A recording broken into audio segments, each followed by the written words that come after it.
I've hit the button. I've hit the button. We're live. How's it going, chat? Hello, chat.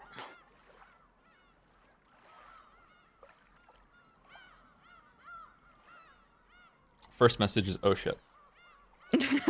Good start. Good start. Strong start, yeah.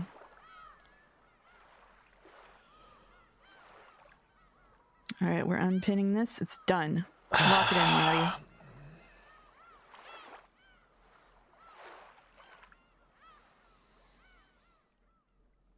Hiya, not Joe.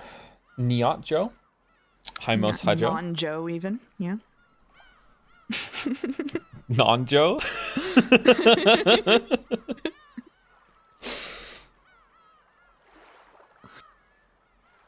Okay. Let me go to stream announcements. End of episode 3 with Ann Mouse. It's different on here. Real name reveal today, maybe, I guess. Returnal next week. Is Mouse in Moncton as well? No. No. Then 1000x resist.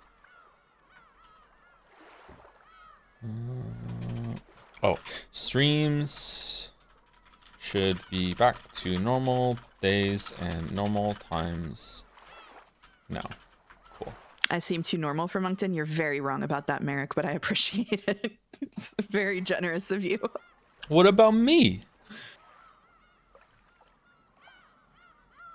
They've had a long time to get to know you and know you're not normal. That's what. Fit right in. Speaking of Merrick, Merrick is the one that made the new banner that we have. So thank you, Merrick. I have to upload it to YouTube as well.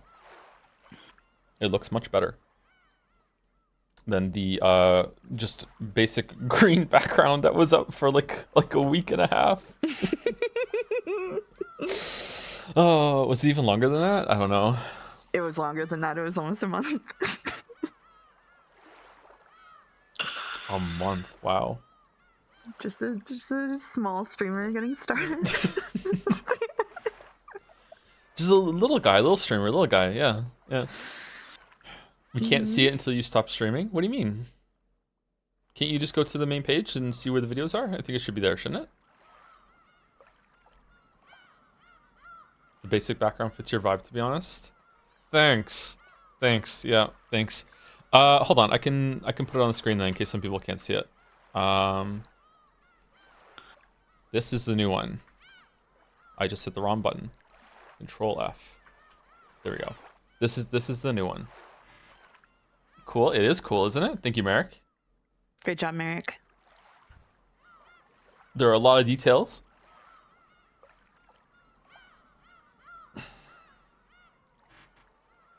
The one on YouTube that someone made me a couple months into me starting, and has just been there the whole entire time. Yeah, that's gonna be put out the pasture finally.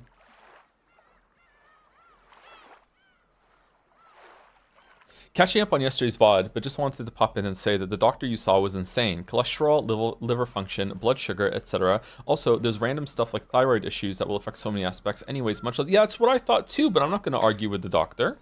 That's what I was saying too. Like, what was she yapping about? Like, who is she? Like, that was crazy, actually. Yeah. You got to hear me rant about that like 5 minutes after it happened too. I was like, what the fuck is this shit?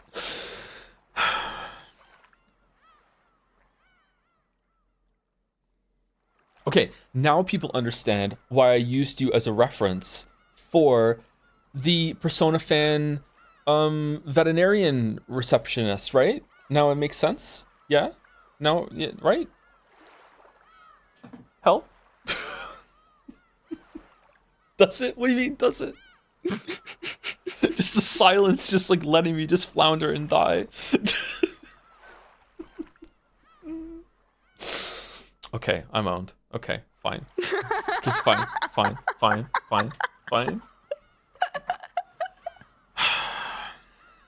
Fight your own battles, weeb. Alright, fine. Gluten Joe would have made the joke work. Yeah, true. Yeah. I'm gonna beat you to reading your own chat. What are you gonna do? I don't know. Kind of used to it by now. Did he reveal his real name is Satoshi yet? No, not yet. That Oh is my god. That is my name though, yeah. Close the bet. It's Kagami. I do not have a blanket for it. I upgraded my blanket for it. I have a curtain with some soundproof foam on it, so I don't know if I sound better today or not. Is your real name Edwin? It is not Edwin. No, it's not. Are you still in the closet? Yep.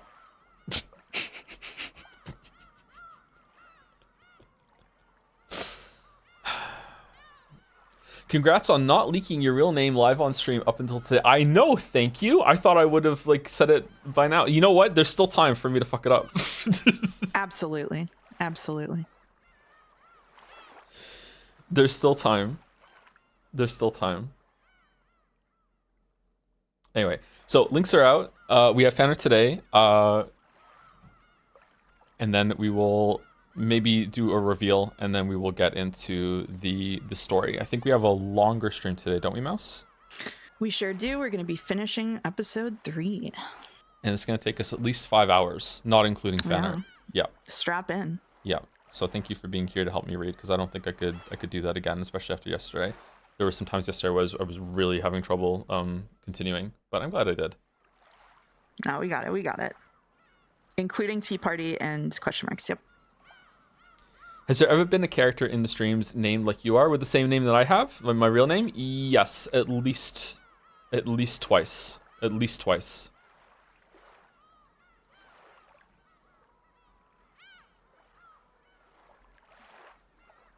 What game? Alan Wake 2. Uh-oh. Uh-oh. Uh-oh. Uh-oh. Alan.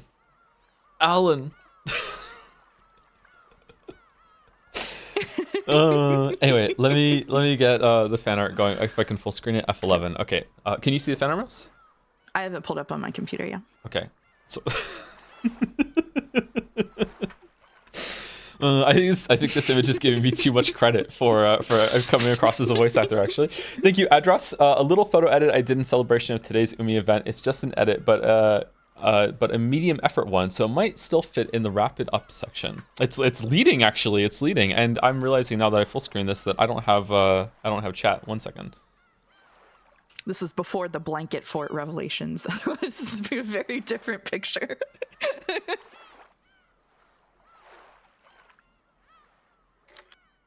No music. There's no music right now because in order to play music, I might mess with my sound settings. So we're just going to go without music for fan art today. It's also a shorter fan art session. You should also be hearing the seagulls crying. If you can't, I can turn that up. Oh, you do have white line chan on the screen? Yeah, I think I have to full screen it and it'll fix it. Okay. Should be okay. We can, it's fine? Okay, cool. Cool.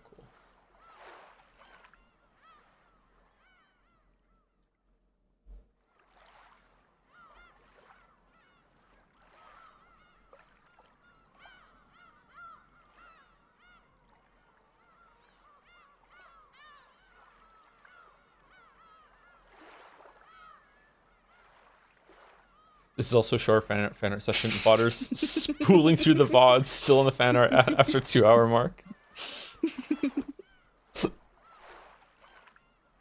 I'm a little nervous. Oh no. I'm a little nervous. Uh-oh. I know. Uh-oh. Oh yeah, Jelly rebranded to Jelly Channel TTV last night live during my stream.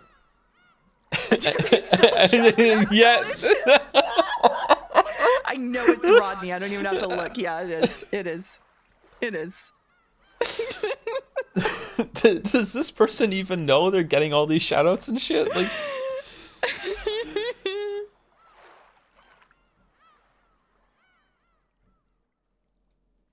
okay, if I full screen now, white line shine has gone away. Nope. No. Nope. It must. The scroll bar? I don't think I can... Oh, okay. Why is the scroll bar there? Usually there isn't a scroll bar. Yeah, that's on my screen too. I don't know how to get rid of that. Click on image and resize it, and maybe it'll go away. No. Try moving your screen a little left IRL. Nudge it.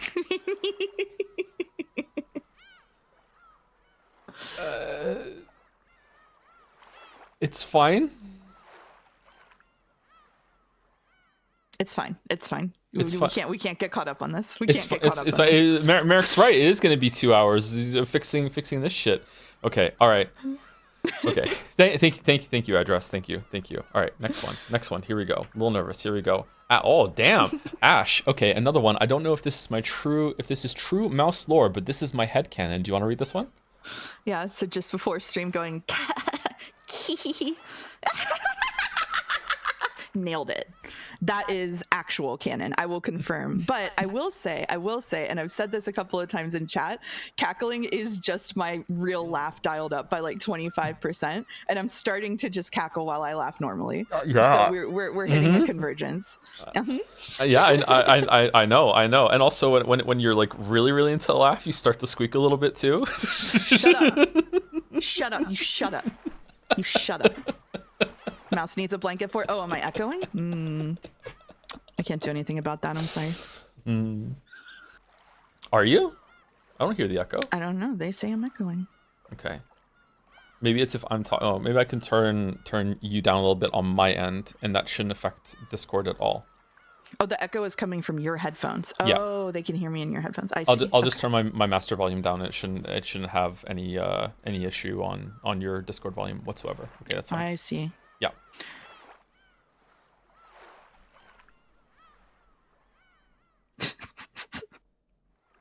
When you hit playing with words, Mouse laughed so hard that she channeled the primordial being. Sucker Mary Barrels.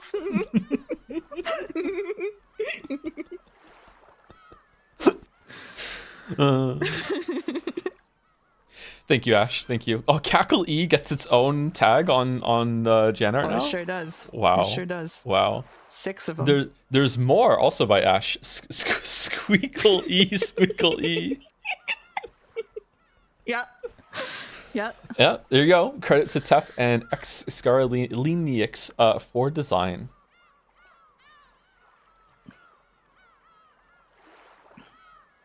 Thank you very much, Ash. Your name for sure, Mario, right? That's why you say it like that? No, I'm sorry. No, I just have a bad pronunciation of Mario.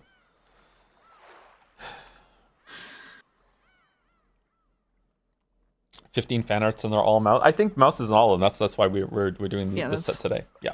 You know. It's on purpose. Witch of laughter. Witch of streams. Witch of streams. Yeah. We learned that on the TV Tropes page. I still haven't listened to the TV Tropes roasting. And, I had one.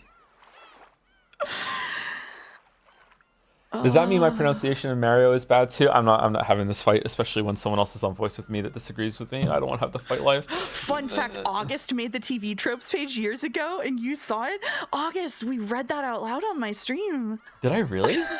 I don't remember that. What do you mean?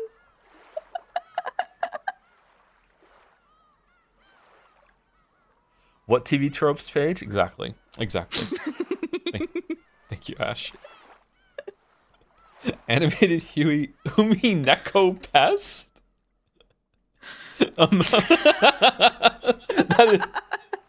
That's fucking cursed. Holy shit.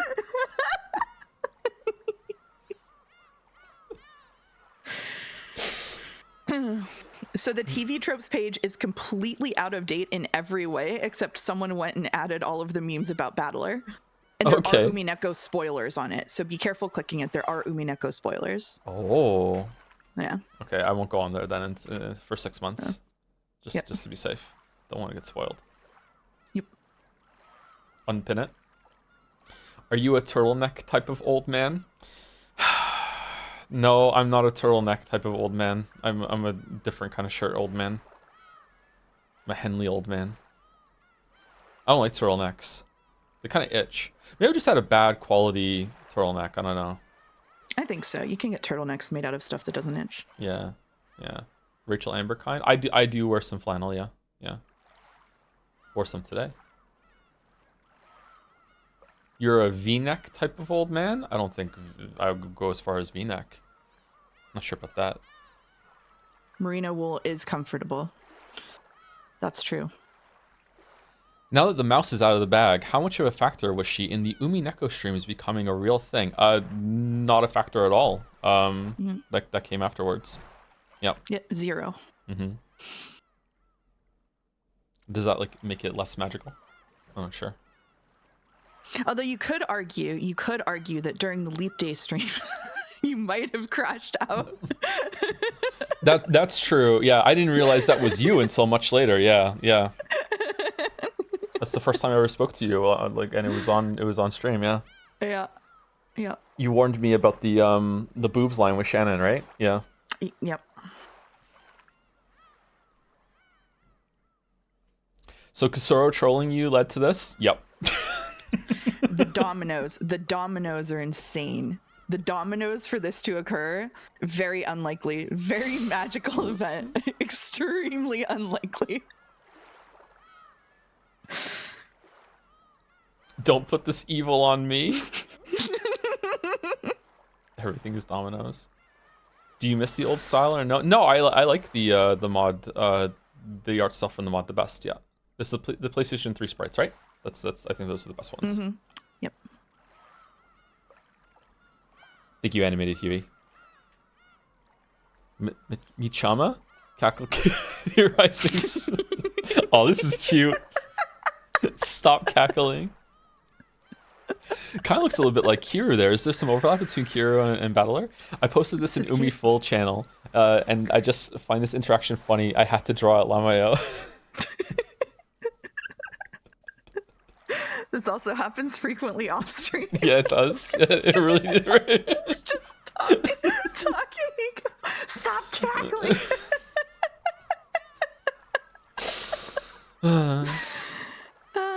Okay. No, that's Helltaker. It's a common suit. Common suit.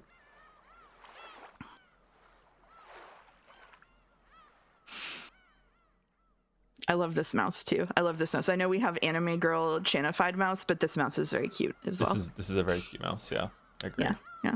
This is a pretty cute Joe as well. Mm-hmm. This is not the decrepit high law Joe. The liver spots. A few weeks ago in Jazz, Joe gave me the uniqueness award for having Umi dates with my partner, and I've been malding about this since yesterday.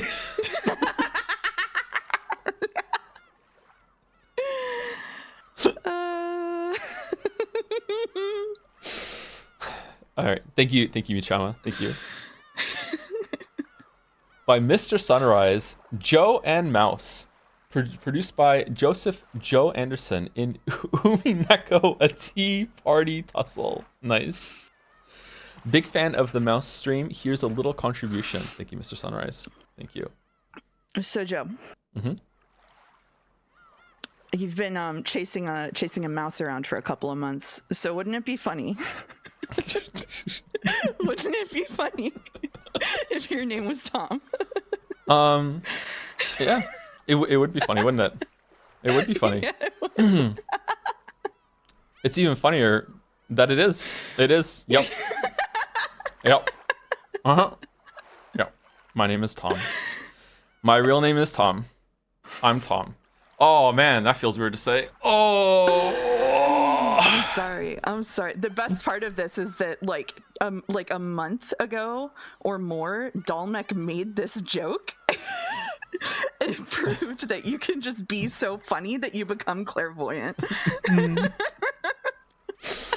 Now the layer 2 of this, if you take Joe and you take Tom, and you know, take certain letters from each of them, you get Jom. If you add the S from the end of Joe's, you also get Joms. Yep.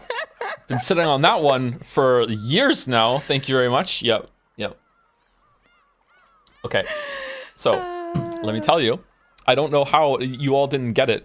During Deadly Premonition, there was a time where one of the characters was screaming out in the prison scene, Thomas, and I literally said during that, wouldn't it be weird if my name was Thomas right now? And they keep saying that name, and no one was like, oh, okay, that's his name. Like, I don't like nothing happened. And then you know how hard it was to not say it when they kept calling Alan Tom during Alan Wake 2, because it was like this meta reaching through the screen thing, and I was like biting my tongue that whole entire fucking playthrough.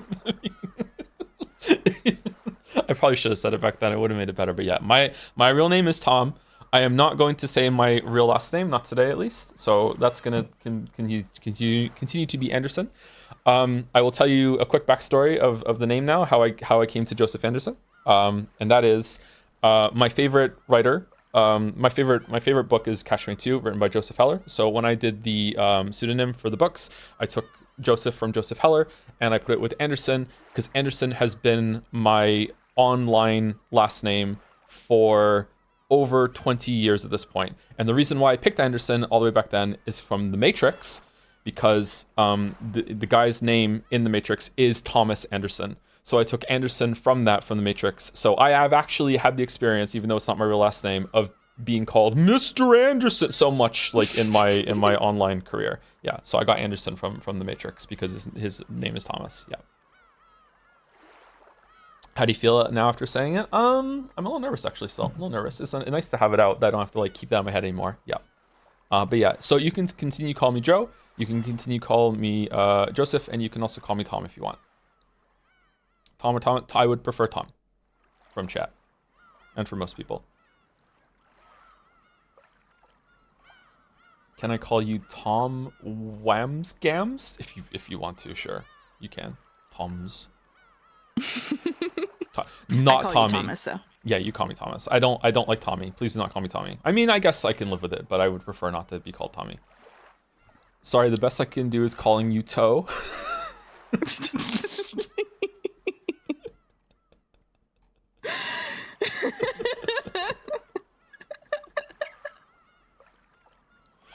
Can we call you Jamas?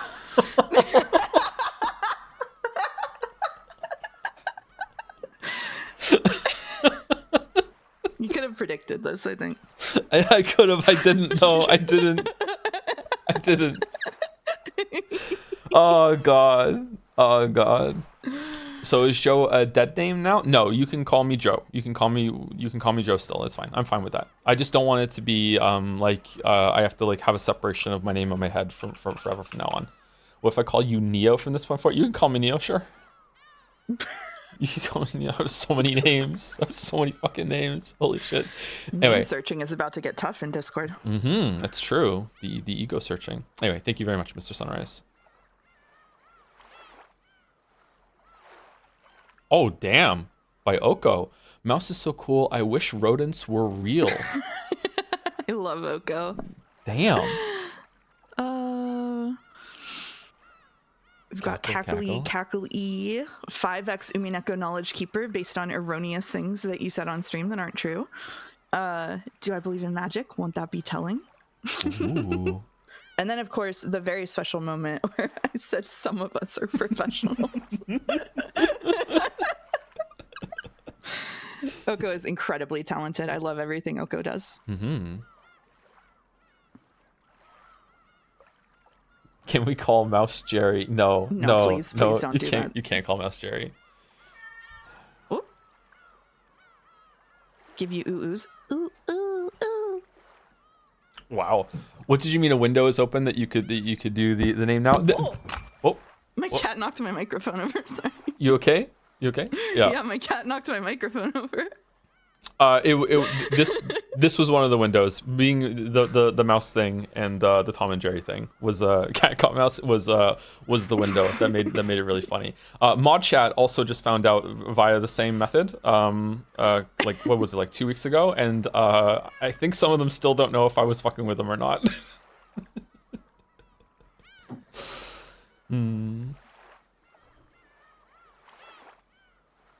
You could still be lying? Oh, I guess so.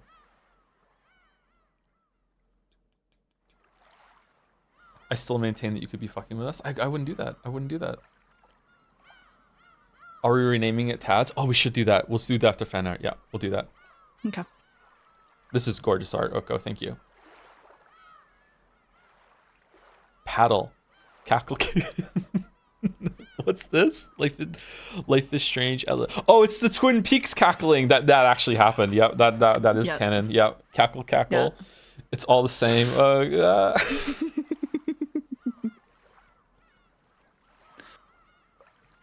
Still only 2 episodes into that. We need to watch another one. Yeah, we do. We do, actually. This cat is gonna... Sorry.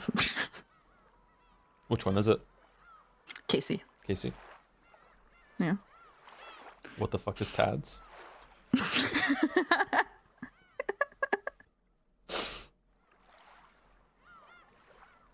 Tomtler doesn't roll off the tongue. Sorry, Joe. It doesn't. Yeah, you're right. It can still be Jodler. It's fine. It's fine.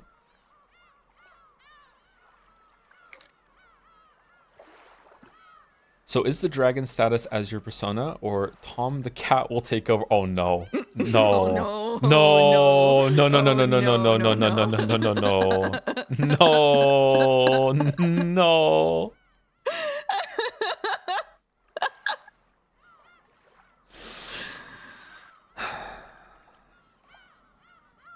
No. No. It's okay, Joe. You can have multiple sonas, lots of furries. No.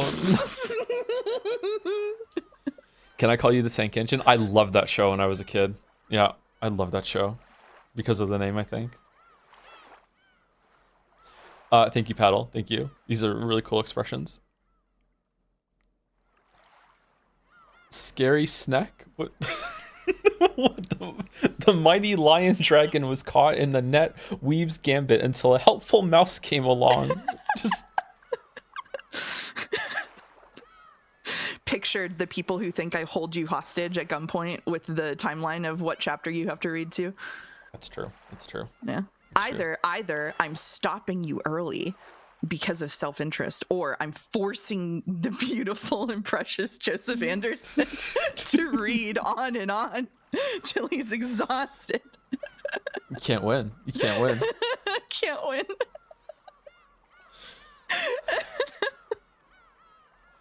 The stream is really tense and uncomfortable with this new guy, Tom.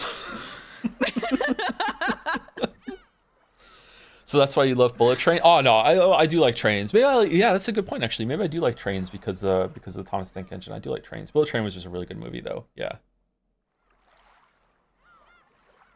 Now you will forever remind me of the time I was puking for 2 straight weeks and was watching 4 hours of Thomas the Tank Engine when I was awake every single day. Why would you do that? What? That's so much evil to put on me. Just think of me as Joe. It's fine. Just Joe. Why reveal your name now? Thought you would have kept it Joe forever. I explained it a couple, was it two streams ago? It's like, it's doing like, I don't know, like it's not like big time like mental damage, but just a little minor mental damage, like chip damage, like over time, to just like keep the name association out of my head and to not say it on stream. But mostly it was about when I started going to the gym last year, I started hearing people call me by my real name regularly for the first time in years. And I didn't recognize it, and it kind of messed me up. So I thought maybe it might be doing more damage to me than I previously thought. So I thought maybe it's better to just say it, and I don't have to worry about it anymore. Because I'm sure some people from now on will just call me Tom. Like they will never call me Joe again. If you want to call me Joe, that's fine. I'm fine with either. Like I really am fine with it. But there will be enough people that will switch over to calling me Tom that I think it'll be okay. Tom. If you're British. Tom. Hint for middle name? Oh no, someone brought up the middle name. No. You know what? I got you good the other night. So if you really want to strike back right now, you can, but no. I'm not gonna do it. No, really? You're being that nice to me? Really? Yeah. Wow. Yeah. Okay. I don't deserve that. Okay. All right. Oh, I'm gonna save it for something worse. Don't worry. Oh, okay.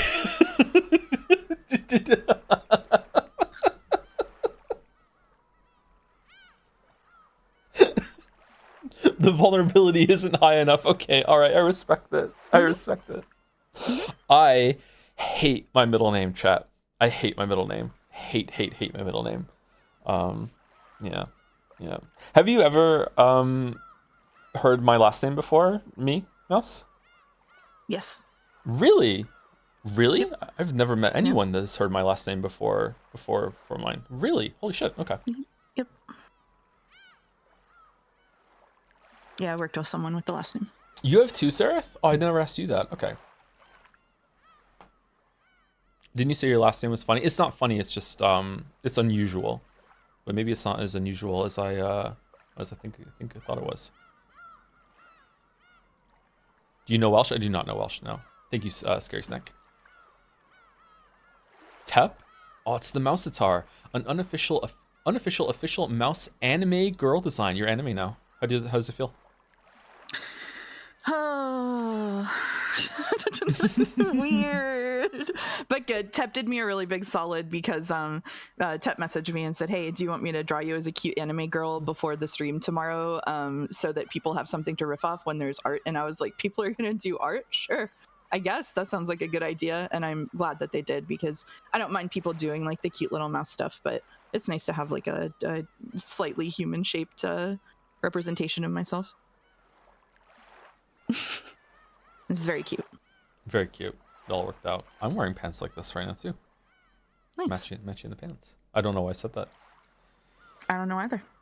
How many people from have known your real name from this community? I would say no more than 20 have known my real name before today.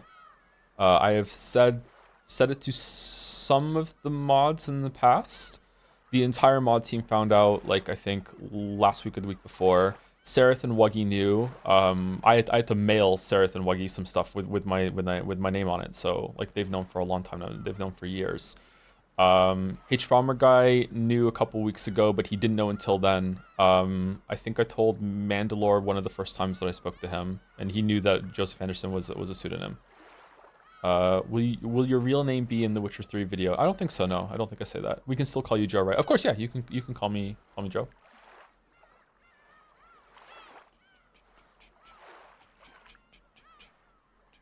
I think you're called Tom in the Fallout 76 1001 glitches video. I don't know, because Mandalore's audio was a little scuffed, and I don't know if he was referring to me in that clip or not. But he does say like as an example of someone that works at Bethesda's office, yeah, hey Tom, yeah, like that sort of thing. I think he does say that in the video, yeah. And he knew my name at that point, so yeah.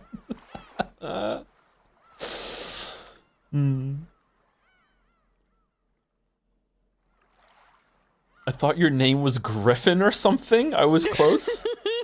Griffin? Thank you, Tep. This is one of two. There's another one. Oh. Do I read it? Sure. Say, don't think you'll be able to define me with the same moves. Pia Turichi. Umineko Volume 6 of 75. Versus the true Umi Chad with all of Umineko memorized. It does come across that you have it memorized, by the way. The way that you can just, like, you're just so organized. Assigning roles to me and Jelly. Who is Mouse? I just scan it ahead of time. Who is Mouse? Mouse is me. This is Mouse. I'm Mouse. When are we getting this emote with Tom instead of Joe?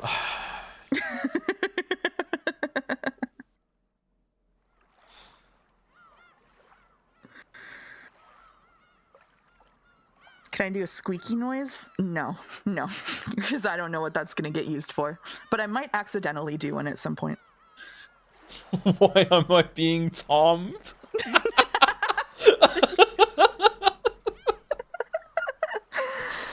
I appreciate keeping it a 3-letter name. Yeah, it's nice, isn't it? Yeah, that was one of the clues I said, like last year or something. I said you can shorten my my real name down to 3 letters, just like Joe. Yeah.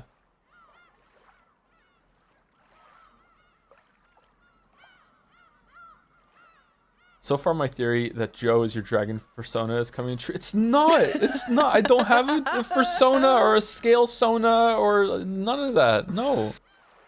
No. How do you feel about when people shorten it to Thom instead of Tom? I hate it. I hate it. I hate it so much. Don't do that. Thom. No, I hate it.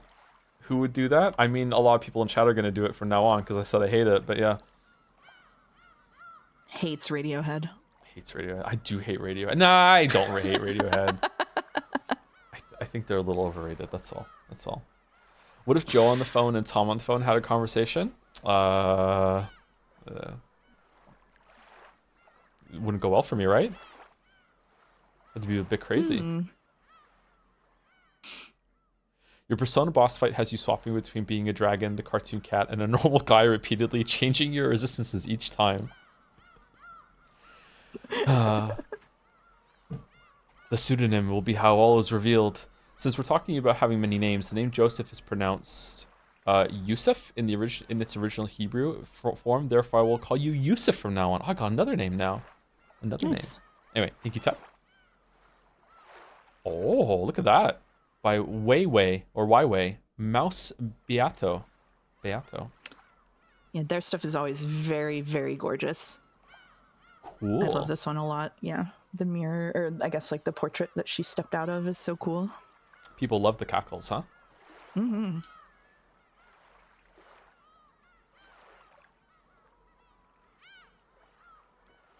I liked my theory of your name being Alan better. Can I just call you that? Yeah, I guess if you want to, yeah. Like, Alan has said enough in the chat already, so it'll just blend in. It's fine. Oh, so Mouse is blonde? No, I'm not, actually. Is this blonde in the picture? I don't think so. The chat, maybe. The chat. Yeah, he's in his brunette arc, haven't you heard? Brunette arc. Is your middle name Silent Hill 2? Because I said I hate my middle name? All right, begrudging +2 chatter. Begrudging +2, all right.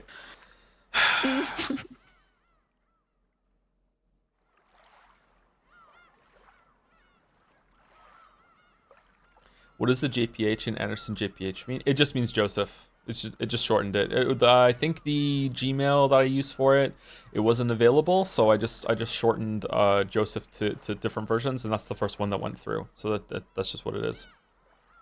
I know it may present like it's Joseph, and I have like two middle names of P and H. I guess I could do that for the pseudonym, but like no, it's just a shortened Joseph. Joseph without OC, true. Joseph without OC, yeah.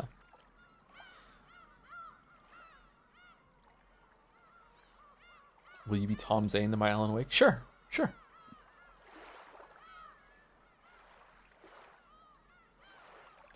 In the first Daily Premonition stream, you say your name is Tom when York is introduced, and no one went with it. No one went with it. No one. I think I'm gonna sneeze. Uh-oh. Uh-oh. Whew. Sorry about that. We were literally speculating this today. Thank you, Weiwei. Xscarlenix. This is a cute mouse. Positive vibes for the Umineko Joe and Mouse Read Along Edition stream. Use proper mouse design by Tep as requested by Mouse herself. My previous hacker mouse doodle was of Joe's mouse roommate. I didn't get he was referring to Mod Mouse lol. It's okay. Yeah, this was because that was one of the reasons Tep messaged me, is because Scar Alien drew like eradicate at the computer, and Tep was like, we probably want to avoid that going forward. We don't want people to use that. But it was really funny. It was really good. I'm just not mad or anything. Giga Chad, Dragon Daddy, totally in control and not nervous at all. No, never nervous. Never. Umineko When They Cry, volume 1.1.2.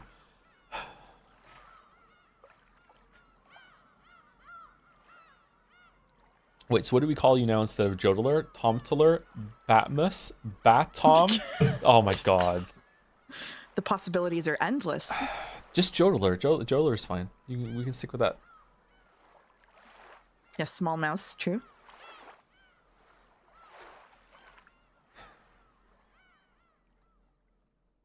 Chat's taking this well. taking this Yeah, well. Joe is a bat on. Yeah. Fucking hell. Oh, fucking hell.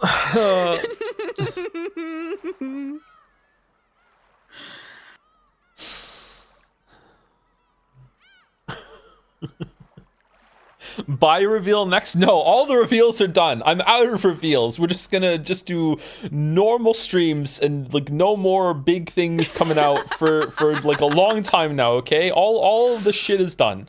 All right. Say it in red. Say it in red. I can't. I don't have the folder open. One more reveal is a treat. No, I can't do it. The audio's not turned on. Anyway, thank you, Xcara. Thank you. Oko again. Oh man. Mouse's red statement. Yeah. This is when I was on stream here and we were yapping and I said Riz has to be exercised aura as a passive buff, and Oko turned this out really quickly and I sent this to my friends who have no idea what's going on and was like, my life now is that I can yap about the dumbest shit you've ever heard, and then one of the best artists you've ever seen turns this out in like 3 hours. Like, what is going on? Immortalized forever. It's so good. I don't know if it's just me, like, but you never get used to it. You never get used to it. Never ever. Yeah. I love this outfit. I would wear this outfit. Oka's been doing the green bows. They just posted a little like mouse blob with like a green bow on its tail, and it's so cute. Like, I love all of Oka's stuff so much. You promise? I promise. You promise. It is a good outfit. I like it. Yeah. The power of Tom's audience. Oh no. Oh, I could get used to this. Oh shit. Oh shit. Okay. Well, this is what I wanted, so it's fine. This is what I wanted. Okay. You wished for this. I did. I wished for this. Yeah. Reaping.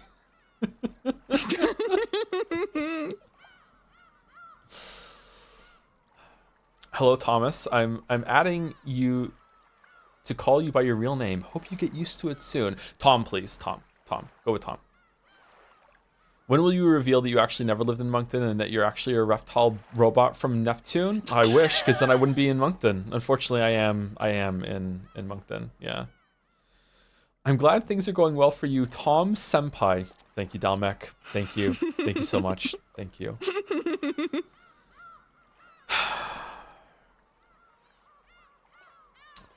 And thank you, Oko, as well.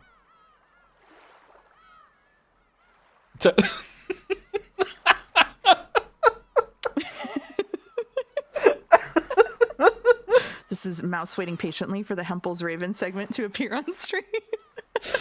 Is dominoes. Is this the one where we didn't tell them you were on the mic until you started cackling? Yes. Yeah, I just started that was the mouse jump scare. That was good. That was good. Yeah, that was really good. Yeah, that was I was at a party for a 1-year-old, and I just kept getting messaged. Or was that that was the other week. There were 2 weeks that I was out because I had like real life plans, and I was just getting the worst FOMO I've ever had in my life. And I came home and just like, "You want to come on stream?" And I'm like, "Yeah." Yeah. That was fun. Is it double cat and mouse ears? No, it is mouse ears and hair vents, as all good anime girls should have, I'm told.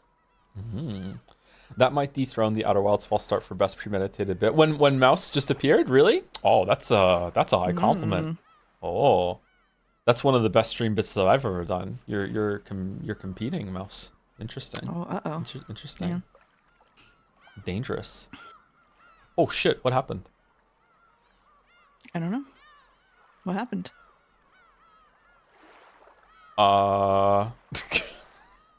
Okay. All right, so unless if Umineko crashes right now, I can't launch it again. What?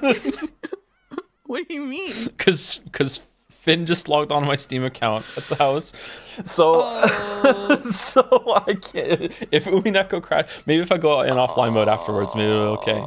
Yeah, we'll see. No. We'll see. We'll see. Umineko project install live on stream. Is this still letting me? Yeah, I can move it. I can move it. Okay. All right. Now there's real tension. Oh my god. All right. Thank you, Tap, and thank you to the rest of the fan artists. Thank you. And that's it, fan art. That is it, fan art. So you were gonna change Jads to Tads. In 45 minutes. Yes. Yeah. Mm-hmm. As a treat. Oh, you should read pin. Pin. Umineko is DRM free, so you can just launch the exe from the folder. Oh, can I? Okay, cool. Even with the mod installed? Yeah, I believe so. Why are you not using family sharing on Steam? It works really well. I just haven't looked into it yet. I have heard that it does really well. Yeah, I should do that. While you're making Jads into Tads, do you mind if I say what I was gonna say? Yeah, sure, go for it. Okay. Hi, chat. So if you weren't here the other day, during a filler Helldiver stream, which I can't blame you for, Joe revealed to chat that he and I are dating. And that's fine.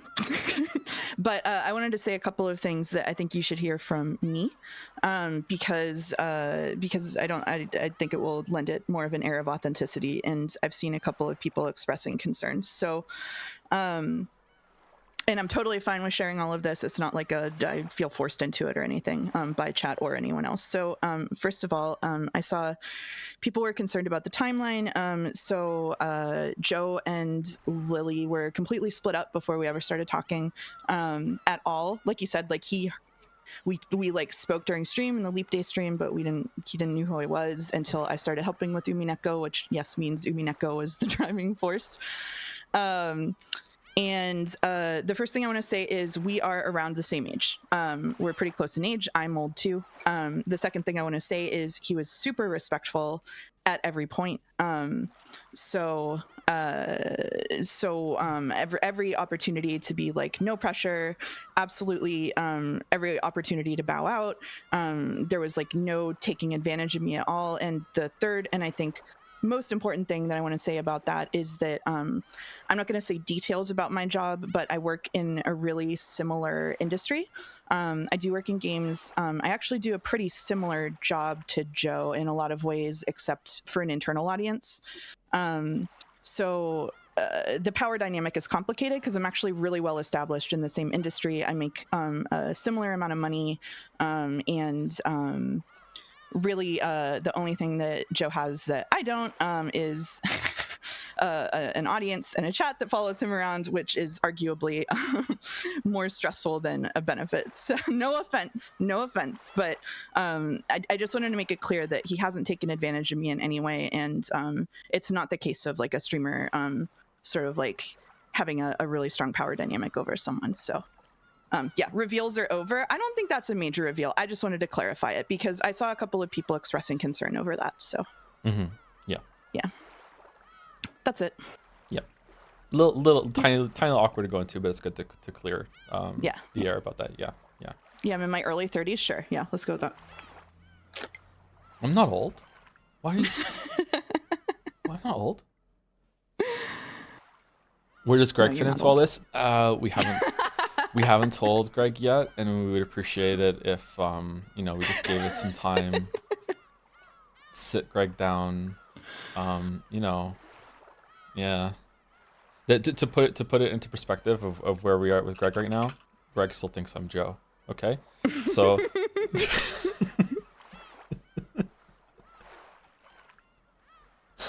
Okay. All right. Okay. I might have to like. Are we absolutely certain that I can launch Umineko from the exe, because there's this account has been signed in elsewhere, like a notification in the bottom right that's just not going away. Someone said no. A couple of No? people said no. Yeah. No? Okay.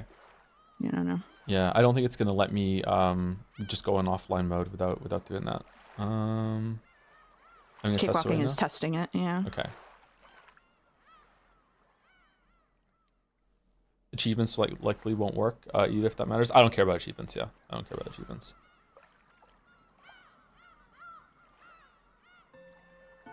Okay. Banquet of the Golden Witch. Here we go. If we need to, I can stream it to you on Discord, and you can just share that window. We could do that. Okay, so we have options. We have options. I don't know how voice would work because, well, whatever. Anyway. Okay, do my macros work? Yep. And now I'm back. Everyone can hear me, not just you. And now, yep. Chandeliers up. Yeah, I think all my hotkeys are working. Everything else like that. Okay, cool. Okay. Yeah. Okay. So we're gonna start reading in probably like a minute or so. Yeah. So just to reiterate, chat. If you wanna call me Joe still, that's completely fine. Like it's not even like anything to worry about. It's completely fine to call me Joe, Joseph. If you want to call me Tom from now on, that's fine too. But yeah, whatever you feel comfortable doing, it's fine too. Yeah. Tom, you can make your own nicknames for me as well. Yes. If there is one that I don't like, I will say it. Please don't call me that, and I hope everyone respects that. But like so far, everything's fine. You can call me Mr. Anderson as well. Yeah. It's gonna be Toe. Okay, you can call me Toe for a while. I don't know. Toe is kind of weird. Not into feet ever, so I don't know. The toe and feet a little too close together. Thanks, Toe. All right. Okay. All right. The more you say not to, yeah, you can call him Mouse's boyfriend. Absolutely. Go for it. You can do that. Yeah. And it's not going to be Tom Anderson Discord server for forever. I'll switch it back soon. I'll switch it back. Okay. So first chapter, you have narration and male characters, and I will just take the female characters. Easy peasy. Okay. Easy peasy. The guest house lobby was wrapped in silence. The strings of tension binding Kraus, Natsui, and Ava had already loosened, and they were completely worn out, with their minds beginning to waver. Every once in a while, they would stand up and walk around pointlessly as though fighting their drowsiness. Are you okay, Eva-san? Please, do take it easy and rest. I told you I'm fine. The three of us are now the only adults. There's no time to rest. No matter what the cost, we must guard this place until the end.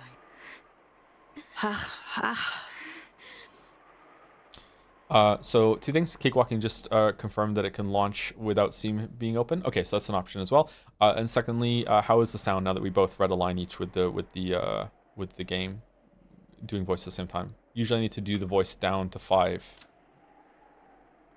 when I'm not here by myself.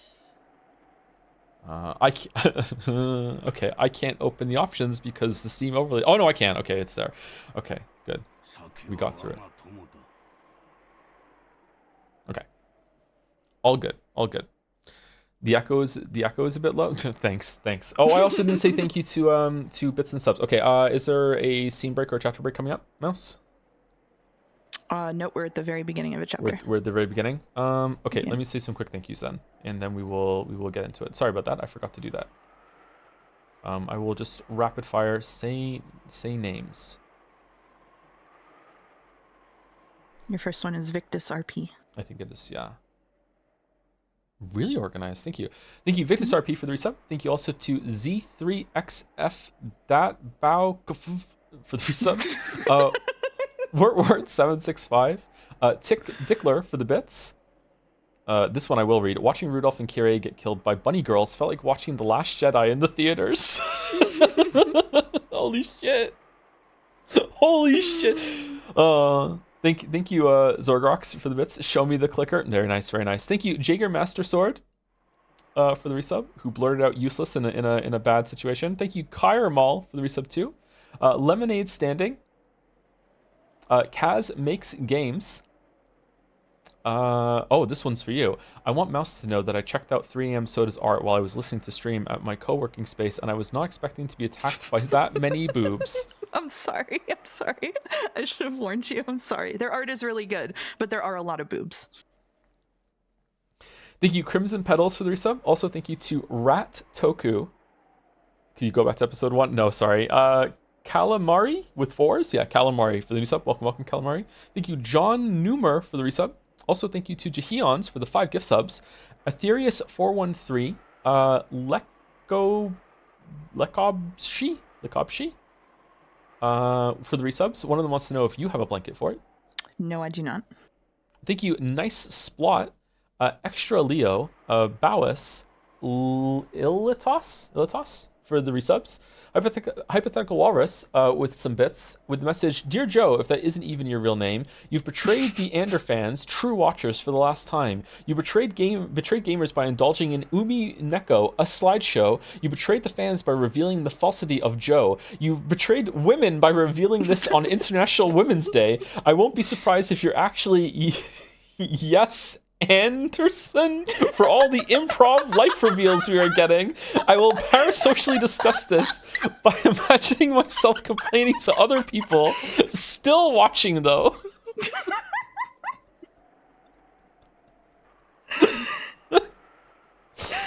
Oh shit! Thank you, Fifi de Fessel, for the resub with a very nice message actually. Thank you, Fifi. Thank you. That's sweet.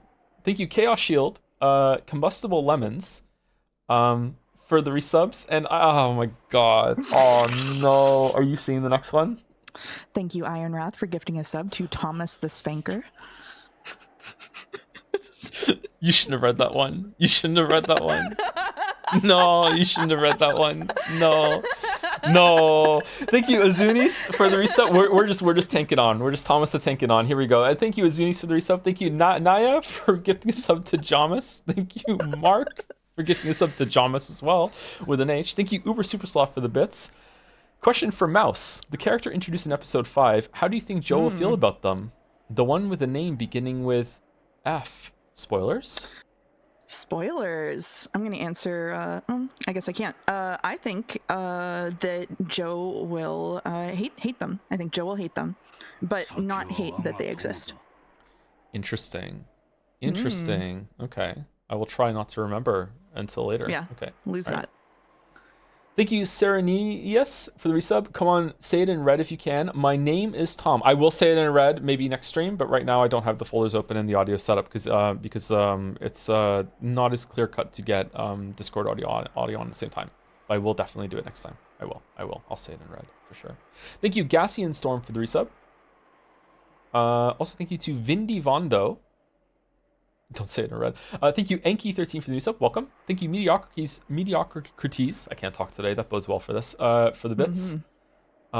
Thomas Clives Monkton. Sorry to use your real name. Who is your favorite Chan? Thank you, Lazy Potato, for the bits. Hello, Toe. Nice. Thank you, Jackie Ohio. And Lazy Potato for the resubs. Kind of looks like a cat from as a persona for real. No, thank you, Astrologist Magi, for the resub.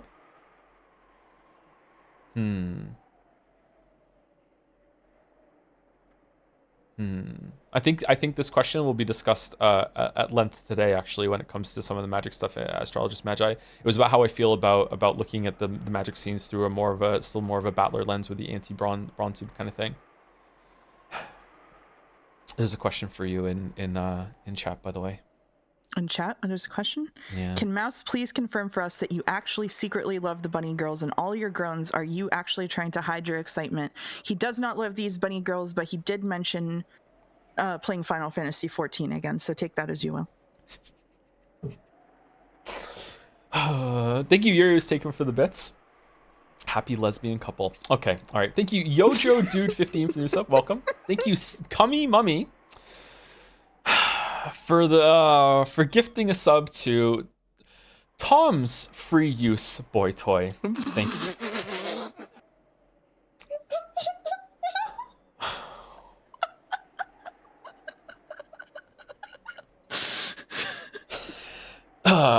Can I say something to Merrick in particular right now that I couldn't do before? Yeah, you know what I'm about to say, right? Do. You know what I'm about to say. Yeah, Okay, please do. Okay. So, okay, the day that I like formally officially like asked Mouse out, okay? The very day, hours later, okay, was the stream that we did, and we had to play that fan art video where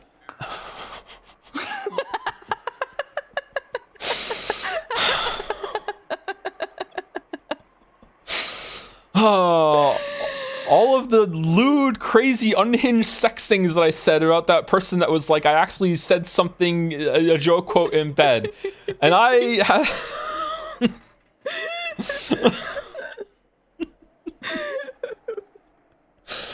My God. And I was like cringing my ass off. I was like so uncomfortable. It was the same day. I was dying.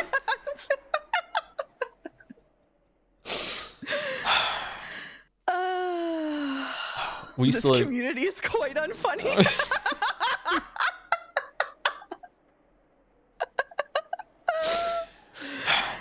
So you were uncomfortable? I was uncomfortable. Yeah, I was uncomfortable. I was very uncomfortable.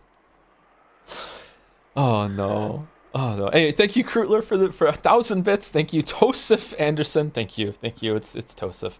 Thank you, Joe's Retinas, for the resub. Glad you're doing better. I'm doing really well. Thank you, Retinas. Thank you, Dalmec. Oh my fucking God.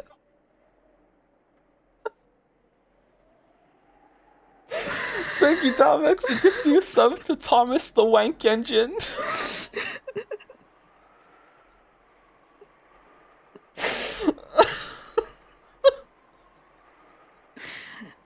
Thank you, Anonymous Gifter, for also gifting a sub to Thomas the Wank Engine, but with an E. And thank you, Dalmec, for gifting a sub to Angry Birds Blanket. Thank you, Dalmec. My face hurts. Oh no. All right. Thank you, Annie, for Prez for the bits. Is your last name Talarico? Because that explains why H Bomber Guy was talking to you. Explains the lying about the name. What else are you hiding, huh? No, it's not. It's not. Sorry. Joe made the Roblox oof. Oh man. All right. And the last set on my list are Jelly Channel TTV, like the update Jelly. Fuck it, we ball. Love you guys. So happy for the two of you. Congrats on the name reveal, Tom. That's got to be a massive weight off your shoulders. It really is. Yeah, it's nice. So, you know, still a little uncomfortable having it out there, but yeah, it's nice to not have to censor my thoughts and what I'm about to say about my name. Yeah, it's good. Thank you, Combustible Lemons, for the bits. I send further money seeking permission to release Dragon Catboy Tom Joe reaction into the world. You know what? Can I stop you? I don't think I can stop you. Just go for it. Thank you, Mido Tai, for the bits. Tom and Jerry are out. Tom and Mouse are the new hotness. Here's to a great new arc of streaming, you two. Oh, thank you. Thank you very much, Mido Tai. That's a nice message. Thank you.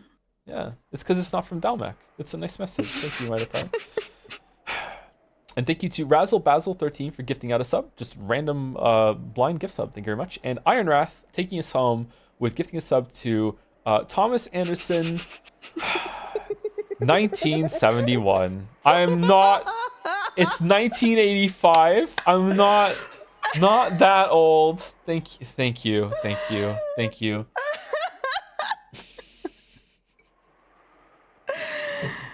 Okay. Okay. All right. Okay. All right. Let's continue. Okay. All right. She spoke bravely, but she couldn't hide her rough breathing. It seemed that the fever, which had been calmed with medicine for a short time, had returned. It was very obvious that Eva's health was not good. Take it easy. At least close your eyes. If something happens that you need to be awake for, we will definitely wake you. I'm telling you, I'm fine. Leave me alone. Ugh. It seemed she was already unwilling to budge. Kraus and Natsui realized that even if they talked to her any more when she was like this, it wouldn't reach her ears. So without saying anything more, they decided to let her be. To Ava right now, even having an argument like that would be burdensome. It would probably be better for her body if she just sat there with her mouth closed. In truth, Ava was just a step away from being beaten down by drowsiness. Perhaps she shot back at them with a temper because she was trying to rouse herself and throw off her sleepiness. The clock would be pointing to 6 in the afternoon very soon. She'd had several snacks to distract herself from her drowsiness, so she didn't feel hungry, but now her lack of sleep made it feel like it was 6 in the morning, not the afternoon. Even supposing that the boat came at precisely 9 in the morning tomorrow, they still had more than 12 full hours to go. Oh, that's how long they're trapped in this Sekimeya building. Wow. It was an overwhelmingly long stretch of time. Long, painful, hot. Even the sound of the clock torments my body now. In times like this, when that person puts his hand on my forehead, the fever fades at once, but that person no longer exists. As Ava's mind grew foggy, she was once again gripped by a deep sadness. She had already cried herself dry. Even so, the sadness of losing her beloved husband had not been exhausted. I was wrong. What do you mean? I'm sorry for another interruption, but the pin, is it just me or is Ava kind of a drag after the death of her husband?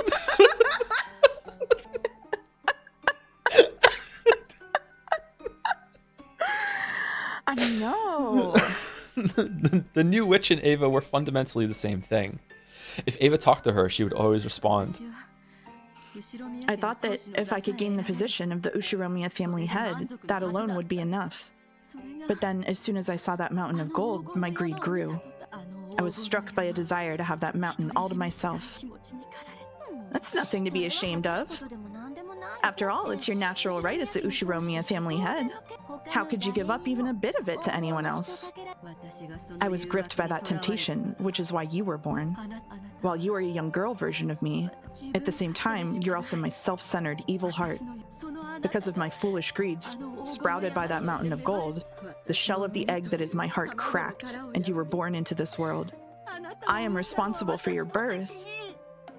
In that case, when I killed Rosa and Maria, and then Rudolph, Kyrie, and Hideyoshi, you were responsible for that, too. Why did you kill my husband, too? Why? I didn't want to kill Hideyoshi.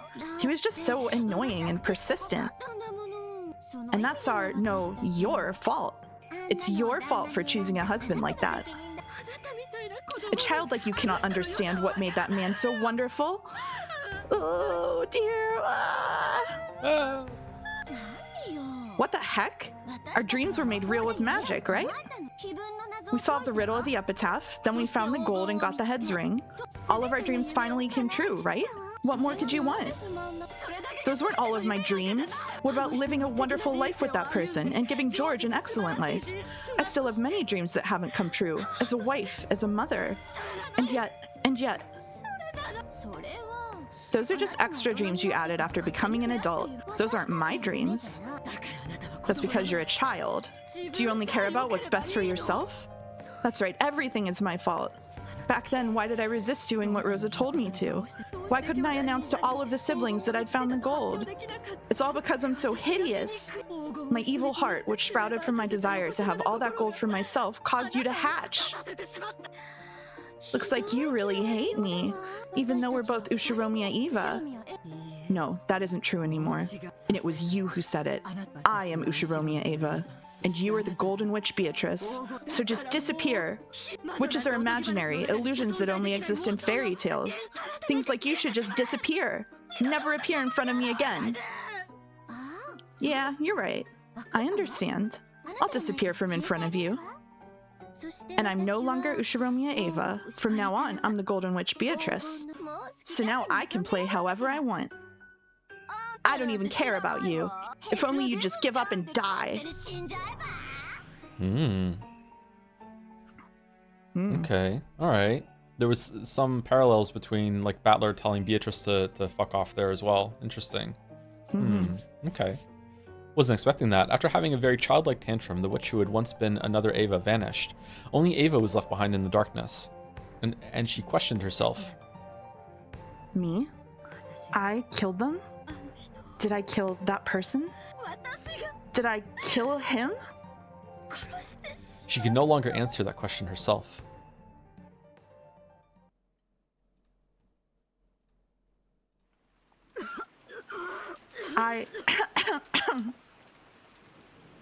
Cough, cough, cough. It seemed that, half asleep, she had gotten some saliva caught in her windpipe just as she was dozing off. Ava suddenly started coughing. Are you okay, Ava? Please, Natsui, some water. Yes. I'm fine. Okay?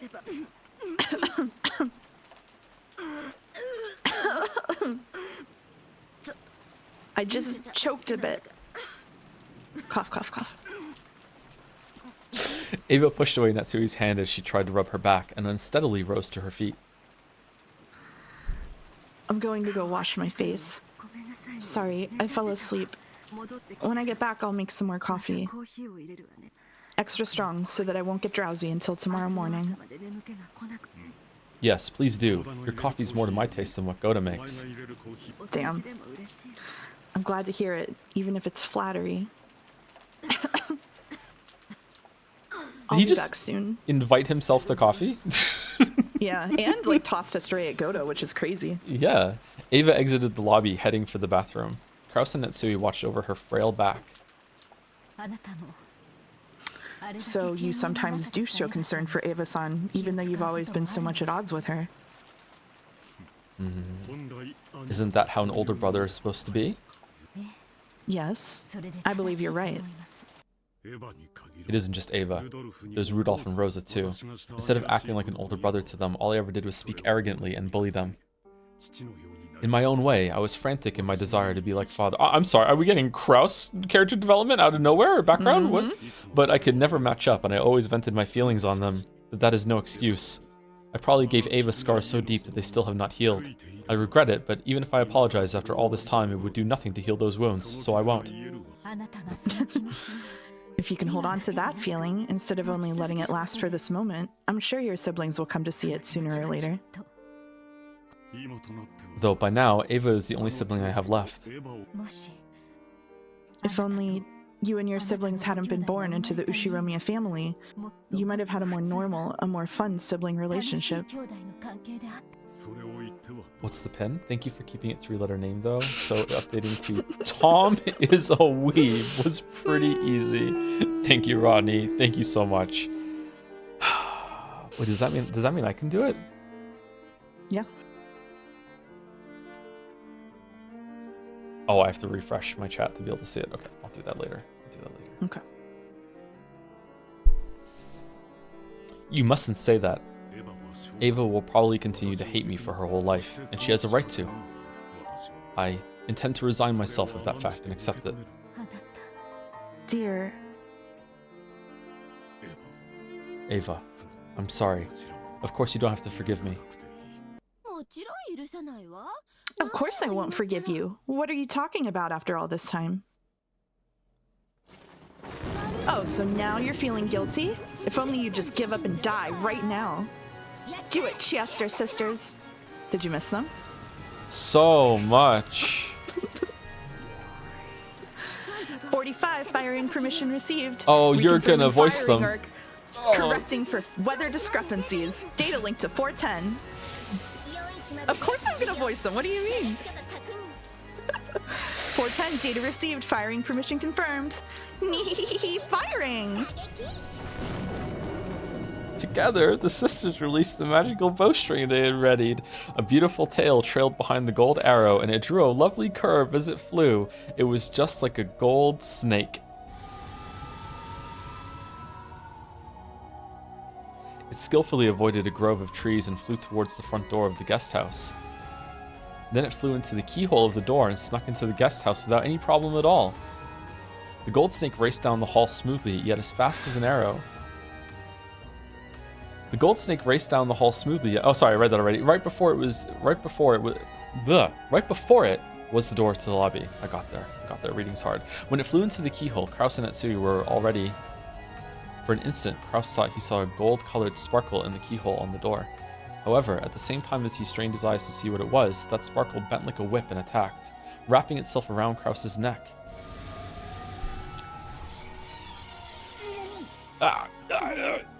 Just looking at it, the gold snake seemed very supple. However, it was as though a wire had tightened around Kraus's neck. And while that snake choked Kraus, it extended even more and also tightened around Natsui's neck. Without even a chance to scream, their eyes bulged as they went into convulsions and then collapsed. 45, hit and kill confirmed. Formulating towing curve, revising capture points. Data link to 410. 410, data received. Initiating corpse towing. We got both of them. Yeah.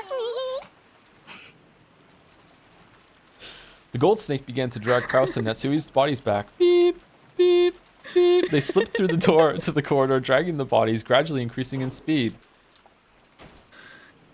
and rapidly pulled them outside the guest house. Through the door just opened when they did it, so the lobby was silent, as though nothing had happened.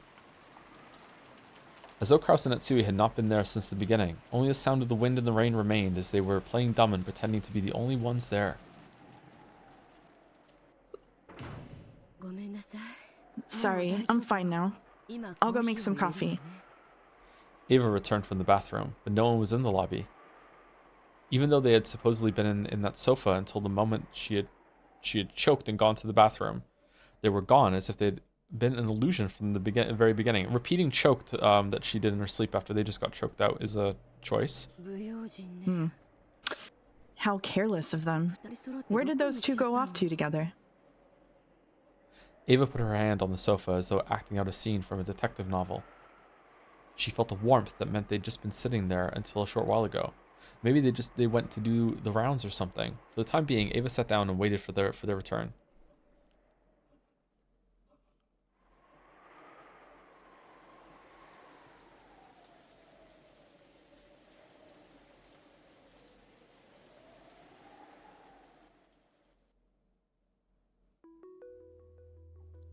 Beato and George could be seen in the parlor of the mansion.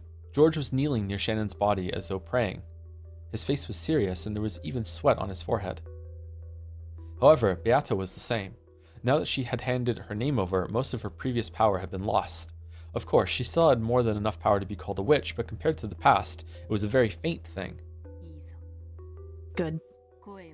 Don't talk to her. Don't touch her with your hand. Call to her with the voice of your heart and seek her with the hand of your heart. Only your strong feelings can make my magic reach Shannon's lost soul. George kept praying earnestly and silently. He kept frantically yelling inside his heart, trying to call back the soul of the person he loved.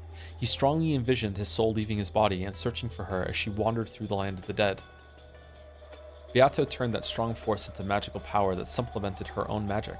This was magic that, in the past, she could have performed easily without anyone's help, but now, if she didn't rely on someone's assistance, she wouldn't be able to finish the chant, much less succeed. I'd forgotten for several centuries. Was resurrection always this difficult? Beato was wearing an even more strained expression than George. It had slipped her mind, but originally the magic to revive a life was the ultimate hidden art. The abnormal thing was her previous magical power, which could be used over and over with a snap of her fingers. So the heavy burden on her body and mind was, fundamentally speaking, extremely natural. However, sorry. This man's power, even though he doesn't know magic, it's nothing to be laughed at. I see, so he truly is Kinzo's grandchild. The strong energy pouring from George was large enough to act as magical power. At first, Beato thought it must be the blood of Kinzo, the sorcerer. However, that probably wasn't it. She had a feeling the battler had already told her what it was. It had been born from the power of George's sadness at the death of the person he loved, and from the way he had tried his hardest throughout his life, from the warm time spent together with Shannon to the size of the dream they swore to protect in the future. Is it really possible for humans to take a life so seriously, even though they only have a single one? It was only natural. To her, a life didn't mean anything more than the difference between the top and bottom of an Othello piece. If the black represented death, then she thought all you had to do is slip it over again and make it white. However, it was just like that broken vase. To humans, in a world without magic where they cannot return things to their original form, it is very, very natural for them to bet their soul and life. Sorry, to bet their life and soul. Having trouble today, sorry. So, is an endless witch who can do as she pleases, even with life and death, inferior to a limited human who can't even surpass the mountain of death? This time, the witch acknowledged it. He was able to hold a magical power that could never reside in witches who didn't understand the value of a life. Why does this thing called the Endless Magic exist? Even though I called myself the Endless Witch, did I forget what the Endless Magic means for 1,000 years? She looked at George's expression again. His surging earnestness was like a lightning bolt. Right now, even if George's body had been burned or smashed by a waterfall, he would probably continue to pray for his beloved without minding it, without noticing it. For the first time, she showed respect for that power. So in that instant, all magical resistance was lost, and the enormous power of George's feelings turned into magical energy in its complete form. Beatrice couldn't believe he was single. The vase was very beautiful, rich with history and value. Even as young as I was, it still forced me to take a deep breath when I witnessed its beauty. But that just made me want to touch it. But the vase easily fell and smashed into pieces, like a bubble that had popped. It fell as though the time it possessed a form had just been an illusion. As though the time it possessed a form had just been an illusion. Okay, yeah. Lives are just that fragile, but not that fragile, just that easily lost. I realized that my foolish curiosity had led to something that couldn't be undone. No matter how much I regretted it, no matter how much I apologized, the smashed vase wouldn't return back to its original form. A lost life will not return to normal no matter what happens. I was frightened that, even though my actions had been thoughtless and careless, they had stolen away a life that could never be revived again. Then I pitied that lost life and cried. I was frightened of myself, the one responsible for its loss, and cried even more. I'm sure Grandfather will also cry at the loss of his precious vase. Grandfather. I'm sure that all people who love Grandfather and see him like that will cry. With the loss of a single life, the whole world can be filled with so much sadness. I cried even more at how terrible that was.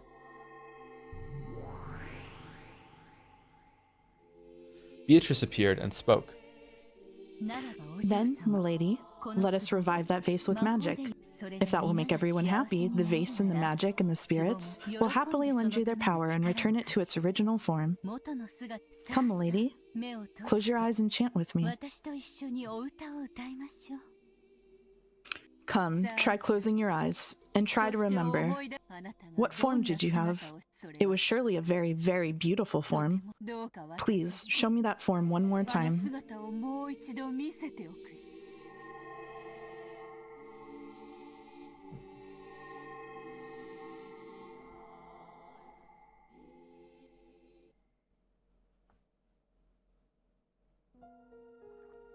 Those words of power knocked forcefully on the door to the land of the dead. The magic of her old self had performed that same forceful knock. However, doing it that way was horribly violent and earned the displeasure of the peacefully sleeping dead. But this time was different. It was very forceful, and yet gentle and loving. The dead near the door opened their eyes and called out to the others that there was a voice calling for someone to come back.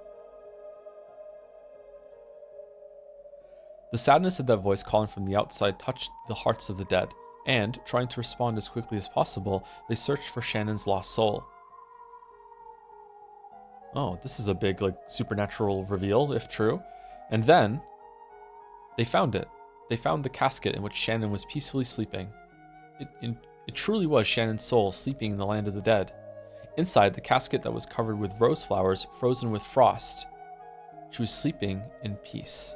Inside the casket that was covered in flowers, I was frozen with frost. She was sleeping in peace. Yeah, okay. The dead silently lifted that casket up. While at a glance it looked like a funeral march, it had the complete opposite meaning. It was solemn, but filled with joy. The long-forgotten dead were made to remember that they were loved after their deaths, and they were all given a warm sense of peace. Then, as though guided by a warm light from the heavens, Shannon's body floated up out of the casket. The dead watched her go. They squinted at that warm light, offering their respect to this unknown member of the living who had not lost his love for a person even after their death.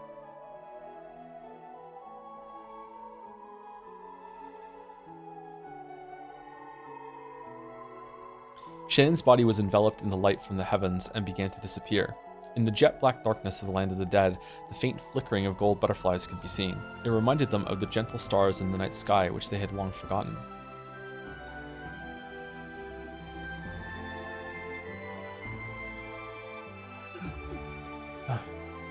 George remembered being told that he must not say anything, and he hurriedly covered his mouth. However, it felt like his heart was trying to jump into his throat, because he had seen Shannon's eyelids shake slightly. Then those eyelids slowly opened. Shannon's eyes were there, but they were still wrapped in the fog of the land of the dead. However, the human world's warmth, no, her lover's warmth, which had called back her soul, slowly dissolved that fog, and her eyes gradually regained their sparkle. Then her eyes moved and recognized George. George, son? as her lips shook weakly. Shannon definitely said that. The words were very faint, so much so that they normally wouldn't have reached his ears. However, George clearly heard them. He heard the person he cared for, his fiancée, the one he loved most and who should have been dead, call his name once again.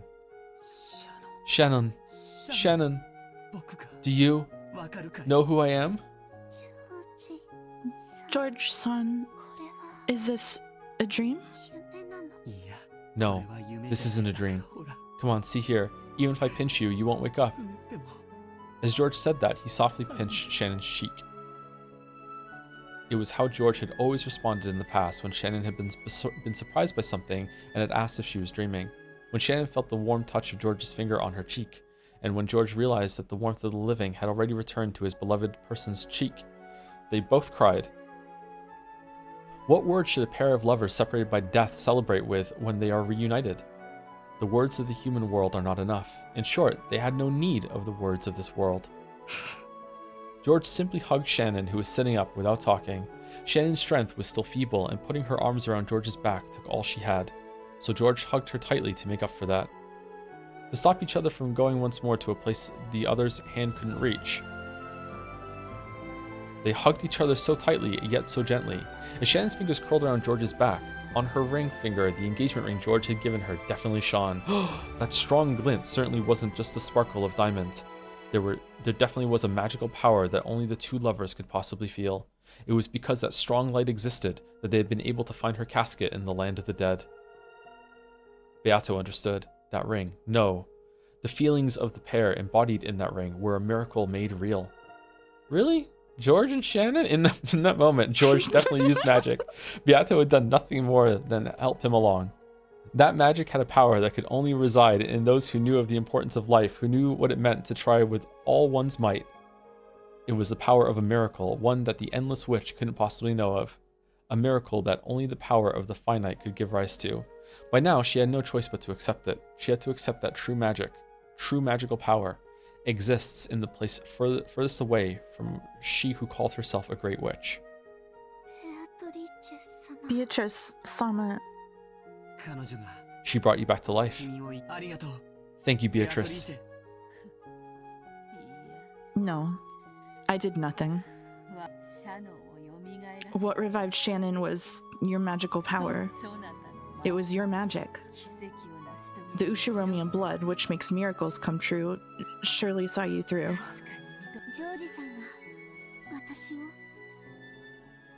George-san revived me? Indeed. It was an incredible display of magical power, one that I could not hope to compete with. So, I am still nothing more than an apprentice.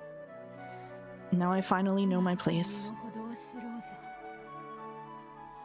Beato staggered backwards. Her physical strength was clearly exhausted. She had humbly said that George's power alone had revived Shannon, but Beato had also used all of her magical and physical strength, and she reflected upon how difficult it was to revive a single life, something she'd been able to play around with however she wanted to in the past. The couple kept on embracing each other tightly. By doing that, those feelings that couldn't be communicated with a billion words were shared. Thank you, Beatrice. We're in your debt. Thank you very much, Beatrice-sama. I'll never forget the debt I owe you for bringing me to George again. Stop that. Stop that. Being thanked by a pair of lovers is far too embarrassing for one who has been feared as a monster of a person. Don't worry about me. Celebrate your reunion together to the fullest.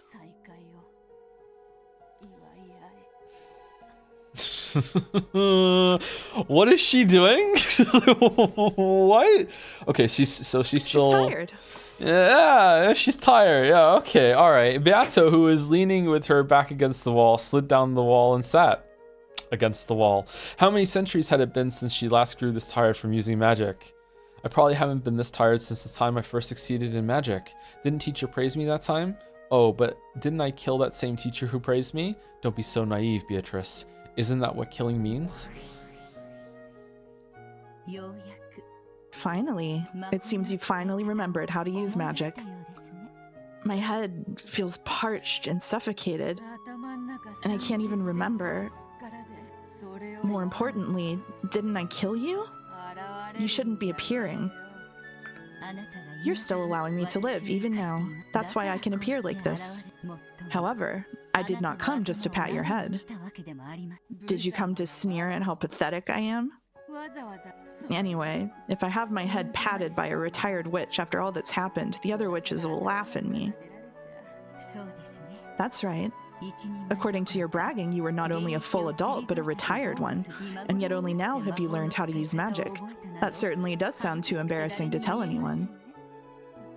Yeah, tell me about it. Keep it a secret, okay, teacher?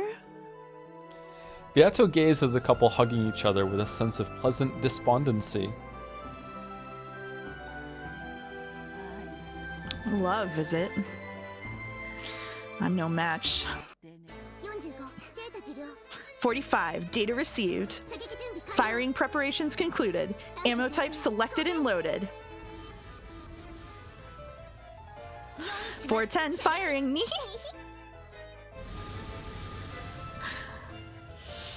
The gold snake arrow fired by the Chiesters weaved its weaved its way through the bushes in the rose garden, weaved its way through the hedges, and climbed the stone steps. It is a game towards the mansion's entrance, aiming for the keyhole. It weaved through the corridors and flew into the keyhole on the door to the parlor. Do you want to read the bunny girls, Joe? Is that the problem? No, that's fine. It's fine. No, it's okay. You seem to be enjoying it. No, it's okay. Okay, yeah. Joe. It happened in an instant. One could hardly blame Beato, who was completely worn out, for not noticing it beforehand. Right before Beato's eyes, the gold snake flew in through the keyhole, surrounded the two lovers, and pierced the two hearts in a blink of an eye. Furthermore, the gold snake faithfully pierced the hole through Shannon's chest once more. The two hearts were pierced by that gold snake. No, by that gold sewing thread of the new brutal witch's furniture. And it had happened in an instant, mocking the amount of effort it had taken to revive Shannon. And also conveniently making it so that no one else saw Shannon alive after she was supposedly brought back to life. Huh, okay. Mm-hmm. Before Beato's shocked eyes, the two fell over and landed on the floor. Good. George? Shannon? Thank you, Beatrice, for letting us meet, even just for a short while. Thank you. George spent his last breath thanking Beato. Yeah, I know, we heard it, and died alongside the one he loved. The gold snake, which still sewed the two in place, spun like a large cyclone revolving around the inside of the parlor. It was searching for further prey in that room. Then, the tip of the snake met Beato's gaze. In that instant, Beato was prepared to die. At that moment, Virgilia stood in front of her, the fingers of both her hands drawing a seal. Instantly, gold-colored gold leaf buried the inside of the parlor. It was like a blizzard of gold. That was gold. Sorry. Beato, run while you can. No one can escape from the Chiester's golden bow. 410, target lost. Yeah, it's magical chaff. 45, roger that. Modifying search algorithm, switching to anti-personnel image-based tracking. Target lock reacquired. Data link to 410. 410, data received. Too slow, predecessor Sama. Coming. Impact.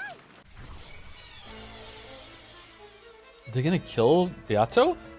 Prey targeted by the Chiesa sisters' golden bow did not escape. It could not be blocked. No magical barrier could even dream of blocking it without being multi-layered. The gap opened during that instant of confusion caused by Virgilia's deception magic was Beato's only chance to escape, and it was the only chance to make the sisters confuse Virgilia for Beato. As Virgilia spread her arms wide, blocking the way to her beloved disciple, the gold snake pierced straight through her heart. After sneaking in through the keyhole, the snake shot through George, Shannon, and then Virgilia in an instant, completely failing to notice Beato as she used that instant to escape. Bloop, bloop, bloop. As soon as Virgilia saw that Beato had gotten away, she died. Okay. And Womp womp. The strength left her body, and like gold dust drifting with the wind, her form was erased. Beato completely erased all traces of her magical power. became gold butterflies and passed through the wall, escaping to the wind and rain outside. Damn it. Damn it. Damn it. You bitch. You bitch. Ooh, Beato felt regret from the bottom of her heart. Why? Because she'd been attacked by the new witch? Probably not. Of course, she hated losing her teacher, and even more importantly, Beato was enraged at the barbarism that had boorishly stolen away the reunion between two lovers. Beato had poured out almost all of her magical power to reunite them, even though the result had been a miracle. The time it took to steal that away had been so ridiculously short. Beato trembled to the barbarous cruelty that had brought about such an abrupt end. Besides, this was the true form of the act she herself had committed up until that point. So just as strongly as Beato hated the new witch, she also looked at her previous self with disgust.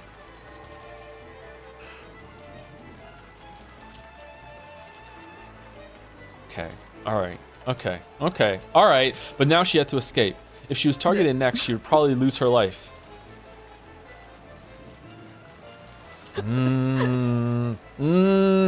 What? Share. Battler, this Ava Beatrice is just, she's gone so far, and I've realized the error of my ways, but you know, she's so much worse than I was, but I'm just a little apprentice witch that lost her magic. If only you would believe in me, and then I would be able to fight her and get rid of all this white, but you can't. Oh no. Oh, you know what, you're right, she is a lot worse than you, and she's killing my family. Yeah, I will believe in you, just in this one. like that's what's, I don't know why I made that sound. What was that sound? I don't know. Let's just move on.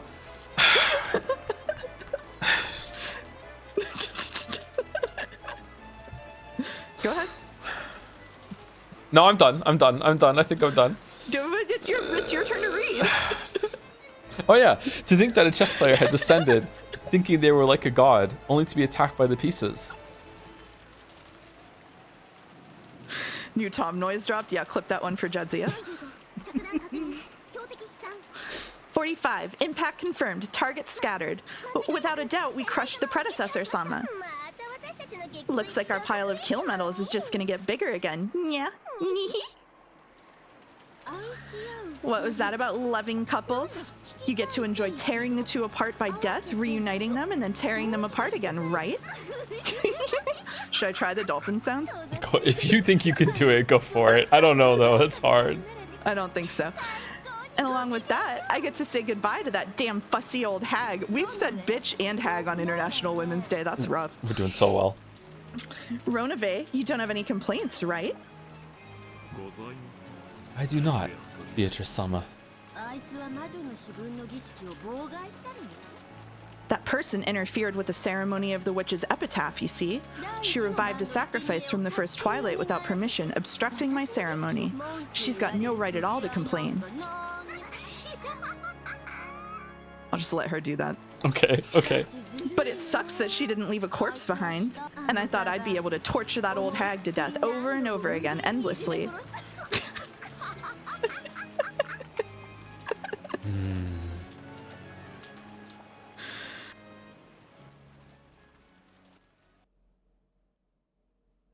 Tom's really not acting appropriately for Women's Day. 2NL like need Joe back. I'm not the one that said hag and bitch. It wasn't me.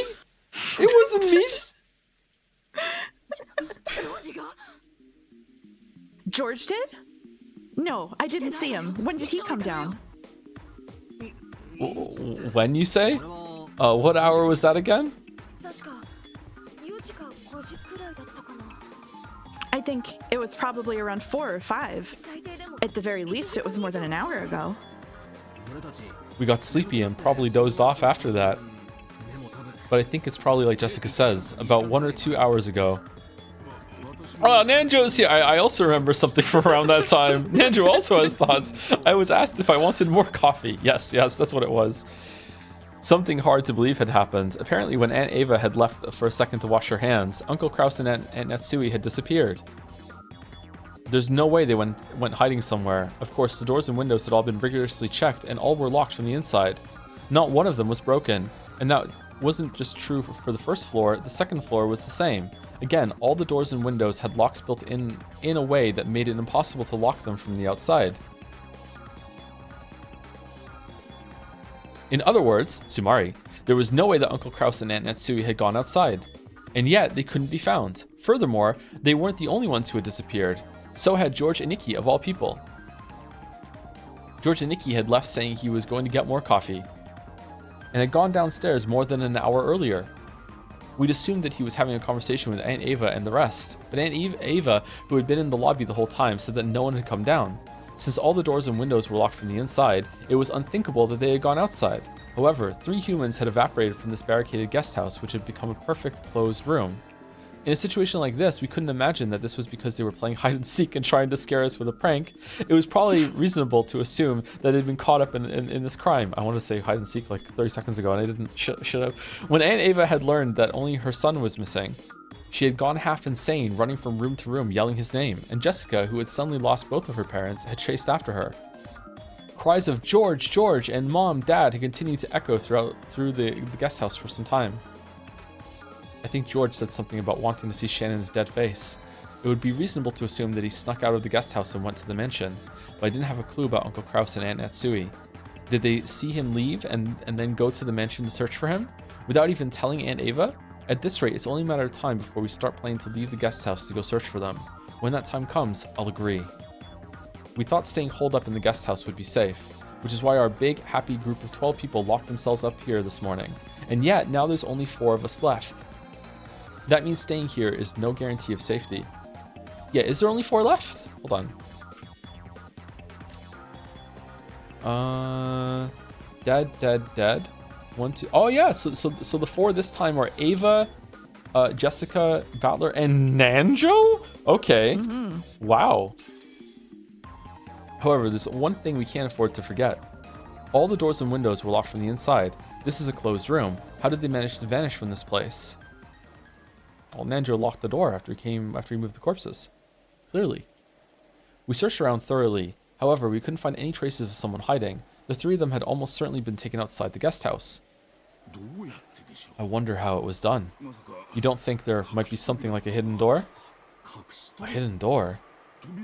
The doors and the windows were built in a way that makes them impossible to lock from the outside. Even using a fish line, it would probably be impossible with the way they're constructed. So it may be reasonable to assume that they left via something other than a door or a window.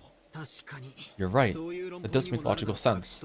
No one can be sure that no hidden doors exist. Maybe they like Santa Claused out the chimney or something. Is there a chimney? Is there a fireplace in here? Ooh. However, before leaping to that conclusion, I suspect a much simpler possibility. And what would that be? For some time, Battler had been opening windows, opening shutters, and checking outside, repeating this for each window. This window's pretty quiet. I see. Unlike the other windows, because of how the building's shaped, the wind doesn't blow into this one. It appears that way. It feels strange that no wind or rain comes in, even though there is so much of it outside. Dr. Nanjo, when I opened the window just now, did you hear a sound? Huh? No, I did not notice it. I believe it is well oiled. In other words, Sumari, it's possible to slink through a window in the hallway when no one is looking. Furthermore, the wind doesn't blow in through this window, so the air pressure wouldn't cause the curtains or a door to make a sound. It'd be quiet. Battler leaned forward and looked at the ground below. He was searching for some sign that George had jumped down, but at a glance he didn't see any mark like that on the grass in the middle of the pouring rain. There might also be a window like this on the first floor. It'd be possible to go outside without anyone noticing. I might sneeze. However, sorry. However, not only the doors, but the windows too are all locked, and the shutters are even down as well, correct? It may be possible to go through them, but you couldn't lock them afterwards. Sure, you can lock them, just like this. Click. Battler closed the window and locked it as though this was perfectly obvious. Battler-san, you aren't saying. If someone inside locked it afterwards, this closed room is as easy as pie. But that means... Oh... Nanjo turned pale. Nanjo sound.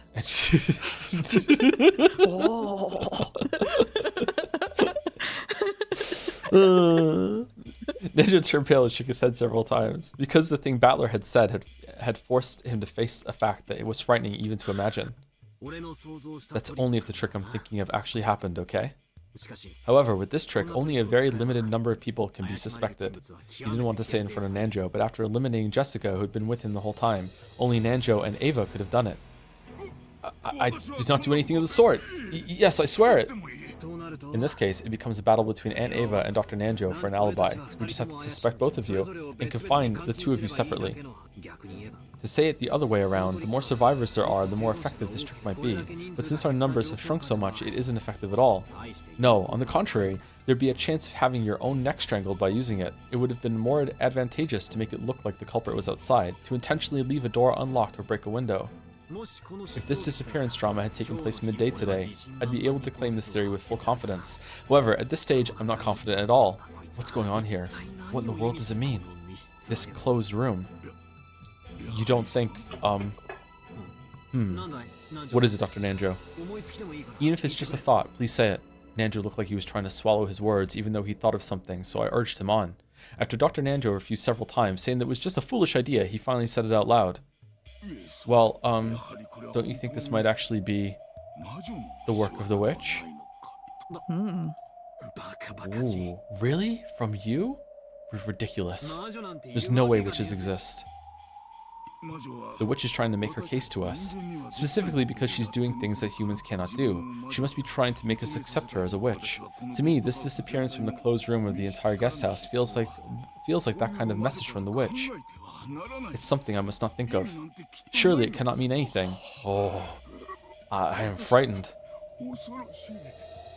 As Dr. Nanjo shook with fear, it looked like he was trying? Is that a mistake? It looked like he was trying. Yeah, that is a mistake. To erase the fearsome thoughts that he kept imagining one after the other. Put it on the Trello. When we went down the stairs, Aunt Ava and Jessica were enraged, and were each persistent in their desire to leave this place and search for their respective families. It was a desire that naturally hits those who can no longer see their family. Aunt Ava told Dr. Nanjo and me to stay here, but I shook my head and started walking. I've been shut up inside for a long time already. I started wanting to breathe some outside air. Yeah, if we're going, let's go quickly. There's no way I'm gonna keep myself shut up in a place like this anymore. Let's go and find Mom, Dad, and George Nissan right now. The blood had all risen to Jessica's head. I hope it doesn't set off her asthma. If anyone wants to stay, go ahead and stay. We'll be searching outside. What about you, Dr. Nanjo? Will you watch the place by yourself?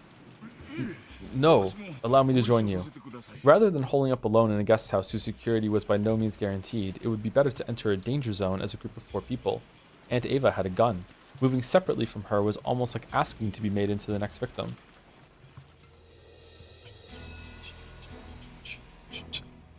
This Tom guy seems like a really sketchy guest. Massive main character vibes. Suddenly appears one day and says he was Joe the whole time and he's dating Mouse, the real main character of streams. I hope this is the last stream with him.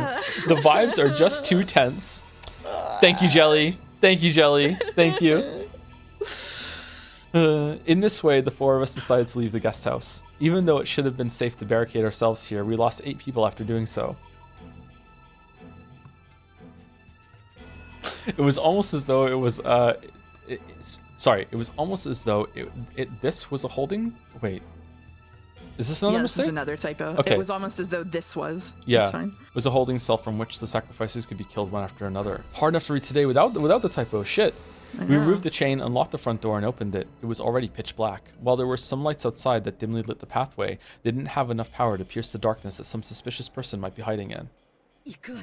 I'm going. If you fall behind, you're on your own, okay? Still holding her gun, Aunt Ava dashed out without an umbrella. Jessica followed after her. After glancing at each other, Dr. Nanjo and I chased after them. What in the world is happening in this mansion, on this island? I've just been shut up in the guest house with the rest of the cousins since yesterday, so I don't know anything about what's going on outside. Just what is happening that I don't know about? Outside this room, in the mansion, on this island, everything is happening, everything is proceeding, and everything is ending without my knowing it. Somewhere in my heart, I've already started giving up. Most likely, not one of us will see tomorrow morning. When the seagulls cry, nobody will be left alive. Gasp. Chapter break. Yeah. It's a good time for a break too. We're about to go into it. We're about to go into it. Oh, okay.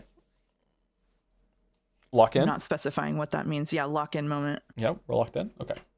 Yeah. Okay, let me say thank you to any subs that came in, and then I will we'll take a break, and I'll go make a tea, I think. Maybe it'll perk me up a little bit.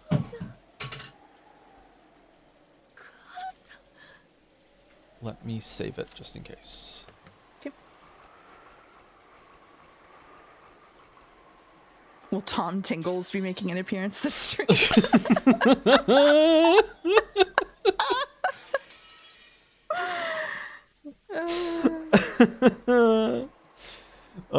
Tom Tingles doesn't have the same ring to it as Joe Tingles. No way. I think it's better. It's better? I think it's better. Yeah, I think Why? it's better. It's got alliteration. It does. Oh, it does actually. Yeah, you're right. You're right. No, it does. Okay. Good taste. Good taste. Who's the last person I said thank you to? Jackie O'Hale. Yuri was taken for sure. Krutler.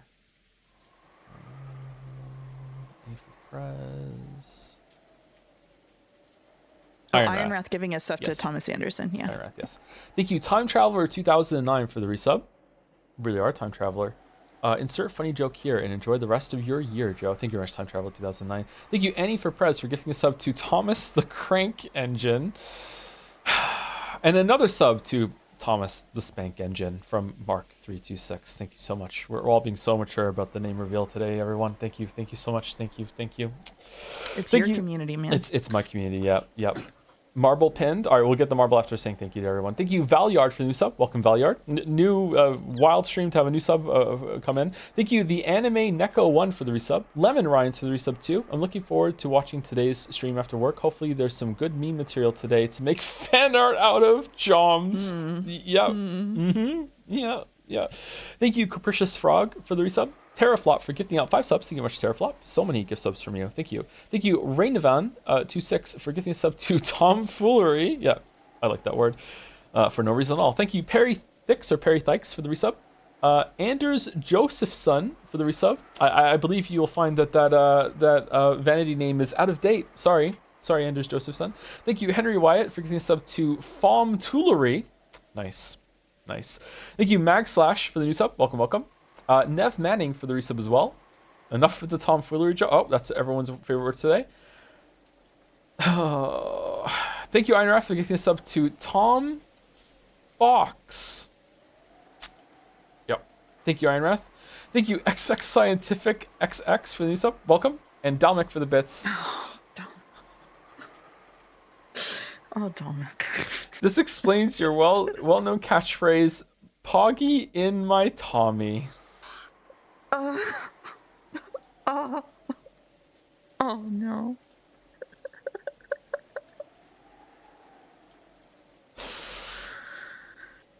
Oh no.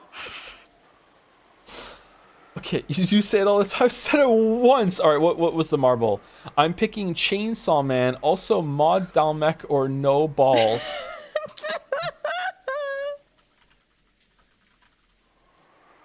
On Twitch? You know what? I will. Don't mod Dalmek. Do you I know will. what he does on my stream? Oh, I will. No. Oh no. I will. Oh no. Modded.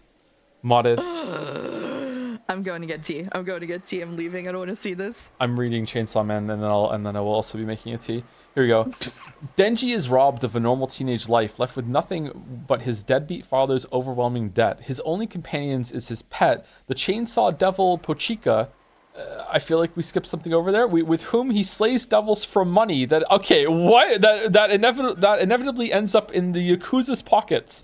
All Denji can do is dream of a good, simple life, one with delicious food and a beautiful girlfriend by his side. But an act of greedy betrayal by the Yakuza leads to Denji's brutal, untimely death, crushing all hope of him ever achieving happiness. Remarkably, an old contract allows Pochita to merge with the deceased Denji and bestow devil powers on him, changing him into a hybrid able to transform his body parts into chainsaws.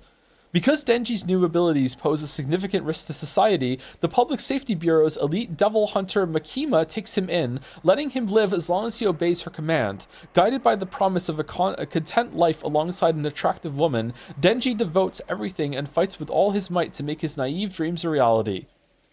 How does this have 8.46? My brother is in this one. Is he really? Yes, he is. Wow.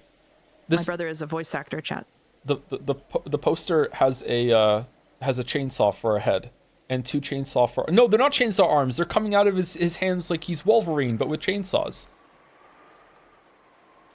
New mouse lore. You know what? Let's just let that new mouse lore simmer, like the tea that I'm about to make. Oh, what a transition! Yeah, All absolutely. Right. Yeah. Muting the mic. See y'all. Get up Be and right walk back. around.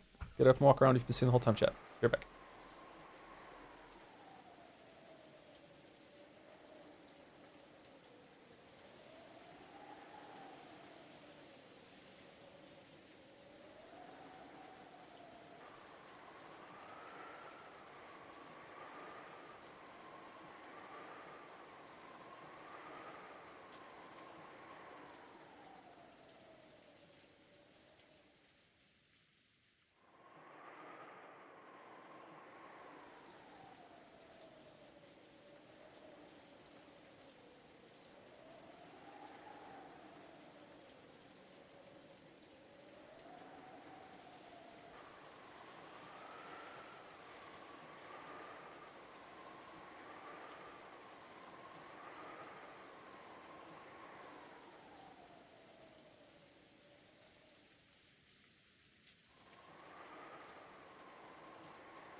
Hello, hello. Avarisi says check your DMs. Oh, Oh, for what? I don't know. Hello again, chat. This explains your well-known catchphrase, "Poggy in my Tommy." Did you say it all the time? I said it once. All right, but back then it was like, "Oh my God, Poggy in my tummy." I don't know why I said tummy, but Poggy in my tummy. Poggy in my tummy. Poggy in my tummy. That one doesn't count. It was in fan art. That doesn't count. No, no.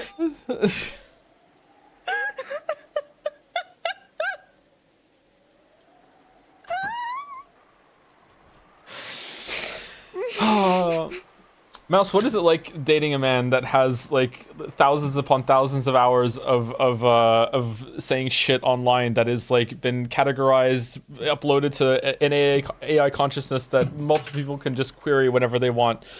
How's it feel? How's it feel? Extremely easy to find things to use against you if I want. That's how it feels. So you're on board with weaponizing it? Okay, all right. Oh yeah. Avarisi and I are going to become best friends. Oh man. Oh man. Okay. You need to triple your stream time for no reason at all. Triple it. Yeah. Thank you, Yuri was taken for the bits. Enough with the Joe Toolery. Tom Mama. All right. Oh man. Thank you. I'm not reading that one out loud, but thank you for the gift sub, Immortal Flames Afros. Thank you to Kazuro Kun for the resub as well. Can't watch any streams since the beginning of the year because I missed the first ones. I hope that you're all enjoying, and I love you all. Oh, thank you, Kazuro Kun. Thank you. And Coin Tossu? What's this with a K? Huh. Okay. The stream break coin toss. Japanese gets romanized with a K for hard C. Okay. I have to go finish making my tea in about 2 minutes, so I guess we should just chill until then instead of starting to read. We got some soothing rain sounds as well. Oh, you didn't read out Avarisi's mic drop. I didn't? No. Was it in the DM? Yeah.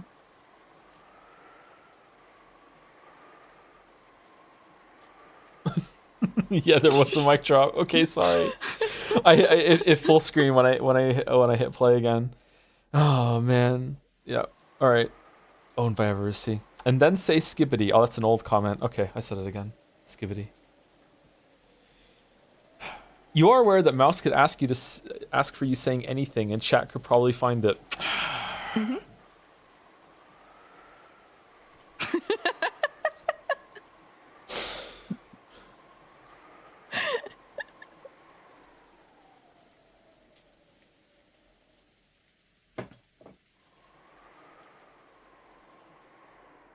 I'm in love with Northern Lion. Well, now I just said it right now, so there you go. No, you don't have to go find that one. We have a lot of folks saying that we should name the podcast Tom and Jelly Thoughts. I saw it. It's pretty funny, but I think Joe has, like, I'm not rebranding as Tom, so I think it's just going to be Joe. So Jelly Jonah, I think, is better. But Tom and Jelly is really funny. Have you considered if you call it Jelly Jonah, then Avarisi is going to make a compilation of every time you've said nut? He probably has that one in the chamber already. Mm-hmm.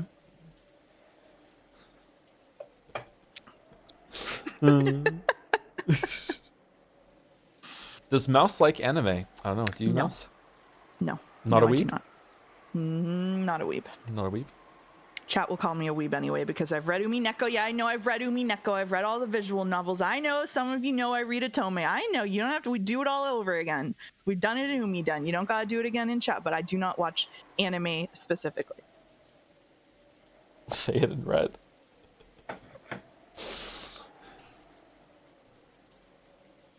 We're gonna talk about that, August. We're gonna talk about that, Kusoro.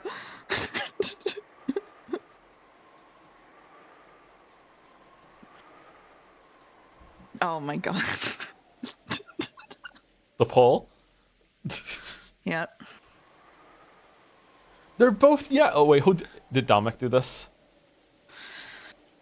I don't know. It's Dalmec or Rodney. What is Subahibi? I don't know. What's Subahibi with you? No. We don't talk about Subahibi. We don't talk about Subahibi. Sekimaya, on the other hand. All right, I think my team might be ready. No, Godot's in chat. I just saw him. Okay, enjoy flying solo for a couple minutes, Mouse. Enjoy. Oh, queen of the stream. Uh-oh. Hi, Godot. Please don't let him read Subahibi. I am on record as saying I will burn every shred of my credibility with Joe to prevent him from ever reading Subahibi at any cost. So you don't need to worry about that. Hello.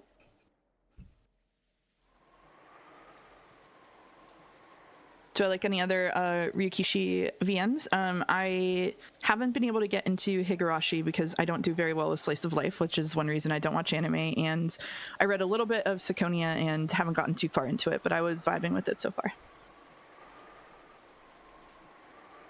What about House and Fata Morgana? I do like House and Fata Morgana. Yeah, I liked it. I think it's a good. It has similar goals to Umineko in some ways, but it tells it in a completely different way, and I really vibe with the way that it does it. So yeah. Who does my brother voice? In Chainsaw Man, he was just kind of like background stuff. I think the thing that he's most well known for is Golja Turk in the Witch from Mercury Gundam show. I have not read Higanbana. How did I get into Umi? I read a very, very good visual novel that isn't finished yet called Misericord, which is a visual novel about nuns. It's not Japanese. It's made by a Western creator called ZC. And I got really obsessed with it because it was when only the first volume of Misericord was out.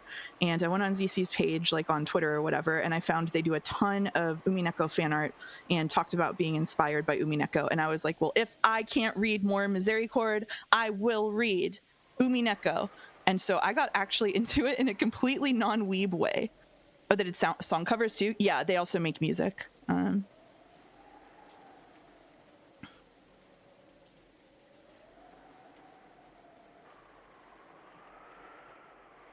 Yeah, my brother uses a stage name, so I'm not doxable from him.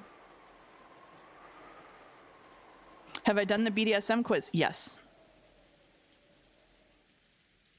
And is Misericord that good? Yes, it is. I love Misericord. ZC also did the music for the game called Pepper Grinder. Thank you, Cake Walking. And they just released the second. They just released the second volume of it out of 3. So, yep.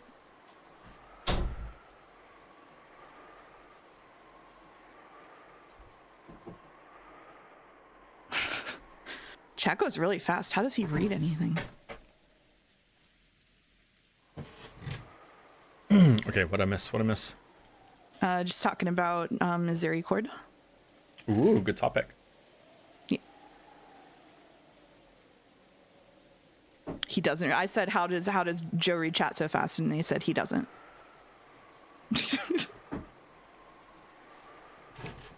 Yeah, I'm not that great at reading chat. Usually I just single out the message that hurts me the most and read that out loud. Did I pass the BDSM test? Asks August with flying colors. Wait, there's a pass fail for that?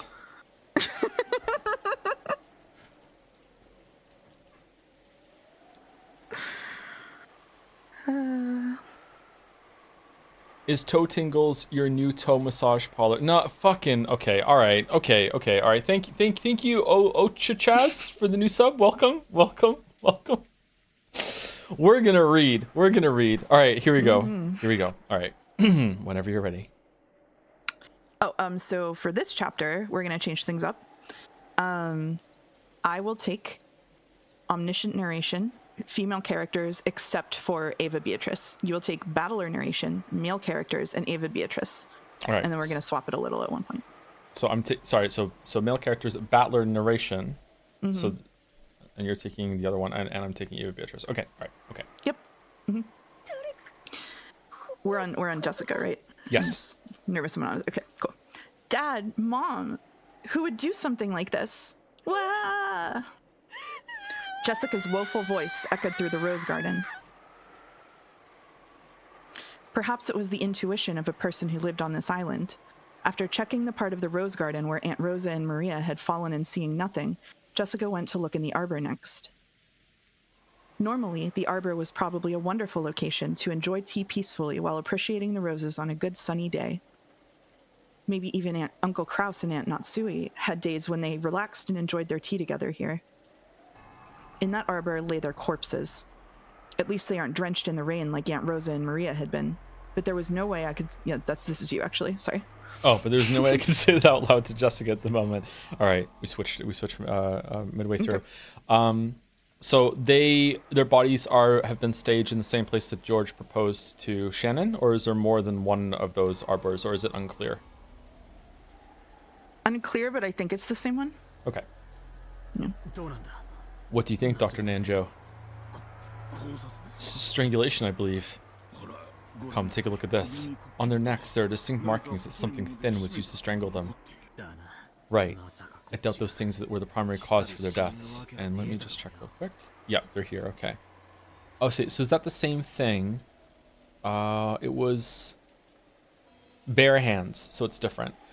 Kraus, his corpse was found in the Rose Garden Arbor. The cause of death is assumed to be strangling with a rope-like object. A stake-shaped weapon was sticking out of his thigh. If only there wasn't that stupid epitaph, I wouldn't have needed a stake. What a pain. Ushirimiya Natsui, her corpse was found in the Rose Garden Arbor. The cause of her death is assumed to be strangling with a rope-like object. A stake-shaped weapon was sticking out of her calf. Why do I even have to follow the epitaph in the first place? Is this some kind of game? And George hasn't been discovered yet. Okay. Right, I doubt those things were the primary cause for their deaths.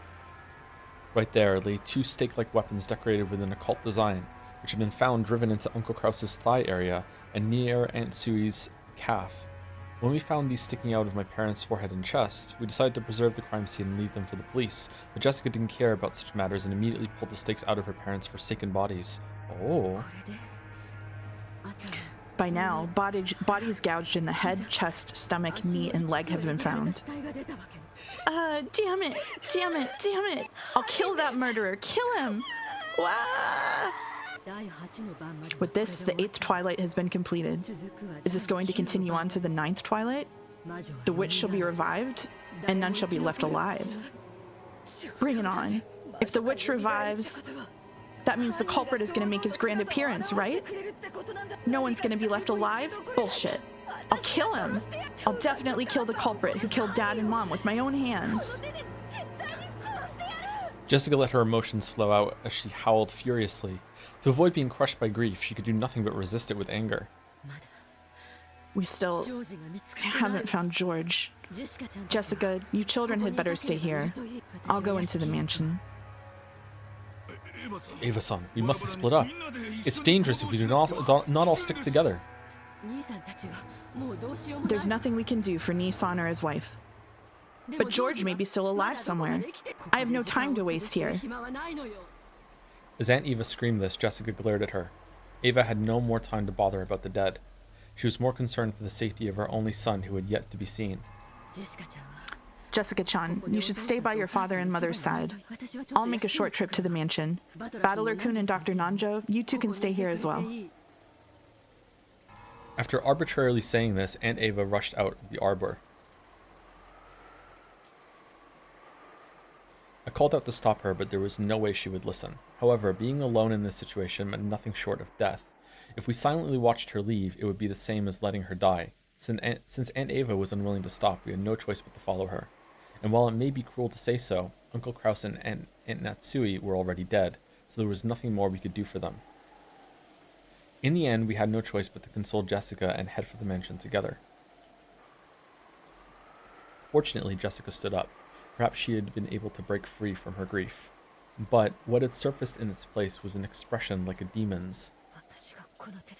I'll kill that person with my own hands. I'll definitely avenge them.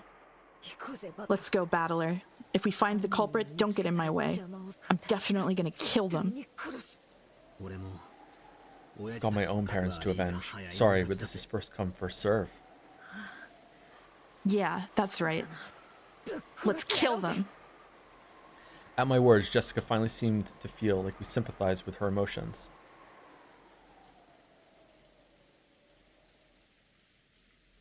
We? Okay. She still had that dark expression, but I felt that Jessica had regained some of her sanity. We took off, chasing after Aunt Ava. Through the rose garden, up the stone steps, running at full speed towards the mansion, whose large, intimidating shadow flashed in the lightning. Ooh. With this, the murders of the epitaph have reached the 8th twilight, and then, on the 9th twilight, the witch shall revive, and none shall be left alive. Hold on. So, right now, my brain is, telling me that the most suspicious person is Ava, but maybe that's too obvious.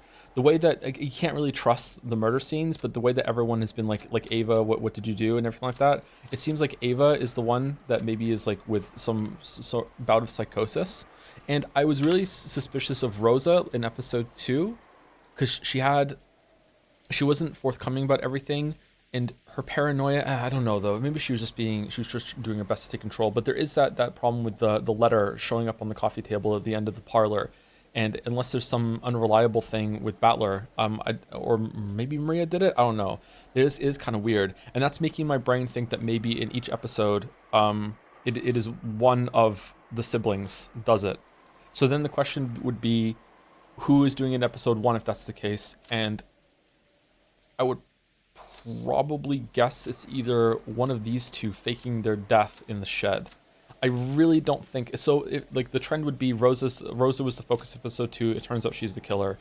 Ava was the focus of episode 3. It turns out she's the killer. I don't know if that's true or not, but that's just the theory I'm running with. Natsui was the focus of episode 1. She's the killer. I can't see Natsui doing that. I really can't. I just don't get that feeling from her whatsoever. And I wouldn't get the feeling from Rosa either, except that Rosa lied at least once. And she was also lying to the servants a lot too. So maybe she lied and I just didn't catch it? Shannon smile emoji.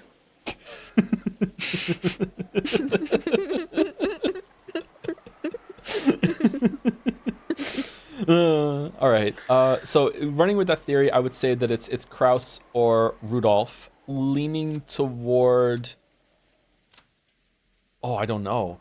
Rudolph had that weird line that he said to Battler at the beginning about him dying, which kind of makes me think that he was trying to like let his son know something without telling him what he planned to do. But like, would he do that? And does that mean Carrie was doing it with him too? Because Carrie seems kind of like ride or die for Rudolph. Rudolph seems ride or die for her too. Actually, the two of them are a really good team.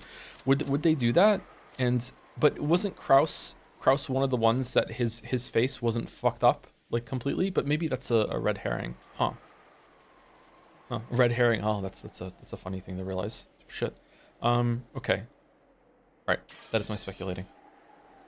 And then, on the 9th twilight, the witch shall revive, none shall be left alive. I will most likely lose my life, but at the very least, I want to burn the truth into my eyes. That's the only thing motivating me to move right now. We were able to meet up with Aunt Ava, who was having trouble with the lock to the front door. It seemed that all the blood had risen to Aunt Ava's head. That was probably making her fingers clumsy. It looked like she couldn't even handle the simple task of inserting the key into the lock. Then there was a faint sound, the sound of the door unlocking, just as though it had waited for all the survivors to unite before opening. It felt to me as though the malicious mansion was trying to swallow up all the remaining humans at once. Wait, the door unlocked itself, or she finally got the key? That was kind of ambiguous there. Perhaps the stench that erupted outwards the instant the door opened couldn't be described as just a smell. It wasn't just the charred smell from Grandfather. I think it also may have contained the regrets of the servants and Dad's group. All of the dead. What did it mean as it floated out, overwhelming us? Was it the cry of the dead telling us not to enter? However, Aunt Ava didn't even flinch at something like that, and we who had to chase after her were forced to step into the mansion even after receiving that message. George? George! If you can hear me, answer. George! Aunt Eva shouted at the top of her lungs. Considering the situation, it's probably far too optimistic to imagine that he's alive. When we started following Aunt Ava's example and calling out George's name in loud voices, Aunt Ava spotted something and stopped walking. She was standing in front of the door to the parlor. What is this? Dr. Nanjo, could you come here for a second? What is it? I'd heard about the eerie magic circles written on doors like the one on the parlor from the adults. Eerie is the only word to describe that thing, which was scribbled with a deep red paint reminiscent of blood so that it slowly dripped down. However, oh, hold on. Is this... Were there only these symbols drawn on the first round of murders this time? Because the other ones had them on all of the doors as it happened. Oh, maybe not all of them. Most of them? Definitely episode 1 had like they updated it with the red things on them. The second one, I think, episode 2, I think, did they have them on the servants' room before they were moved? I'm not sure. I can't remember, but I think it was definitely on the chapel doors. Was it more other ones too? I think so. Jessica's room or something. I think one of them had it. But episode 3 so far, I don't think there's been any new symbols to find like this. That's interesting. Why is that different? However, that had supposedly been there since this morning. Wondering why Aunt Ava, who had supposedly seen it already, would think it odd now, Jessica and I stared at the door. Certainly, I have no memory of numbers such as these being written here. Right, they weren't. Eerie magical characters were written here, but not numbers. From what the two of them said, only the magic circle had been there this morning. However, right now, there were 8 digits written near the upper part of the magic circle. Leon. Did you have that already? Like, what? Yeah, I knew that was happening. What do you mean? 07151129. All right, flip it upside down, and what do we get? Be slow. Be slow. Be silo. Nailed it. Umi didn't pack it in. I solved the puzzle. I solved the puzzle. I didn't know what it meant, but I didn't even want to imagine what someone had been thinking when they wrote it. It was drawn with the same paint as the magic circle, but it had clearly been written very recently. The way it had dried and the condition of the color was completely different from the magic circle part. Are they like coordinates or something? I'm sure it just has some magical meaning. No point wasting time thinking about it. Jessica intentionally spat those words out in an attempt to push it aside in the eerie feel it gave off. It could be a magic square. The idea that a ward against magic can reside in a certain sort of number play. I believe everyone has heard of the one where adding all the numbers in each row leads to the same sum. Yeah, we all watched Cracking the Cryptic, yep. Wasn't that a group of numbers buried in a rectangle? This is just a single row. I don't have a clue what it could mean. What Jessica-chan said is probably correct. There isn't any point in us wasting time thinking about it. Even though she said that, she probably suspected that it actually meant something. Aunt Ava was definitely writing that number down on an old receipt or something with a short ballpoint pen. Unless it had some obvious pattern, it'd probably be tough to memorize a code made up of an 8-digit number. Could this be a date or something? A date? What are you talking about? Well, it's probably... Just taking Ava. Oh, sure. I'm sorry. Well, It's okay. it's probably a coincidence, but my birthday is July 15th. Once I thought that 0715 might refer to July 15th, I figured that if 1129 stood for November 29th, maybe that fit perfectly. Why would your birthday be written in a place like this? And what's up with November 29th? That's what I want to know. He doesn't know. He has no connection. He's just like, yeah, maybe. Still, it's probably just a coincidence. When I thought about it, it started to feel a little creepy. What if someone's birthday was November 29th? That's not the birthday of anyone else in the family, not Dad or Kirei-san or Angie. And of course, it isn't my mom's either. Nothing comes to mind. I don't believe it's Kinzo-san's or Genji-san's birthday. It isn't from my family either. And it isn't Rosa's or Maria-chan's. It can't be anyone in my family, and it isn't Canon-kun's or Shannon's. I always give the servants presents on their birthdays, so I know it for all of them, but I don't know anyone who was born on November 29th. Once we started imagining that the eight digits weren't meaningless, but actually 2 dates written together, it really started to look that way. However, its true meaning may be something completely different, or there may be no meaning at all. Anyway, since we don't have any real clues, it's probably pointless to stand around here worrying about it. The inside of the parlor is much more important. This morning, behind each of the doors with a magic circle drawn on them had been the body of a victim. So if something new has been added to this door, does that mean something new has been added inside the parlor? When Aunt Eva tried to open it, she felt the resistance of the lock. She immediately took out a master key and put it in the keyhole.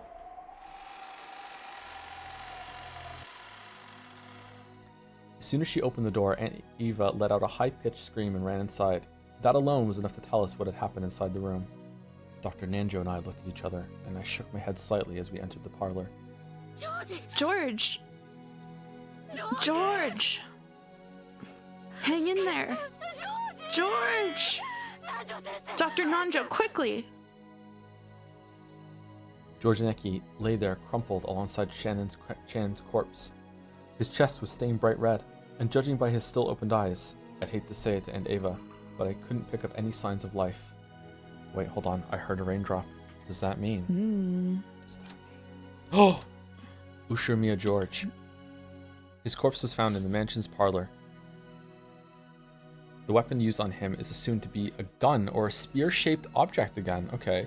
In exchange for his soul, the witch gave 8 numbers, 07151129. If you say it, a small golden land will be opened. What?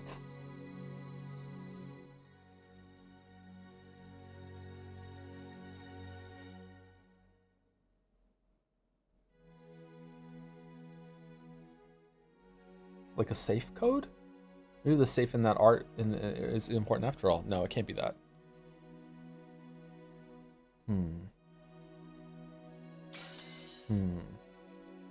Okay, I got nothing.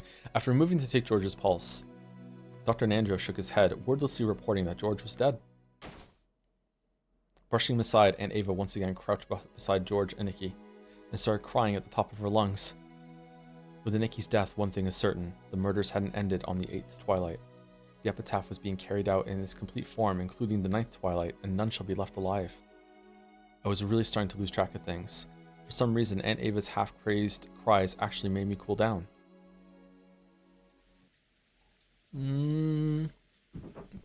Wait, is that true?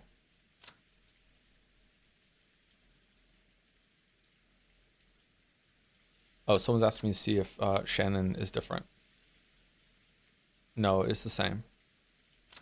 How many people were left alive in the first episode? It was these 4, right?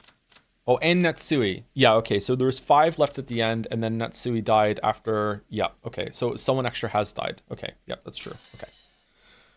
Crestfallen and exhausted, I flopped onto the sofa and plunked my feet on top of the table. Maybe all these murders numbed my heart. Instead of just being frightened, I felt completely confused.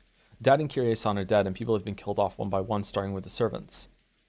And there's been a hell of a lot of them by now. I don't know when the first murder happened, but they might have been killed at a rate of about 1 per person per hour by now. We believe that the boat will come for us around 9 tomorrow. There's still a full 12 hours until then. How many more we're locked in here for 12 hours? How many more sacrifices to the witch will there have to be for us to survive? With the 4 of us, if one goes each hour, we won't last any longer than 4 hours. That's true. Quick maths. We don't even know if we'll last until midnight tonight. Damn it. Yesterday after lunch, we came into this parlor. Just as they started talking about serving some tea Aunt Rosa had bought, the kids decided to take a walk. Maria was jumping around, wasn't she? Didn't Shannon-chan bring us some cookies? She said Kumasawa-san had baked them or something. It would have been hilarious if she'd baked some mackerel into them, wouldn't it? That's right. I'll never hear Kumasawa-bachan's mackerel jokes again, will I? Oh, right. If I only remember stuff about Kumasawa-bachan, that wouldn't be fair to everyone else. Why did Dad and Kirie-san even go outside? It's not like going without food for a day would kill us. So true! So why did Gluttony get a hold of them and make them go out for food? I'll bet that fearless dad of mine just started complaining about being hungry. Kirie-san, you were supposed to be the brakes for my reckless dad. Why didn't you stop him? And what about your daughter, Angie? Am I saying that right, by the way? Is it Angie? I just say Ange. Just Ange? Ange? She's still just 6 years old. Don't tell me you plan to leave her in my care. After all, it's doubtful now whether even I'll be able to leave this island alive. Oh, chat's on my side. Yeah, chat's mad at me. Oh, Chat is mad at me. the rare Yeah. Tom win. Ho, ho, ho, ho, ho, ho, ho. Okay, all right. So stop. Why are you fighting at a time like this? Jessica-san, stop. It's been kind of noisy for a while. By the time I looked up to see what it was, Jessica and Aunt Ava had suddenly started fighting each other. No, maybe I should say that Jessica was grabbing at Aunt Ava. Aunt Ava killed Dad and the rest. There's no other explanation. How foolish. Why should I know anything about what happened to your parents? Who was on the first floor of the guest house? Aunt Ava. Dad and Mom were in the first floor lobby along with her. And who was left alive? Only Aunt Ava. Why? It's obviously because you're the culprit. You killed Mom and Dad, carried them outside, and then shamelessly locked the door, trying to make it seem like it was the witch's doing. Then why do you think George disappeared? He never came down to the first floor. So did he disappear from the second floor? And who was on the second floor? You people were, right? You knew, didn't you? You knew that George slipped out of the guest house, and you brazenly acted as if you didn't know anything. If you'd stopped George, he'd be... I said stop. Jessica-san was in the cousin's room the whole time, and Ava-san was in the first floor lobby the whole time. Neither of you is responsible for anything. What we have here is simply the sadness of losing family members. The culprit is no one, nowhere. It's all just the witch's fault. So stop hating each other, you two. The witch's fault, huh? I wonder if that's a good way to cool down the situation right now. Yeah, I finally understand why 3 people evaporated from the guest house, when all the doors and windows were locked from the inside. This is what they were after, making us think the culprit was inside and sparking this ugly, mutual hatred. Has to be the culprit's, the witch's goal. But if that's the case, how did the culprit lock it from the outside? When Dad's group was attacked, their master key was definitely stolen, but the doors and windows to the guest house were built so that you couldn't lock them from the outside, no matter how hard you tried. So that master key should have had nothing to do with the guest house closed room. Jessica and Aunt Eva were turning their sadness at losing their blood relatives into anger at the person in front of them.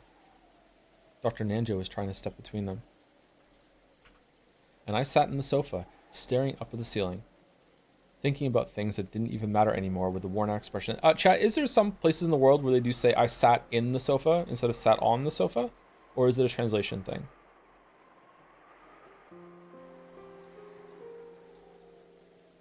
Who cares? I'm a curious guy. I'm curious.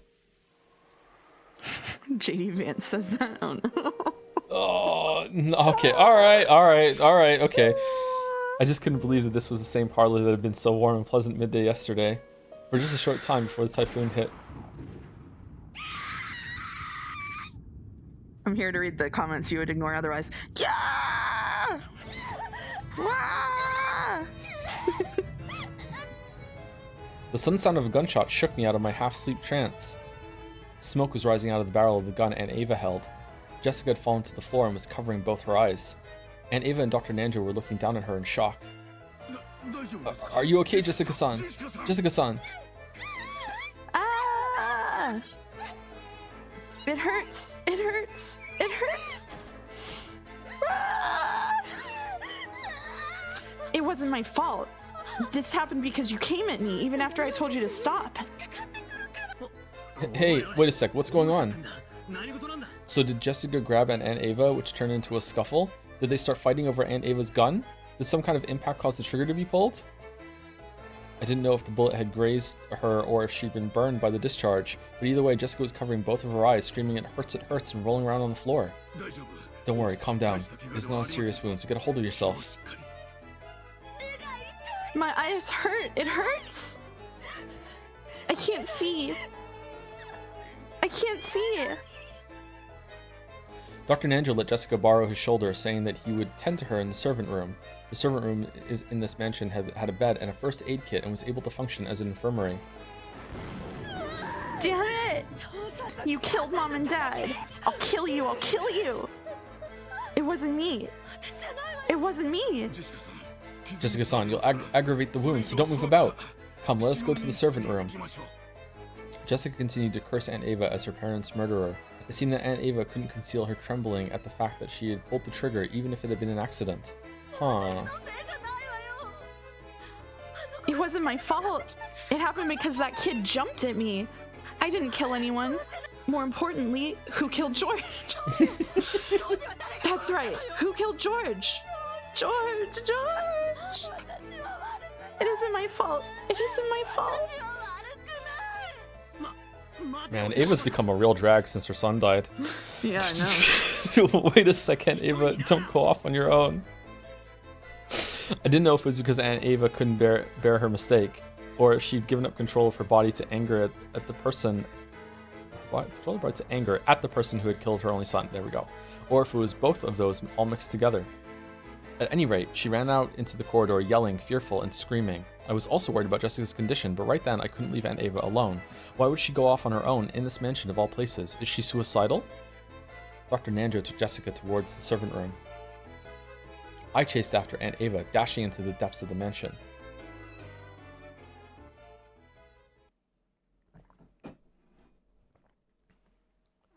I think this is my narration when it comes back. After sitting Jessica on the servant room bed, Nanjo told her several times not to touch her eyes and examined the affected area. The barrel had probably been near her eyes. There was a possibility that the flames from the discharge had injured her corneas. There was no threat to her life, but it would probably be necessary to take her to a doctor as soon as possible. What's Nanjo then? Yeah, exactly, yeah. Nanjo applied emergency first aid, covering the affected area with gauze and wrapping it with a bandage. As a result, Jessica completely lost her field of vision. Is that okay? The wound may hurt or itch, but you mustn't scratch it, at it, or rub it. When tomorrow comes, let us go to an... Ophthalmologist. Ophthalmologist as soon as possible. I think I would have got that one, actually. Okay. That bitch. She really was trying to kill me. If the angle had been just a little bit off, I'd have been killed by now. I'll definitely turn her into the police. Ava-san would do no such thing. That was an accident. You call that an accident? She killed Dad and Mom. There's no way any 19th person or witch exists on this island. She's behind everything. She was the only one on the first floor of the guest house. George Nissan must have seen her kill Mom and Dad, and she killed him to keep him quiet. It's the same with Grandfather and the servants. I'm sure she snuck out of the family conference last night and killed all of them. If that is indeed the case, then we'll find out about it as soon as the police investigate.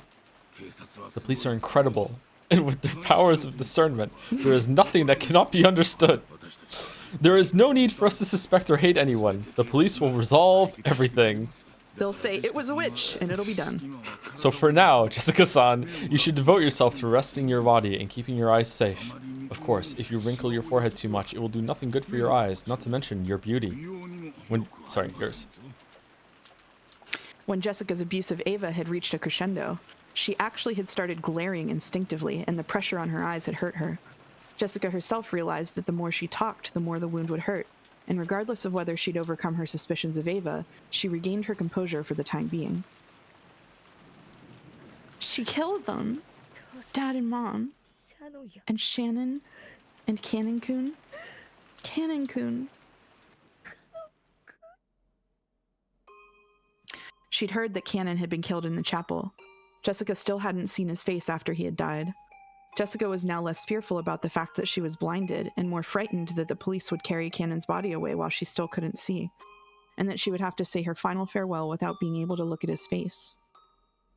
Her anger at the culprit and her sadness at the death of the person she'd liked, those mixed emotions started her crying. But right now, tears were actually painful for her, so she wasn't even permitted to leisurely remember his face in bygone days. Jessica could do nothing but sit on the bed and let her head droop, withstanding the pain.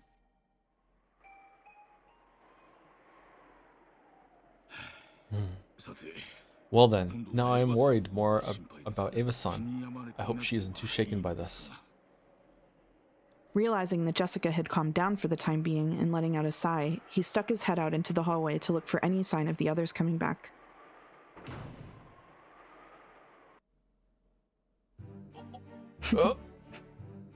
Then, Their eyes met. Nanjo, unable to understand who this person was bewildered for an instant. I hear that people who have lost the power of sight have 0 anti-magic power and magic resistance power. In other words, Sumari, you're an isolated pawn right now. Understand what that means? What did you say? Nanjo had no way... Sorry, yours?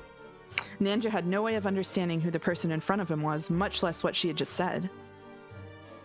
Dr. Nanjo? What's going on?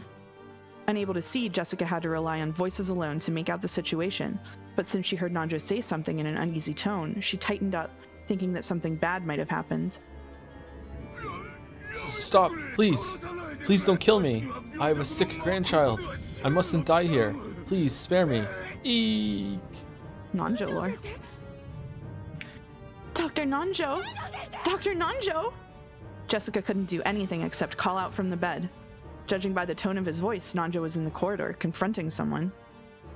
And he was scared. His life must have been threatened just a second ago. No, stop it. Eek. On the 9th twilight, the witch shall revive, and none shall be left alive. Hehehehehe. The witch pointed the end of her gold staff at Nanjo. Even though he didn't know what she was planning to do, Nanjo assumed that she must be trying to take his life. Dr. Nanjo? Dr. Nanjo! Is someone there? Answer me! Stop it! Aye! Bang. A sharp sound echoed. And just as sharply, the tip of the golden staff tapered and stretched, slicing into Nanjo's forehead. Jessica, who could only try to grasp what was happening with her ears, had no clue what was going on. But even so, she was able to realize that with that sound, Nanjo had died. And she could tell that that person was now in the corridor, right in front of the servant room. Furthermore, since she couldn't see, she wouldn't be able to run away, much less resist. Knowing that she was a mouse in a trap and in a life-or-death situation, Jessica shuddered. Okay, I heard a raindrop. But Balor's not here. Attending physician Nanjo. His corpse was found in the hallway in front of the mansion's servant room. The weapon used on him is assumed to be a gun or a spear-shaped object, just a little longer, and he'd probably have managed to return alive. However, in the very end, the witch did not permit that.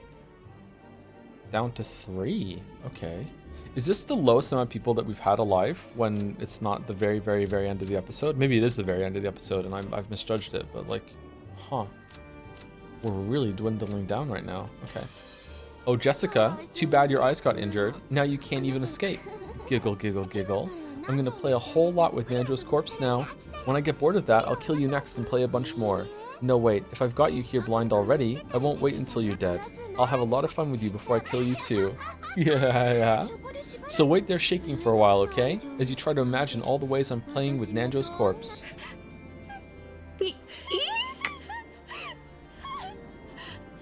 Jessica was struck with fear and let out a frail scream. She wanted to scream in a much louder voice, trying to get someone to help her. But she couldn't. When faced with true fear, it clogs up a person's throat. Right then, Jessica could barely even breathe. Help me! Help me! Eek! She searched around with her hands, trying to find some way to escape. But even though she should have known this room well, just being unable to see made it like a closed room of darkness. She ran into a shelf or something, and things like a candy jar and bottle fell down, hitting her on the head. As she was now, it would have been tough for her to even guard her head to block it. She was painfully aware of how powerless humans become just by losing their sense of sight. Of course, she had no time to be impressed by this fact. She crawled around at random, trying to escape from that place. But she kept bumping into things that she didn't understand, getting hit by various falling objects. And it felt like the entire room was alive, bullying her and refusing to let her escape. Then a footstep could be heard from that presence in the hallway. And then a voice. She'd probably poked her head into the room since Jessica had been so loud. You really are noisy. Act like a lady and wait there on the bed, because I'll give you a wonderful blood-red death outfit fitting for such an honored daughter. Something good enough to make the person who finds you faint, okay? Dolphin sound.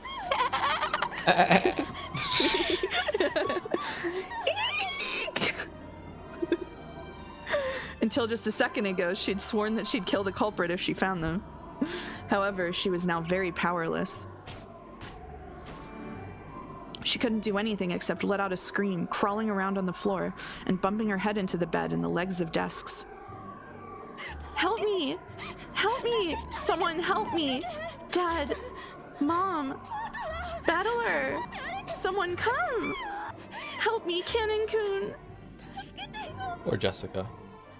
In the corridor, as the witch thought of how to toy with Nanjo's life, a single gold butterfly secretly watched that scene from the corner of the hallway.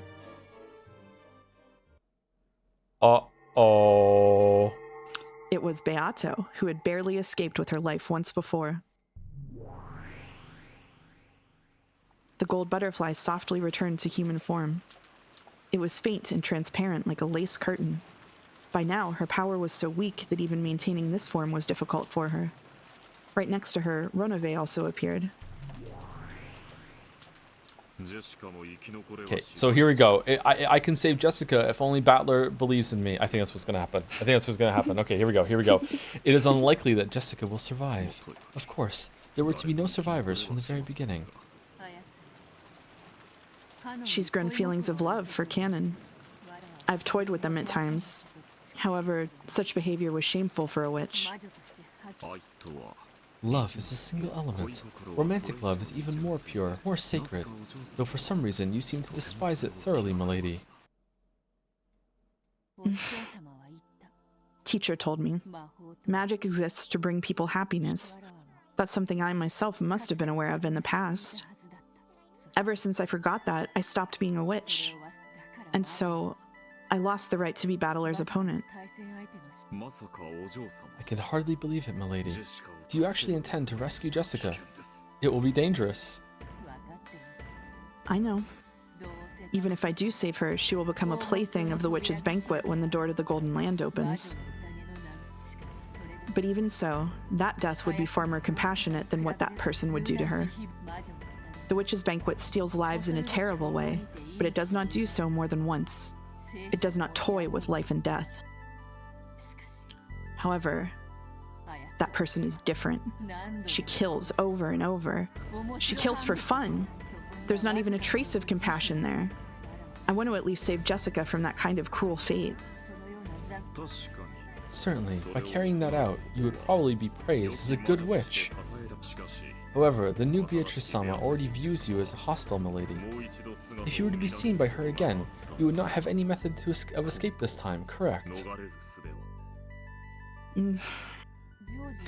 When I reunited George and Shannon, I finally understood what a witch is, and what magic is. I am a witch, I must act as a witch, and I must be acknowledged as Battler's opponent, and make Battler accept me as a witch this time around. The road to that goal may be long and difficult. However, if I do not take a step forward here and now, I won't be able to call myself a witch. I understand your feelings, but how do you plan to rescue her? There are not many forms of magic that your body is capable of now, milady. Did you not have to borrow George's power even back when you revived Shannon? Indeed. And for that very reason, I may be able to save Jessica. Right now, she's begging for Canon to save her. If I can borrow the power of that emotion, my magic may be able to knock on the doors of the land of the dead once again. You may be able to knock. However, you would use up all of your magical energy. If you were to be spotted by the new Beatrice-sama, you would truly be without a method of escape. I am no longer your butler, milady. Understand that I cannot assist you if the situation worsens. I know. By now, I've toyed with and taken more lives than I can count. So, I may not be able to make up for it, except by saving the same number of lives, bringing them through that door. I've had nothing to lose in the first place. I'm just a gold butterfly who has passed its name and magic power on, and who is no longer acknowledged as a witch. What about Battler-sama? You are partway through a game with him. He has said that you would wait until you returned. Are you truly satisfied to end it here? You have a duty to return to the seat across from Battler-sama, milady. For that very reason, if there's a life that only I can save, I will save it. And I will be accepted as a witch. I must become a witch. If this is training, it's a very childish thing. Nothing that compares with the evils I've committed before now. Vanish, Ronove. Watch what may be the final magic of a single butterfly who used to be called a witch. Certainly. Please, show me magic. That will not disgrace the name of the Golden Witch. And I pray that it is not your final spell. Go, my friend. If you can find enough ink, write down the story of my foolish life and hand it over to some fool who's about to walk down the same path. So long, Ronove.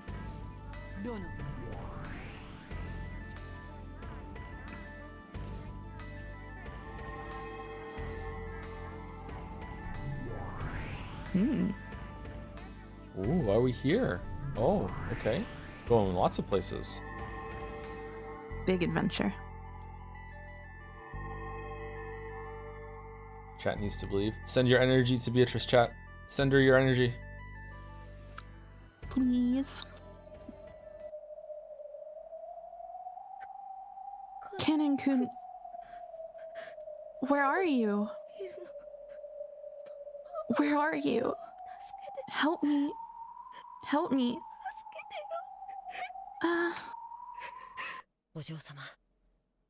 Milady, I am always there by your side.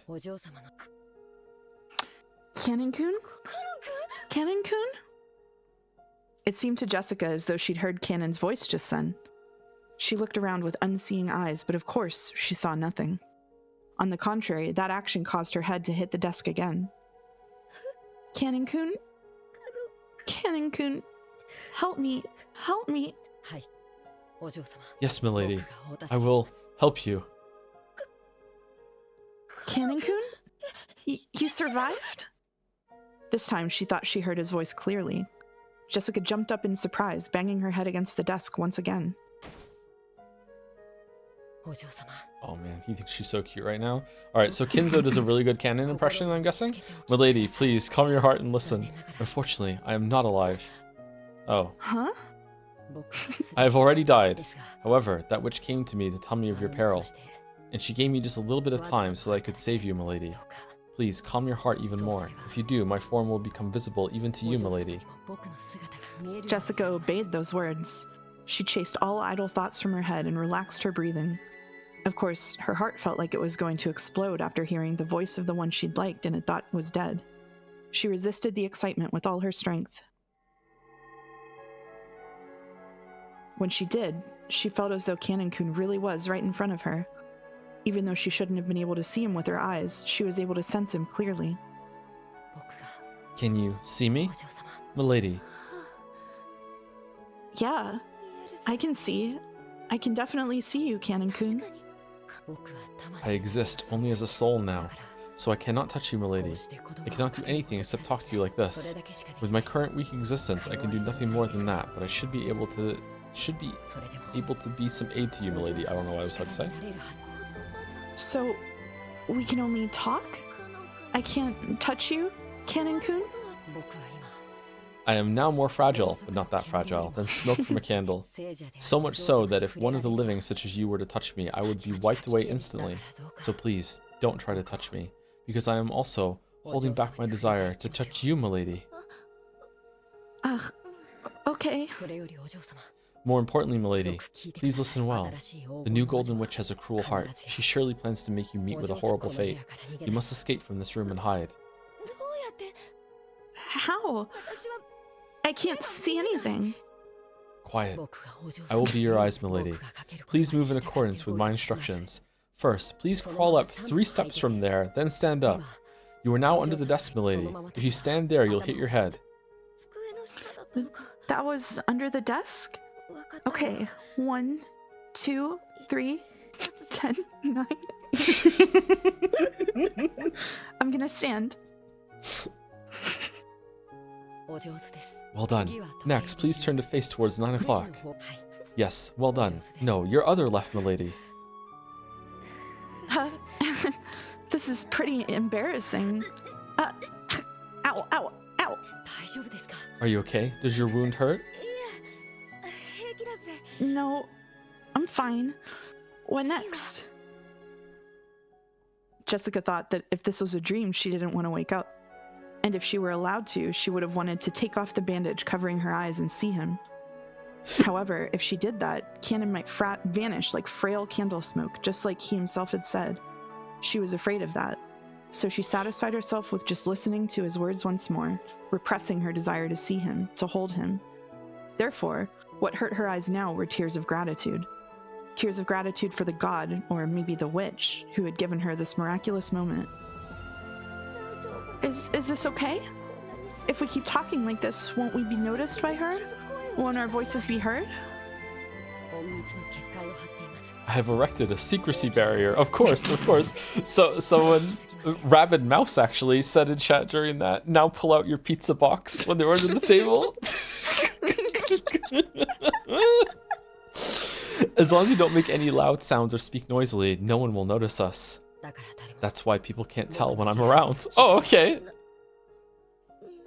I don't really get it. But anyway, we'll be fine as long as we stay quiet, right? What should I do next? Please walk 10 steps in that direction. You will touch the sofa. Please continue along that. Do it slowly. Stay calm. Believe in my words. Sure. It's weird. Even though it's so scary not being able to see, I'm not scared at all if you're with me, Canon-kun. Yes, that is the sofa. Trace it to the left while advancing slowly. There is a table just to your left. Be careful not to bump into it with your shins. It was a very, very strange and bizarre team effort. Even though she would have been killed in an instant if the terrible witch noticed her, there was no fear in Jessica's heart. She was being protected and guided by Canon, someone she thought she'd never be reunited with. It would probably be just a momentary miracle. Even so, Jessica was deeply grateful for it. If she hoped for too much, she was sure that he would disappear, so she tried not to ruin this faint miracle. And trying to engrave this moment into her heart for all eternity, she slowly, slowly continued to walk, obeying Canon's voice. Okay, if you walk 10 more steps, you will exit the servant room. Then, please turn to face 9 o'clock and keep walking very slowly. Put your hand on the wall to your right and keep on following that. I will take you to a safe room. It feels like we're playing Keep Talking and Don't Explode. If I go there, will you leave, Canon-kun? What do you mean 9 o'clock? Am I stupid? It's a reference to a direction based on where you're facing at the same time. So it's not like she has to have a point of reference. It's just like when she gets to the door and opens it, 9 o'clock from where she is at that point. So it can make sense as long as she doesn't turn her head for no reason, which she might do. Yeah, it's not exactly foolproof. Yeah. Canon didn't answer, but his lack of an answer was enough to tell her the truth. Then, no way. I don't want to go. If you stay here, you will be killed by the witch. I don't mind. If I'm killed, I can go to the world where you are, Canon-kun. Milady, please listen to me. The human world is too bright and painful for the dead like me, so I cannot stay for long. So, milady, please allow me to use what time I am allowed to guide you to a safe place, because after that, I will stay with you until my time runs out. Is that the very best you can manage, Canon-kun? Yes. In exchange, I will stay by your side as long as possible. I will stay with you and talk with you, milady. Talk about what? What do you want to talk about? I don't care what, as long as you're willing to tell me, Canon-kun. Well then, I will tell you the story of a cowardly servant boy who lacked all courage. The story of a foolish and pitiful boy who fell in love with a young lady as radiant as the sun. Even when the lady confessed those same feelings to him, he lost to his cowardice and was never able to be honest with his feelings while he still lived. Yes. Then, I want to tell you a story too. It's the story of a cowardly girl who couldn't muster the courage to tell the boy she loved how she felt, much, much more often. The story of how that girl, after being reunited with that boy by a miracle from God, used that chance to finally muster up her courage. I wish Jelly was here to tell me who they're talking about. Oh well. I also want to hear that. So for that reason as well, let us go to a safe place. Yeah. If I could be with you, Canon-kun, I would walk however far, however long it took, 500 miles. I don't need eyes anymore. If you tell me to step forward, I will take that step, even if it leads off a cliff. Thank you. Come, milady, let's go. The first 10 steps. No, I don't like it. I won't do it, unless you call me Jessica. Understood. Well then, Jessica, take the first 10 steps. Yes, Canon-kun. 10. 9. Baldur said, why is he doing the ASMR? You're one of the daughters of the Ushiromiya family. You've been blinded and your servant boy has come to guide you out.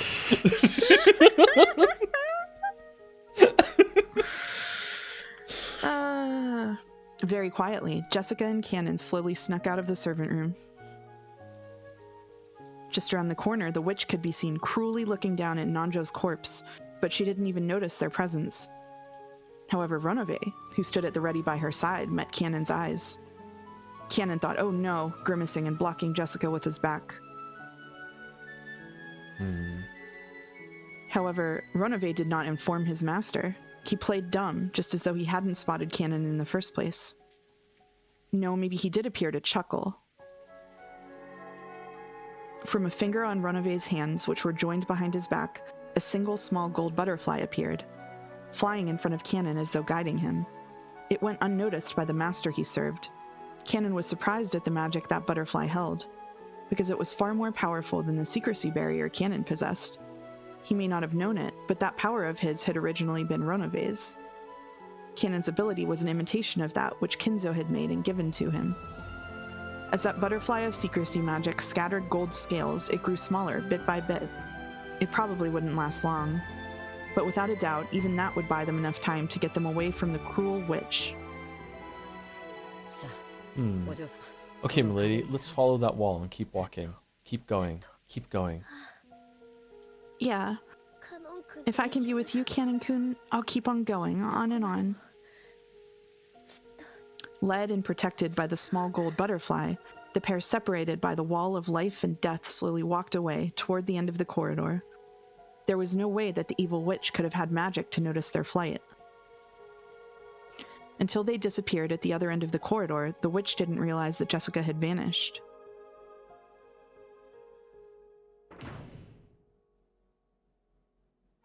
By the time the gold butterfly Runove had sent evaporated completely, Jessica had reached the parlor. Even though it would have been a quick trip if she'd been able to see, as she was now, it had been a very long adventure. Come, milady, we've reached the parlor. I will now take you to the bundle of curtains by the window. If you hide there, you'll surely be safe. Inside the curtains? Not bad. I used to hide in there a lot long ago. Beatrice-sama. Huh? Canon called out the witch's name. Jessica looked around in surprise, but she obviously couldn't spot the witch when she couldn't see. Beato had appeared once again with a faint form. Canon squared off against the figure of the evil witch, but Beato's expression was soft or even pitying.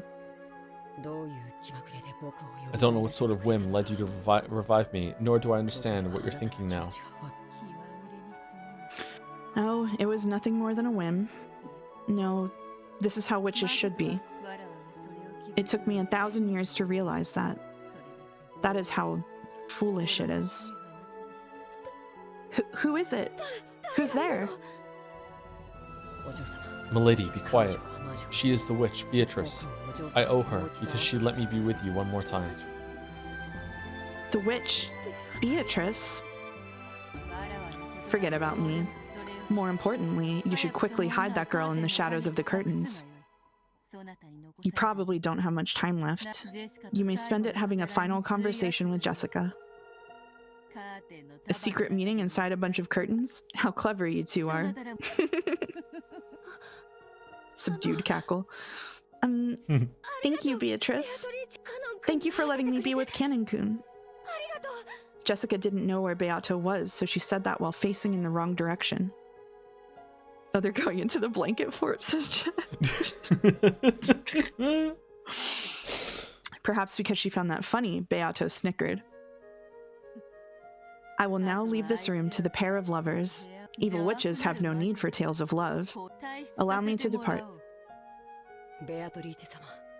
Beatrice-sama, thank you very much. There's no need to thank me. You know that something like this cannot compensate for all the evil I've done.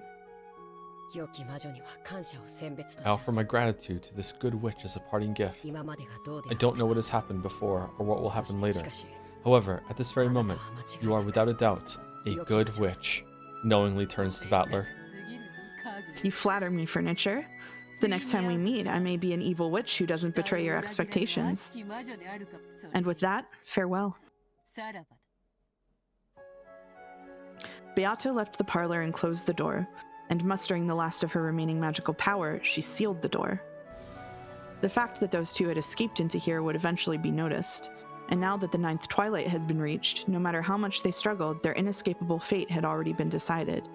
However, until that final moment, they should be given the chance to speak with each other of their love.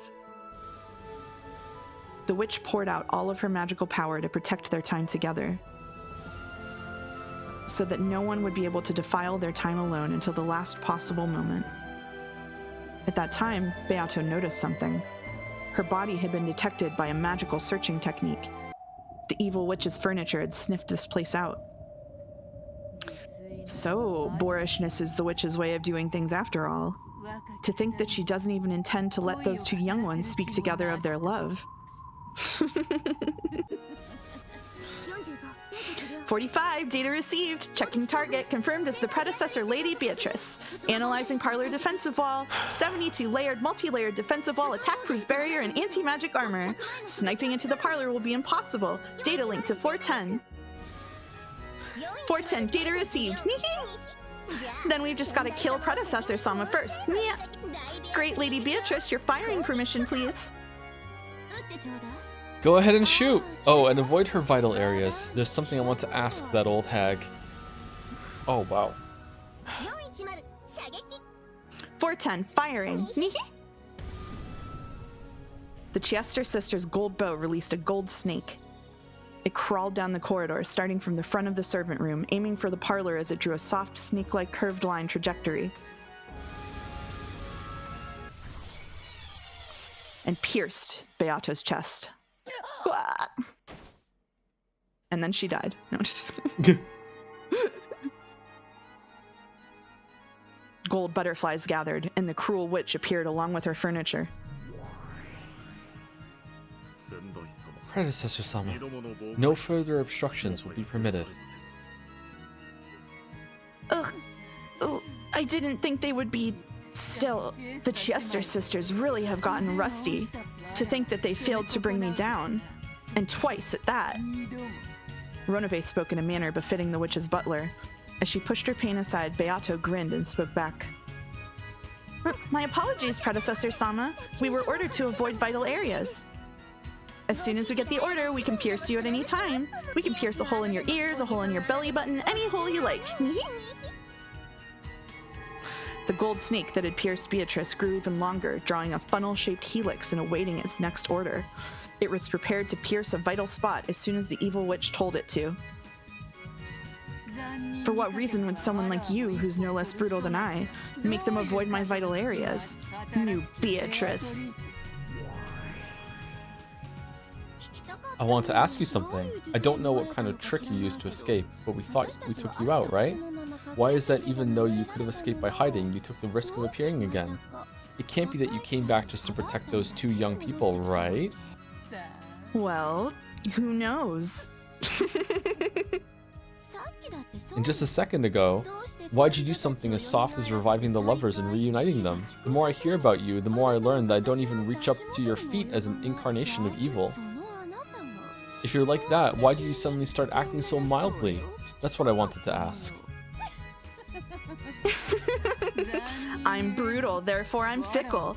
What purpose could questioning that possibly serve? She asked her sisters, sew her. When she ordered that, the gold snake that was curled in a helix and suspended in space moved as fast as a real snake going after its prey, and pierced Beato's body multiple times from both sides, its gold tail drawing an X shape. As the cruel witch had ordered, it drew a cross-stitch through Beato's chest. The gold thread made a squeaking sound and tormented Beato. Rather than a gold snake searching for its prey, it waited for orders like a sewing needle ready to sew Beato. If it's you we're talking about, there's no way it could have been a whim. I've heard about you, and I've learned. You're such an incarnation of evil that I don't even rise up to your feet. I thought I was truly a fitting successor to you. But you've always been in the way. You always say warm, pleasant things that shock me. What changed you? You explored the depths of evil for 1,000 years, and I let you live because I wanted to know what happened to make you change so much. Oh. If you really want to know, then I suggest you waste 1,000 years as well. So.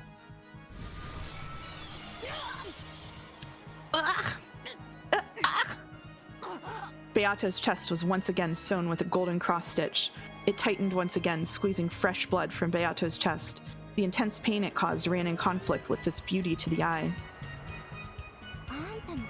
You might be one of those things that disappear when they die and don't leave a corpse, so I'll kill you slowly. But if you answer my questions honestly, I'll let you die easy. I'll give you a splendid, gorgeous death, perfect for my predecessor Sama. I'll sink you in a coffin filled with water and roses. Isn't that wonderful?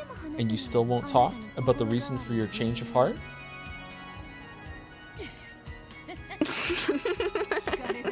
Not answering when she's asked is another one of an evil witch's pleasures. So, twice.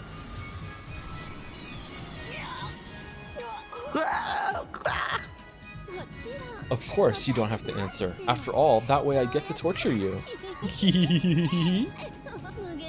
The endless magic truly is wonderful. When you think about it, though this world is limited in every way, the endless cannot exist in the human world. Because gods are without limits, the human world is deprived of all limitlessness, so that they can be looked down upon. So in other words, Sumari, this endless power is the power of the gods. A wonderful power where the more you play with it, the more fun ways of playing you find. You used that power as you please for 1,000 years and went on a rampage. Why are you having a change of heart only now? You aren't going to say you regret handing it over to me, are you?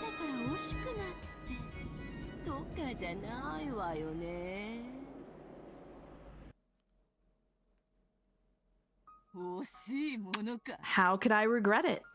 The endless magic you believe in is no magic at all. True magic lies in a deep abyss that you most certainly cannot reach. And this is what you realized? Then what is it? Wander about for 1,000 years without realizing, foolish witch. So, 3 times this time.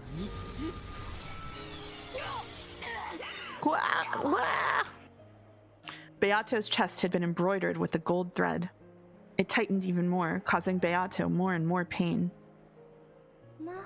Well, that's fine. I'm no longer curious about what kind of revelations an old hag who refuses to die might have had. I'm bored now, so I'll just kill you. If I do, the barrier around the parlor will dissolve. Then I'll torture Canon and Jessica to death a whole bunch of times. Being able to have 2 lovers as my toys at the same time sounds pretty fun, right? Kill her.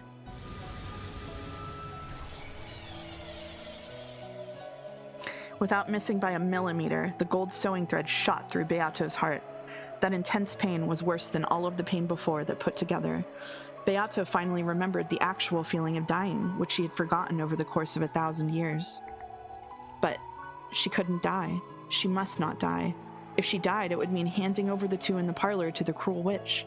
So she definitely couldn't die. She resolutely refused to die. New Beatrice, I have a request. The lovers' meeting between the 2 in the parlor won't last long. In the amount of time an hourglass can measure, Canon will probably vanish into the land of the dead. Would you please allow them at least that much time? No way! Isn't tearing apart 2 who love each other fun? You said it yourself, so I want to try it. In that case, I mustn't allow you that pleasure. Yes, it can be fun tearing apart lovers. Really? I'm sure it is fun. So don't get in my way. So more. So. 410 understood.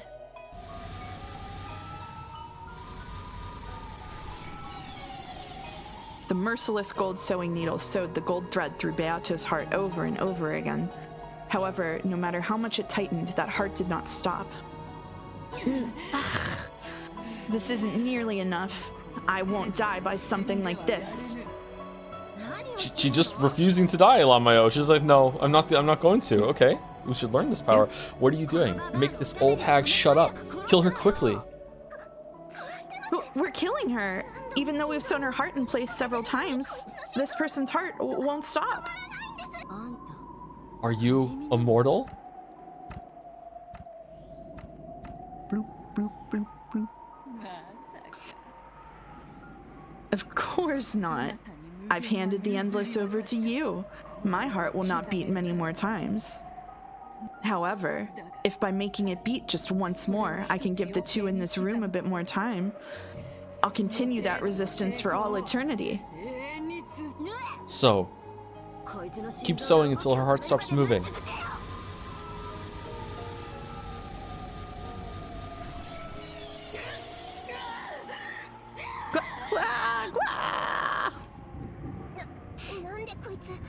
Why doesn't she die? It's impossible.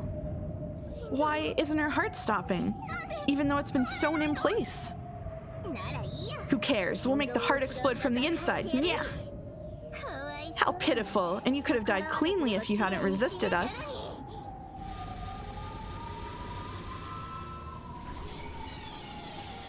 As they said that, even though the gold needle and thread made round trips over and over again, Beato still didn't die. The cruel witch eventually grew pale at how bizarre that was. What in the world are you?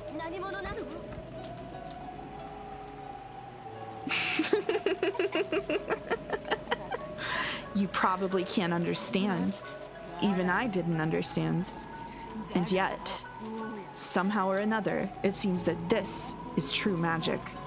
In other words, Sumari, I have now become it. I have become a true witch.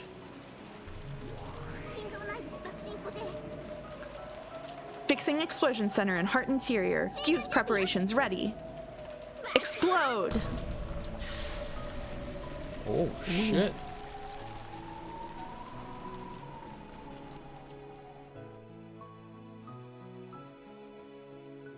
There was a terrible sound, and gold leaf was scattered around the area, along with a cloud of gold butterflies. Beato's chest had opened wide from the inside, and from that, gold butterflies and gold leaf poured out, staining the surrounding area gold. Then Beato's flesh crumpled. Like a puppet whose strings had been cut, she crouched down and crumpled. However, a gold heart tied by gold threads floated in the air and continued to beat. What the? Eek! Monster! Eek! When the Chiester sisters saw that, they fell on their butts in shock. Somehow, even though Beato had become nothing more than a heart, it still kept beating, continuing to protect the barrier to the parlor. It was an immeasurably vast magical power, impossible to measure. In other words, endless. Immeasurable and impossible to measure. Check it out. Endless, even. I'm the Endless Witch, right? Why is this old hag still alive after all this? Chiester sisters, smash that heart, quickly. It's impossible. My apologies. We can't do it. Indeed, it probably will be impossible. No number of people could crush that heart, and certainly not the soldiers who serve under His Highness, the Dragon King. What, you don't know the Dragon King?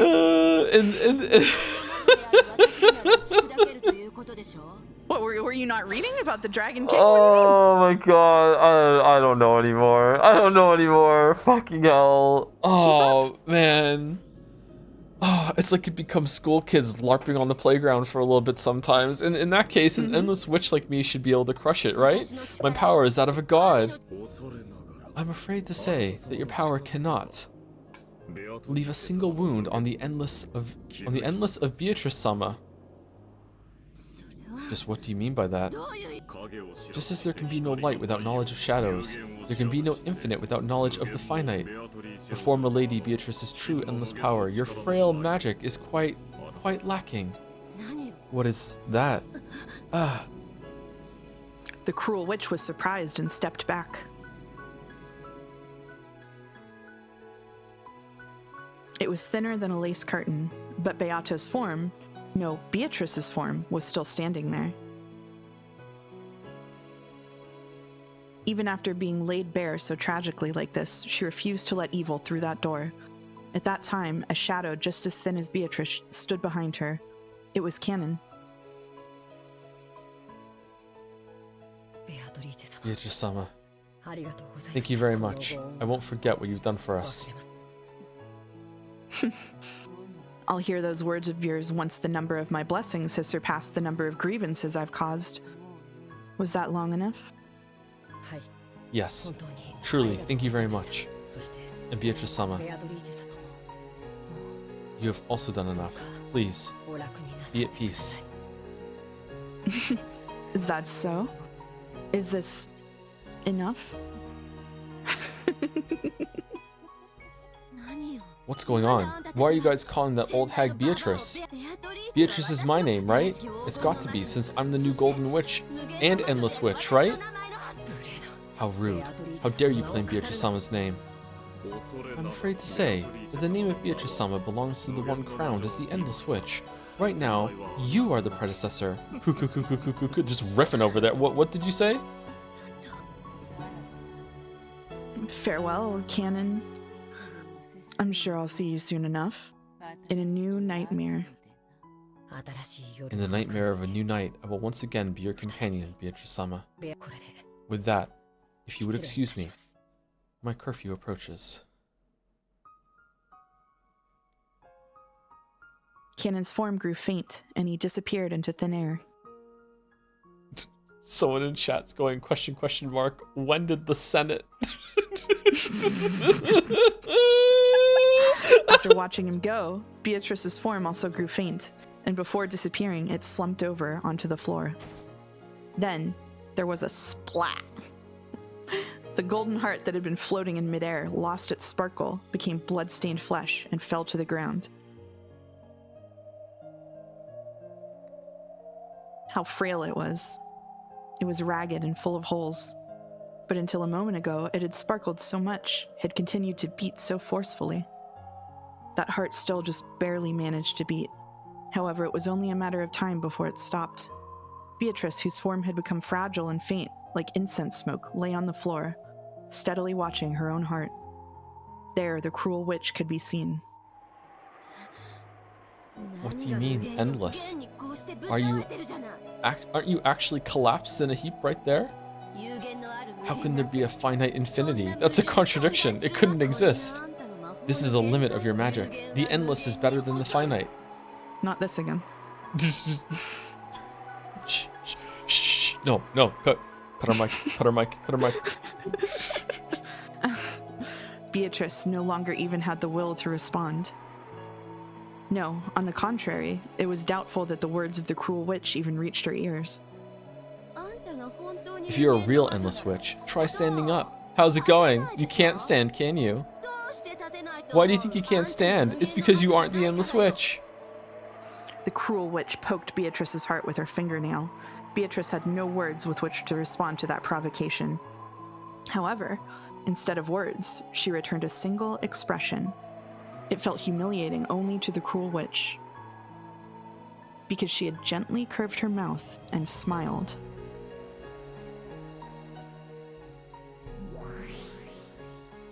Footsteps were approaching that place. There was no way she had misheard it. That rough squeaking of heels was the sound of Battler's footsteps. Battler, is it? After talking so tough, I ended up like this. Hmm. I've been trying to become the true witch you talked about in my own way. Yeah, I was watching. Hey, have I been able to become a witch? Have I earned the right to become your opponent? No, say no. Say no. No, it's useless. Dameda. Battler said it unbelievably bluntly.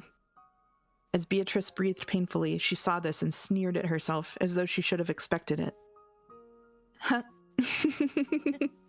I see. Yes, the road to becoming a true witch will be much, much longer than this.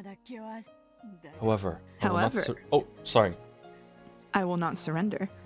Just like you never surrendered to my torture, I will definitely become a true witch and be accepted as your opponent.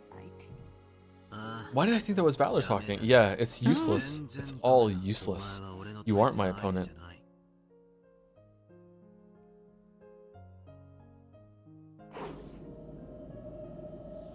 The cruel witch raised her foot high. Below it was Beatrice's frail heart. Die, you old hag. Let's see how endless you are when you've been crushed to a pulp. I'm the witch. I am the Golden Witch Beatrice. Die! She's into it. Yeah?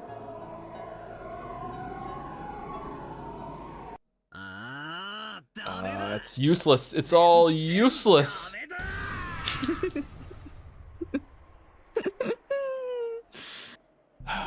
just every story. Well, what is this? Where is this? Music time? Get in your seat. Beato isn't my opponent. You are. And now I will take Ava Beatrice. Okay. Battler? What kind of magic is this? Who cares? It doesn't matter. Chester sisters. 45, understood. Attacking everywhere. 410, understood. Die, Battler. The Chester sisters each readied their own golden bows and fired golden arrows. The two only pulled the bowstring together when using precision guidance. If they were fighting against an enemy before their eyes, they fired their bows at the same time, and their might did not suffer in the slightest.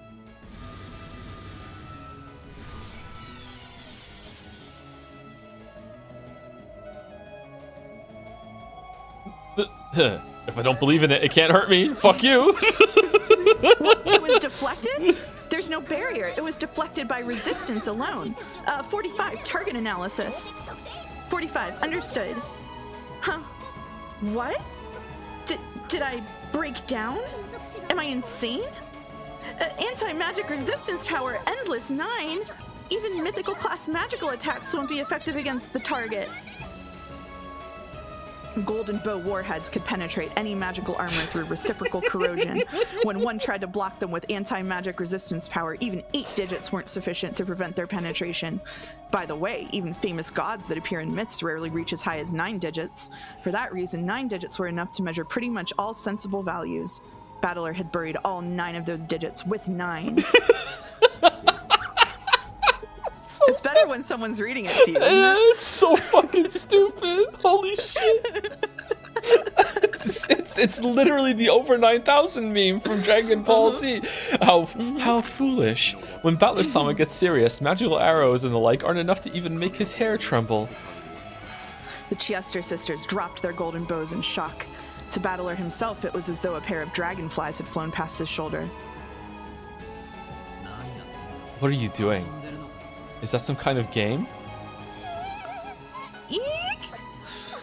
Monster! Stay back, small fries. Get in your seat, fake witch. I'll tear off that mask of yours.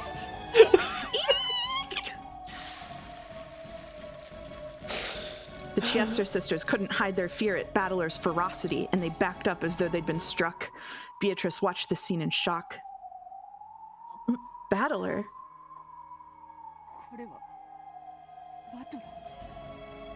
What is this supposed to be? Just like you see, you aren't my opponent. She is, that imposter over there who's using your name.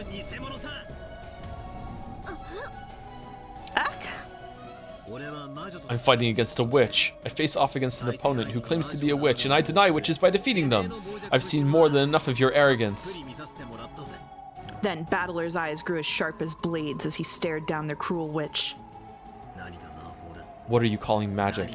What are you calling witches? You're no witch. I'll rip that mask off and tear it to shreds. Virgilia, get ready to fight. And Virgilia was there.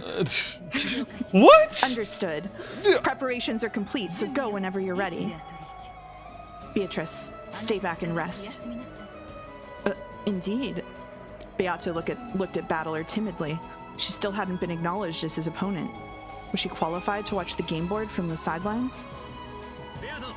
Beato, stay back and watch. I'll tear it off. Nanjo, also cover me. I'll thoroughly dismantle this fake witch. I won't let someone like this call themselves a witch. You protected the honor of true witches. You don't need to say anything. On your behalf, I'll teach her that the name of the Golden Witch definitely isn't that cheap. Battler. That sounds a lot like belief to me. Battler, those are the general rules. Thank you, Ronave. I get most of the rules now. I see. You can't win with magic, so you came to face off with me in a world where victory is decided by something other than magic. Foolish people. Do you really think you can win against me with twisted logic? Yeah, I do. I'll crush all of your twisted logic, Aunt Ava. I am not Ava. That's the name of the old shell I shed. I'm a true witch born inside of her. Don't try to trick me. Your true form isn't a witch or anything like it, but a flesh and blood human. The human culprit, Ushiromiya Eva. Virgilia, reconstruct the second twilight. Understood. On the second twilight, Rosa and Maria were killed in the Rose Garden. We begin by applying the Ava culprit theory for that case. Huh?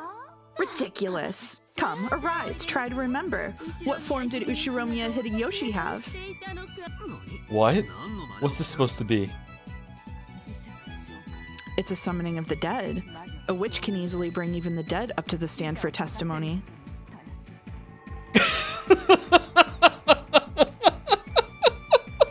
Duh. On the opposing side, a transparent Uncle Hideyoshi was summoned. Talk about convenient. He looked as though he couldn't see what was going on here, almost like a person on the other side of the TV. Witness summons. Ushiromiya Hideyoshi's testimony. Come, Hideyoshi, speak. Of all the people to be first to be in here in the Velvet Room, apart from the new usual, it's Hideyoshi? I was taking care of Ava in our room the whole time. Of course, Ava didn't leave the room. Aunt Ava. Around here, testimony that isn't read isn't worth crap. I demand that he repeats it again in red. Yeah, he is. He's so you. He's so me. Oh, yeah, that's right. Sure, say it in red. I was in the room the whole time, both before and after the time of the crime. See? Look. This makes it impossible for Ava to be the culprit, right? How will you counter this? He could have been asleep and stayed in the room. Just because he's in the room doesn't mean he was seeing everything ridiculous. That move's so lame, I could yawn, just like he did before he fell asleep. So never use such childish tricks, not even once. Battler. Repeat it. Aunt Ava was also in the room for the entire time before and after the crime. Uncle Hideyoshi was just there to create an alibi. You made him stay in the room and stealthily snuck out. If that isn't true, this guy should be able to say it so in red. I refuse to repeat it. Hideyoshi's evidence is sufficient. There's no need for me to repeat that, right? She is refused. You need show no mercy. This is check. Yeah, I'll take it. This opponent's slow. Check. Maybe Uncle Hideyoshi didn't leave the room the whole time, but saying he was taking care of you the whole time is a bright red lie. Therefore, no alibi exists for you. You had a chance to slip out of the room and kill Aunt Rosa and Maria. If you think you can dodge that, try proclaiming in red that Aunt Ava didn't take a step outside of her room. You can't, right? Checkmate. What the hell? I don't get it. Sorry, Aunt Ava. Even if you aren't used to the rules, beating your opponent down with all your strength is how this game is played. Right, Beato? Indeed. The witch side resigns. Let us continue on to the next game. Next is the 4th through 6th Twilights. Okay, that was fast. It seemed that the witch still didn't understand how to make a winning move, and she lost her composure in irritation. She was probably also angry that a shot had been taken at her while she still didn't get what was going on. However, it's you. Oh, however, I won't go easy on her at all. Just like she didn't go easy on the victims at all, so I won't go easy on her. Virgilia, next crime. Let's reconstruct the case with Dad and the rest. Understood. 3 people, Rudolph, Kyrie, and Hideyoshi, went to the mansion and were killed there. My move won't change. And Ava, you are the culprit. This time, you don't even have an alibi from Uncle Hideyoshi. You claim that you were sleeping in that room all by yourself, but that's not true. If you can proclaim it in red, just try it. I refuse, so tell me. Ava is just a woman, and the people who died were 3 adults with 2 guns, right? How did she kill them all by herself? How did she do it with those stakes as weapons? Like everyone keeps asking, how is this stake shooting device constructed? Explain that. Unless you can explain it, even if Ava doesn't have an alibi, that doesn't mean it was possible for her to commit the murders. That's not how it works around here. I don't have to. Not my burden. Fuck you. If you can't prove that it had to be magic, it doesn't fucking matter. Catch up. Lock the fuck in. I refuse to explain. It's a devil's proof. Just because I can't explain it, that doesn't deny the existence of an unknown murder technique or maybe an unknown weapon. In short, even if I can't explain how the stake shooting device is constructed, that doesn't prove that it doesn't exist.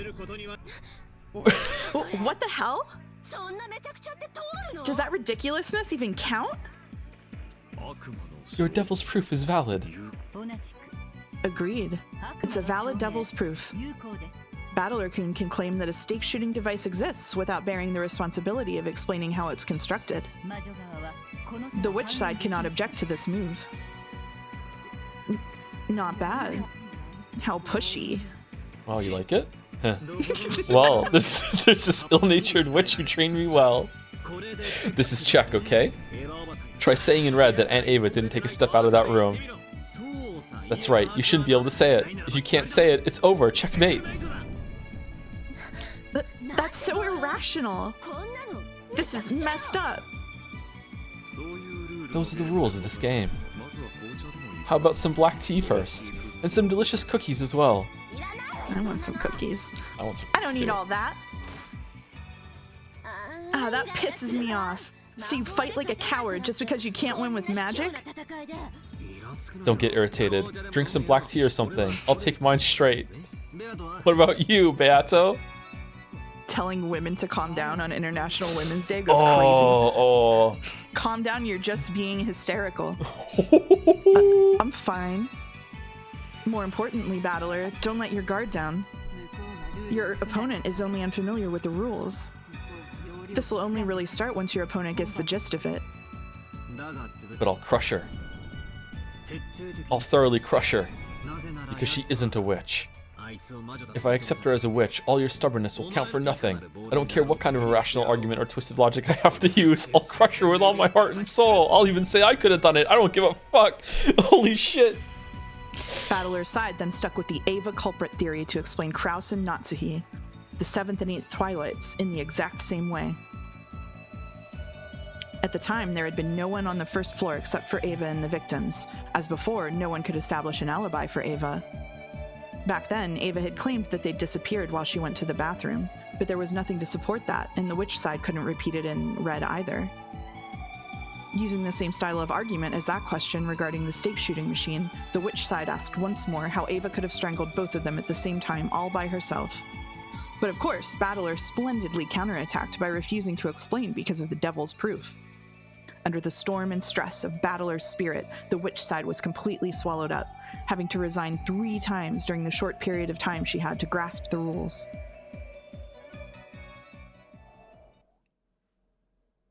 That chessboard can power the whole island right now. Holy fuck. Dolphin sounds? Huh? I see. I'm finally starting to get the knack of it. I won't let you have things your own way anymore. This time, let me take the initiative.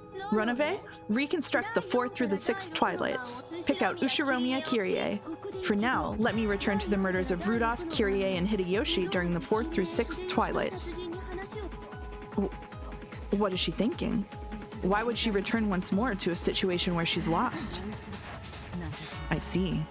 This is an unusual attack, and one you do not use. Be careful. Is that allowed? She already resigned. You can't play the game again. What? I'm mad. Sorry, continue. At the time, the survivors were barricaded in the guest house. They didn't have food, but out of concern for their safety, they were at least prepared to go without eating until the next day. However, in the end, 3 of them went out for food. That's right. In the end, 3 people went outside to get food. It's a pain, so I'll add in some red and say it.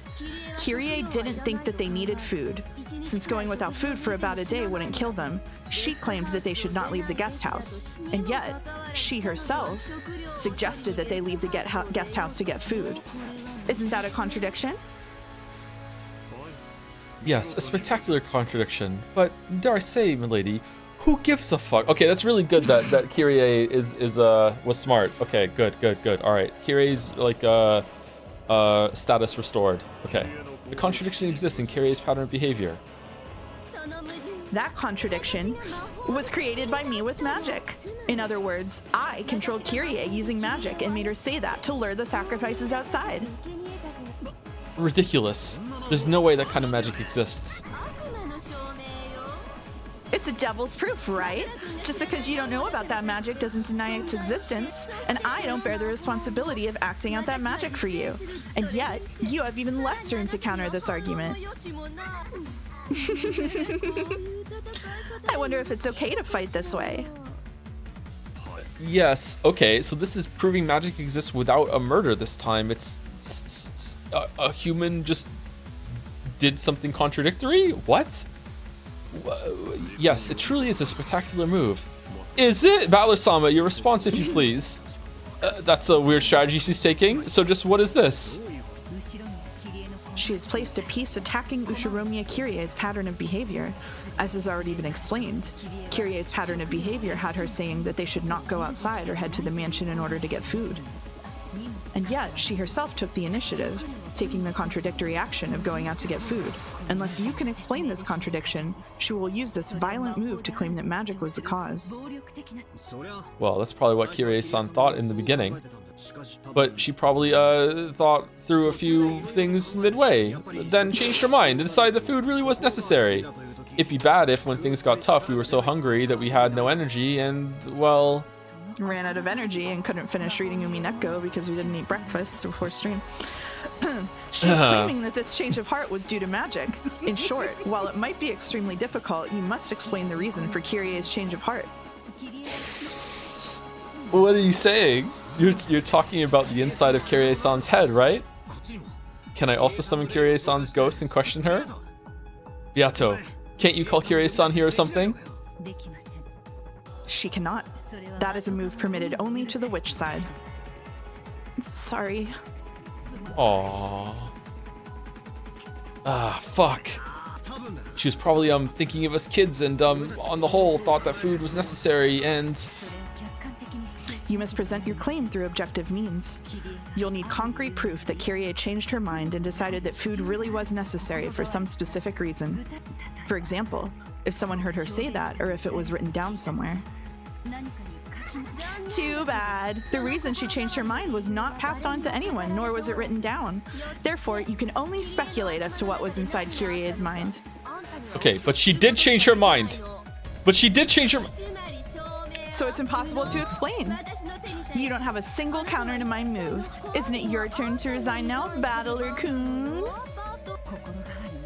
It is possible to hypothesize endlessly as to the reason behind her change of heart, and it is impossible to crush all of those endless possibilities.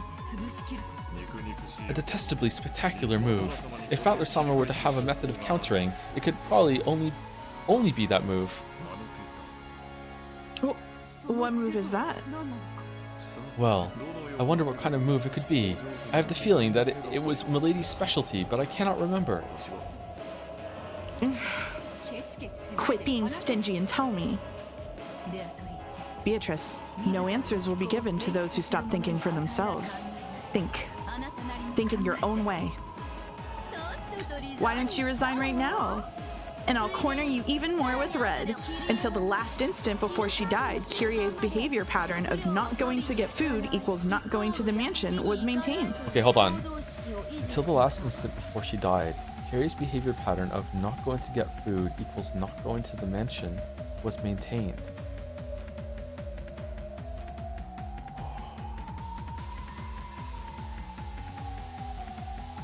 Okay, so she went to the mansion for a different reason then. She didn't go there for food. Right. Does Battler have to do like a red statement back at her? What?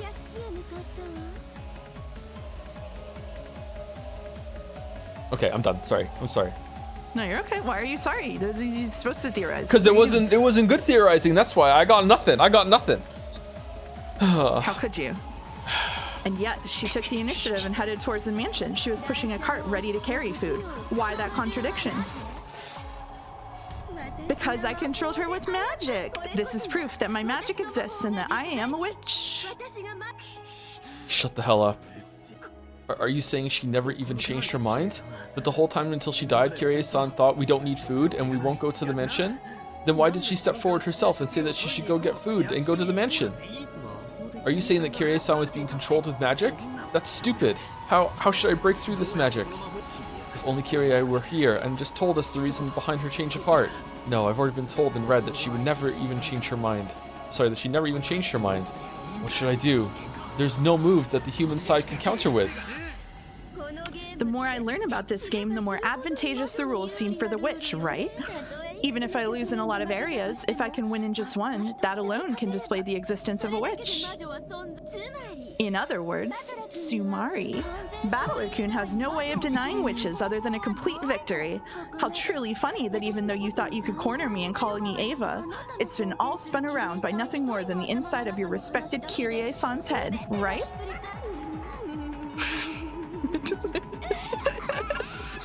What was that laugh the voice actor did there? Sound. Yeah. Just do it. Resign. If only you just accept it. If only you just lose. Damn it. It's impossible for a human to prove. I can't do anything but guess at what the dead were thinking when they acted. Furthermore, I can't deny the magic based on conjecture alone. To break through it, I need objective proof as to why Kyrie-san had a change of heart. But damn it, it's been said and read that no proof exists as to why she changed her mind and wanted food. What should I do, damn it, damn it? Battler-sama, is this your resignation? Not going to get food equals not going to the mansion. But then how should I understand Kyrie-san's thoughts, which actually do contradict each other? You can't understand. It's impossible to understand and impossible to interpret. That darkness is all of the witch. Come on, it's useless to think, so quit, okay? You just can't deny witches. After all, I exist right here. I am the Golden Witch. I stole that name from the former witch over there. You can't deny that I am Beatrice. Damn it! You have no right to use that name. Oh. And yet, I can't think of a move to deny it.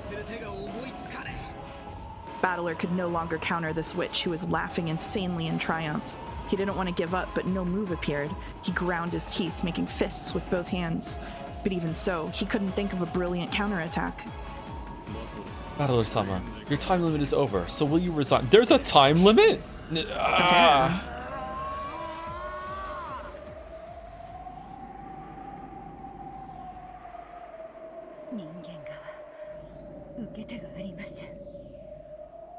The human side has no move in response. It will resign. Wait. There is a counter. What did you say? Huh? What kind of move could possibly exist, Predecessor Sama? Won't you tell me what kind of move could deny this magic of Beatrice's? You can't. It's impossible. If the proposition that not going to get food equals not going to the mansion cannot be explained by itself, I will explain it with the contrapositive. It's back, baby. It's short, smarty. You can also explain it with the she still went to the mansion equals she had a goal other than food. This is less my specialty, Hempel's Raven, than it is Battler's specialty, chessboard thinking.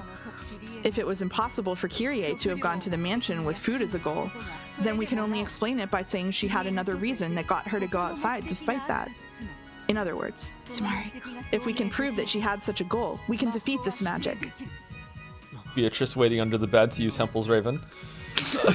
Okay, that was pretty obvious, Battler. How did you not get that? I see. So she didn't go to the mansion with food as a goal, but she had a different goal, and she said she wanted to go and get food in order to disguise her real goal. Huh, what did she put in the cart then? True enough, it might be possible to find an explanation that way. But how? Teacher, reconstruct the scene of Kyrie's death. We cannot summon a ghost, but inspecting the corpse ought to be a right allowed to the human side. Yes, there is no problem. I shall reconstruct the scene where Ushiromiya Kyrie died. We might want to take a break here because this is a 2.5-hour chapter. Oh, is it really? Okay, seems like a good time to take a break. Yeah, then. this is a good break. This is a good break. All right, we'll be back in about 5 minutes. Chat. I'm gonna probably make another tea and have some cookies. Are you gonna have some cookies too, Mouse? I don't have any cookies. You don't have any cookies? No, I don't have any cookies. What? Sorry. You need to get some cookies. All right, we're back in 5 minutes. Fine. Get up and walk around. You You're can stay the whole time.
Hello, chat. Hello. Hi, chat. My tea is steeping, so I'm going to say thank you to any subs that came in, and then I'll go finish it, and then we will continue. We continue reading. Tom jump scare. Oh, they're really having fun with that, huh? So much fun. Thank you, 3 a.m. Soda, for resubscribing with awesome sauce. 3 a.m. Soda's here. Thank you very much. Thank you, Key Dude, for the resub. Dalmec for the bits. The name reveal means I can torment you with this copy pasta between. But why has that got a star in it? It was in the original. Between Bernie, my ex-wife, the tenant from hell, and General Chump Fuckery, this has been a cromulent fuck crustable of a day, Tommy Needy Drinky. I don't know what the fuck that is, but okay. Thank you, Dalmec. Thank you, Sexual Tentacle, for the resub. Basement Bats for the resub. Wolfie EXE for the new sub. Welcome, Geralt. Welcome. Thank you, MattCom611 for the resub. Jamiul? One of those for the resub. Thoet9, yeah, for the new sub. Welcome. Hey, Oleza for the resub. The Jomsef Anderson. Nice. Yuri was taken for the bits, so after all this, have I finally become a witch battler after all I've gone through? No, Lamayo. Anyway, watch this shit. Yeah. And chat said based. Thank you, Snipe Hunter 007 for the bits as well. Why does this feel like children playing a game on the playground and constantly going, "Nuh-uh, I block your attack and send out my own"? Yeah, a lot of media is kind of like that. Xenoblade is like that too, right?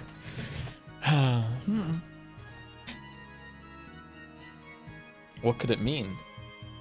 See, the cool part about this is that Evatriss's downfall has been set up from the very beginning. Hempel's Raven was purposefully explained poorly so that when Beato used it to counter Evatriss, a literal child with no background in formal logic, she would have no way of fighting against it. Ryukushi really has thought of everything. He's done it again. Wow. Defending the Hempel's Raven introduction that I couldn't say properly just then. Still finishing the episode today? I think so, yeah. Are you feeling that you can get to the end, Mouse? Because I am. I think we'll be fine.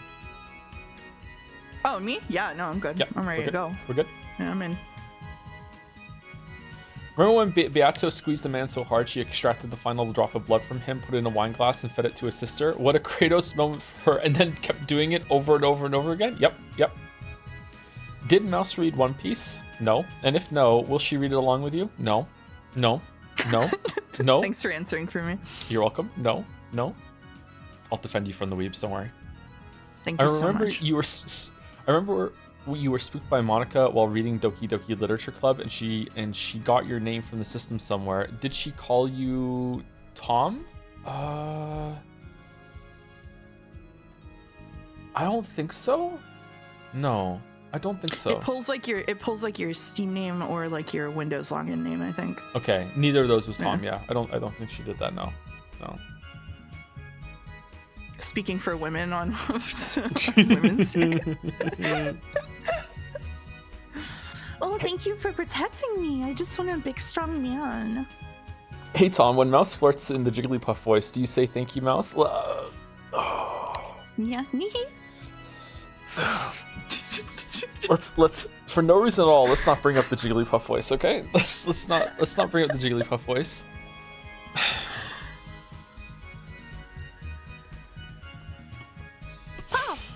No. Didn't we say we weren't gonna do it? No. No, we're not gonna do it. We have so much to read. No. No. I'm not entertaining this. You're not doing it back to me? No. I'm not doing You're it so back good to at you. it though. No. You're not? Okay. No. All right. No. Okay. No Pokemon RP on stream. No Pokemon RP on stream? Okay. Off stream only. Jigglypuff 1098. I don't think I can say anything other than Jigglypuff with my Jigglypuff voice. I don't think I can do it.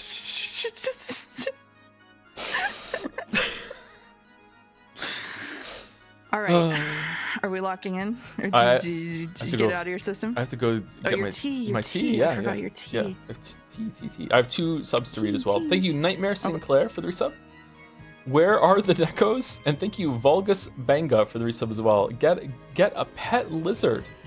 I think I would like a pet lizard. Lizards are pretty cool. I'm not sure about snakes. I don't know how I feel about snakes. Now I'm thinking about getting a pet lizard, like for real. I don't know why. Anyway, I will be right back. I'm gonna go get my my tea. Okay. Bye. Hi, chat.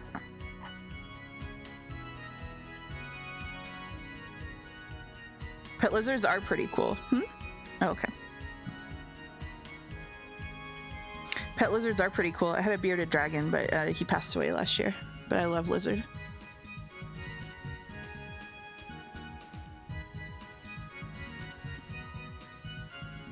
Should you reveal your real name now too, August? Yeah, sure. Is it August? If Ronave Umineko existed in real life, would I ditch Joe for him? I don't think so. I don't think so. No, I don't think so. It would be tough, you know, if it came to that, but what's my favorite mouse? This came up the other day. It's probably it's a tie between one of the mice from the Rats of Nim and Fievel from Fievel Goes West for sure.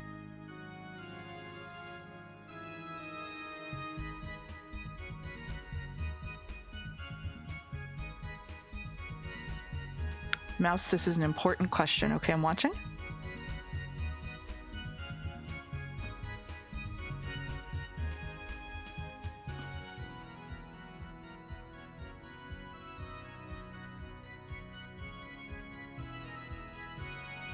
It's my opinion on rats. I like rats.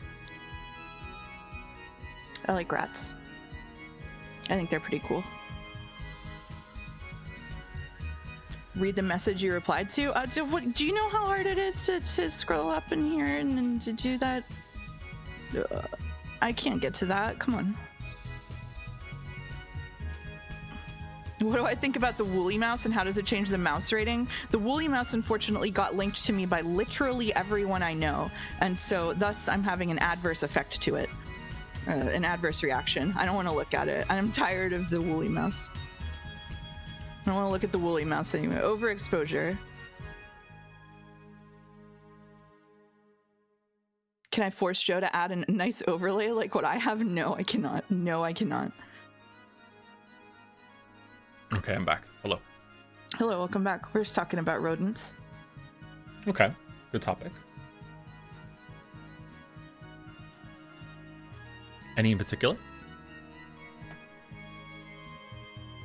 I was talking about The Rats of Nim and Fievel Goes West, two formative movies. We talked about The Rats of Nim before.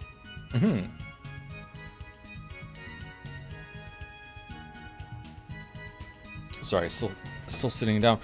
Joe, can you get That's a better okay. overlay? No, I like just being playing just the game and that's it.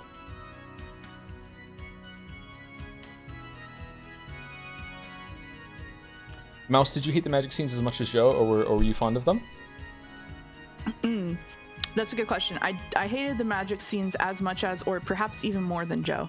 I got very bored of them. Even after I sort of like learned the secrets behind the curtain of Umineko. Even then, you know, which all of the biggest soldiers of Umi Den are going into Umi stream chat to try to defend. Which, by the way, stop doing that. You know, like I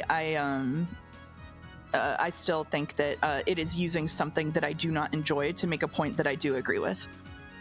Is the answer to that? Yeah. I feel like they go on too long, regardless. I feel like they have pacing problems. Yeah. I think the only one that hasn't gone on too long is probably the Kyrie and Rudolph one, and even that at the very, very end, I was like, you're hitting the line. You're hitting the line. Yeah. Yeah. Agreed. After hearing your thoughts on episode 1, I'm fairly confident that you'd like Sekime if you can get past the first 12 hours. It's worth it, I swear. I can leave after the first 12 hours, right? Be free. Yeah, didn't it only take Boulder 12 hours to read it?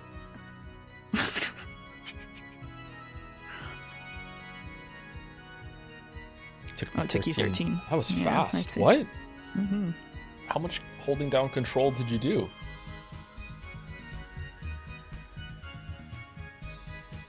So it'd take Joe 50 hours. Yeah, I'm pretty slow. Yeah.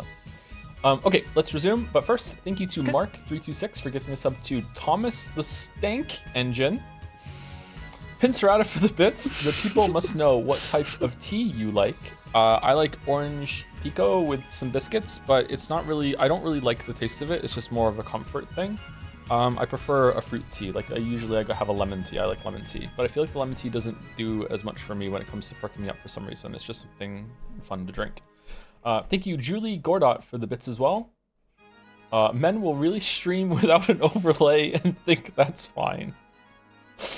Thank you, Julie Gordot. All right, okay. Here we go. Is the lemon tea an herbal tea? It's a herbal tea, yes. Yep. Okay. That doesn't have any caffeine in it, so that's why it doesn't perk you up the way orange pico does, which is a black tea. I don't know if caffeine does that for me. Maybe it does. Okay. Well, it's probably just a hypothesis. Maybe it's a placebo effect. Mm-hmm. Yes, there is no problem. I shall reconstruct the scene where Ushiromiya Kyrie died. We cannot call Kyrie's ghost here, but by finding out what Kyrie left behind, we may be able to use that as a weapon.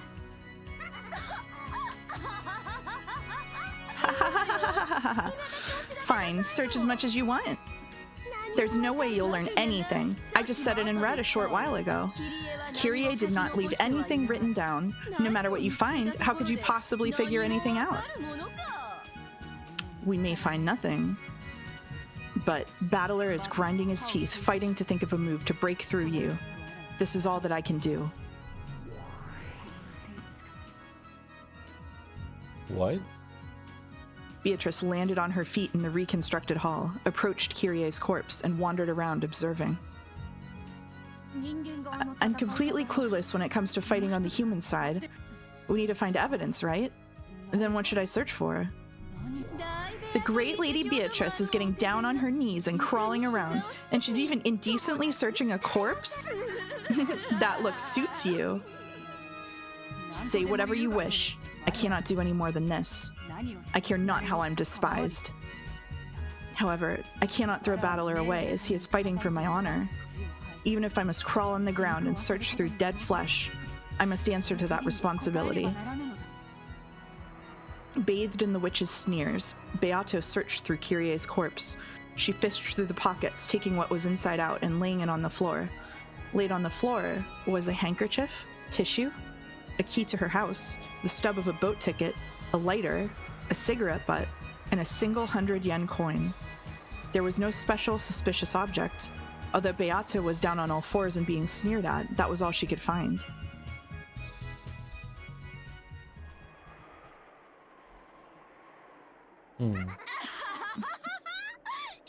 Dolphin sounds.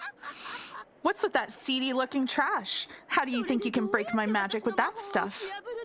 Worthless, worthless. Are you a moron? How can you be so lame, and right after you cut in between us, talking so tough? Oh, how pathetic, how embarrassing. If only you'd just give up and die. The witch fell over laughing, lambasting Beato. Beato hung her head, trying to withstand this shame. Milady, are you finished with your inspection? Indeed. I will not find any more than this. Can you make any counter from this evidence? If not, then the human side must resign. Obviously, you don't have any room to argue back. I am a witch.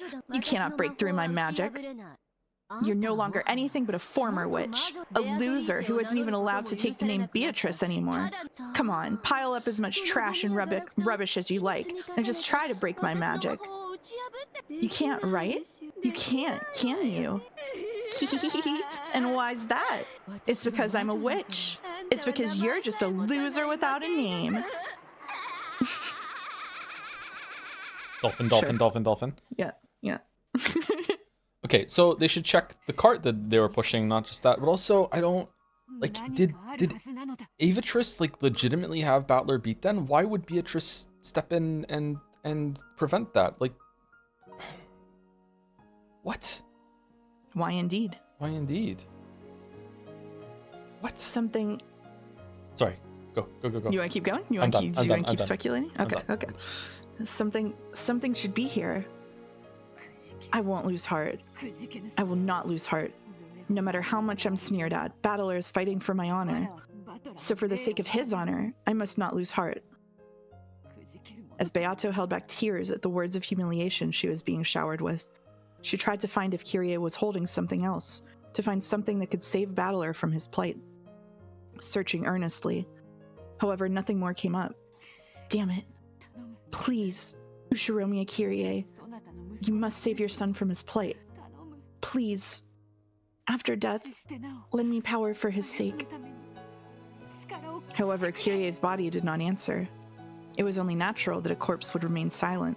No dead person existed that would answer Beato, who had lost the endless magic. It's pointless, pointless, pointless. Toying with the dead is a privilege only for witches. For you, who is neither a witch nor even a human, no one exists who will lend a hand. You'll be alone for all eternity. You have no witch or human allies, and no one will save you.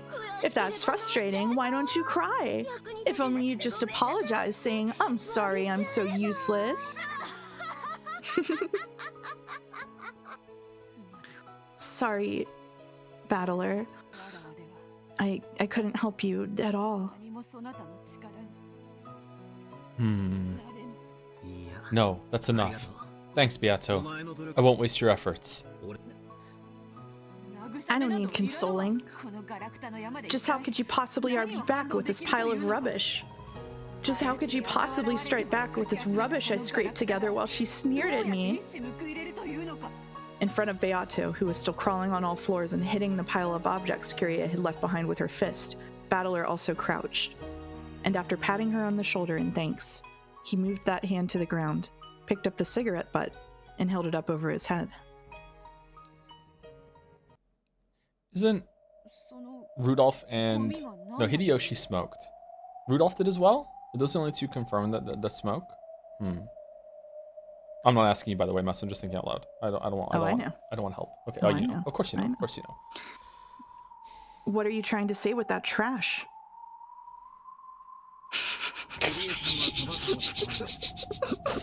Kyrie-san doesn't smoke. But Kyrie also had a lighter on her. True, she didn't have an actual box of cigarettes, but at a glance, it naturally looked as though Kyrie had a smoking habit. Dad smoked, but Kyrie didn't. But she did walk around with just a lighter to light Dad's cigarettes. So what? If the husband smoked, then even if the wife didn't, it wouldn't be strange for her to be holding a cigarette. Maybe she just picked up the cigarette butt of her husband, who had bad smoking manners. What are you trying to say? What does this have to do with my magic? Nothing at all. I'll say more. This is a different brand of cigarette than what Dad smokes. Sorry, Beato. Could you look in the pockets of Dad's corpse too? Indeed. You mean this? Checking the brand. The brand is different from the cigarette butt. The cigarette butt Kyrie is holding is not of the same brand that Rudolph smokes. And so what? Maybe Kyrie is just a good girl who likes things to be clean, so she couldn't leave a fallen cigarette butt alone and picked it up. I wouldn't, though. Just had to add that. Beato, sorry, but one more time, please. Uncle Hideyoshi's pockets. In this family, only Dad and Hideyoshi smoke cigarettes. It's here. Is this it? Beato found a cigarette box in Hideyoshi's pocket, took a single one out, and held it up. Checking the brand, we acknowledge that the cigarette butt is of the same brand that Hideyoshi smokes. And so what? How can you break my magic because you found Hideyoshi's cigarette butt in Kyrie's pocket? That's right. This cigarette butt is a message from Kyrie-san. No, this cigarette butt itself is the reason that Kyrie-san left the guest house. Beato, thank you. If you hadn't found this, I would have given up here. Oh, did they go and find the gold? Were they pushing some gold back in the cart, and that's why it was so heavy? It wasn't food? Not all of it, obviously, but some to bring it back to show everyone? Huh. Virgilia, reconstruct the situation. The guest house after it came to light that Aunt Rosa and Maria had been killed on the second twilight.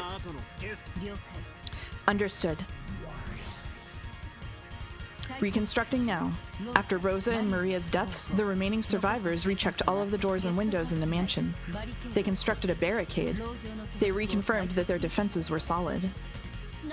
There's nothing suspicious about that at all. What are you trying to say? Why are you bringing up the second Twilight when we're talking about the fourth Twilight and after? Dad carried a portable cigarette butt holder with him. I'm finally starting to see why Kirie-san went out of her way to put a cigarette butt in her own pocket. It was because that cigarette butt meant something. That cigarette butt was itself a message left by Kirie-san for us. She knew she was going to be killed, and we would reconstruct the whole entire crime scene, and we'd find a cigarette butt in her pocket, and then we would conclude that she was trying to talk to us, and we'd get the message after that. She knew. Then let's hear it. How do you plan to deny me with that single cigarette butt? As we've heard, after the second Twilight, an inspection was done of all the rooms in the guest house. At that time, Kirie-san found something that shouldn't exist in a place where it shouldn't be. Something that shouldn't exist? What do you mean by that? It's this cigarette butt. This was set in the ashtray of the guest room that Uncle Hideyoshi was in. What? What's wrong with there being a cigarette butt in an ashtray? Are you sure there isn't something wrong with your head? And Eva hated smoking. There's no way there'd be a cigarette butt there while Aunt Eva was sick and sleeping. However, there was a cigarette butt in the ashtray. When she saw that, Kirie-san noticed immediately. Uncle Hideyoshi was lying. She realized that Aunt Eva hadn't really been sleeping, and that she'd snuck out of the room. Repeat it. This cigarette butt was crushed out in the ashtray of the room where Aunt Eva and Uncle Hideyoshi were resting. I refuse. I finally got it. Thank you, Beato. Was I of some use? Yeah, you were. And I, unfortunately, have to compliment the Weeb VN. Setting up the clue earlier of Eva hating the smoking when Hideyoshi went outside to smoke with Rudolph is a great example. Maybe I'll even reference it going forward of there being a setup clue without it being like in your face. This will be relevant later. Fuck you, fuck you, fuck you. Like it was really well hidden and smuggled in a way that it really presented as like learning more about the characters and character development and the dynamics and how Hideyoshi and Eva's relationship worked. And the reason why it worked so well, I think, is because they sold it with the back half of that when he went back into the boat and they had that really tender moment of each other and showing what it's like. And now it's a clue for some of the murder, and it's like, oh yeah, they did set up that, and it wasn't like Chekhov's gun, this is gonna come back later for real. And I really like it when stories do that. So unfortunately, Mouse, you win again. I'm sorry. Why are you sorry? For myself. Yeah, you were. Tear it. Fair We'll enough. tear the mask off of the fake witch. From that cigarette butt, Kirie realized that Hideyoshi was creating an alibi for Eva's sake. Hideyoshi had been tasked with watching over the room to create an alibi, and during that time, he was unable to withstand the tension and smoked. Then Kirie had confessed that to Rudolph. She confessed that there was a good chance Eva was the culprit and Hideyoshi was an accomplice. Next, Kirie-san proposed that they go to get food. She then asked Uncle Hideyoshi to lend a hand. This could only mean one thing. Kirie-san planned to isolate Uncle Hideyoshi and question him about the truth. Your Hempel's Raven is valid. Unless the witch side counters this move, the existence of the magic that supposedly controlled Kirie has been denied. What did you say? I deny it anyway. I deny it. It wasn't me, no. It wasn't Ushiromiya Eva. Eva was sleeping in her room.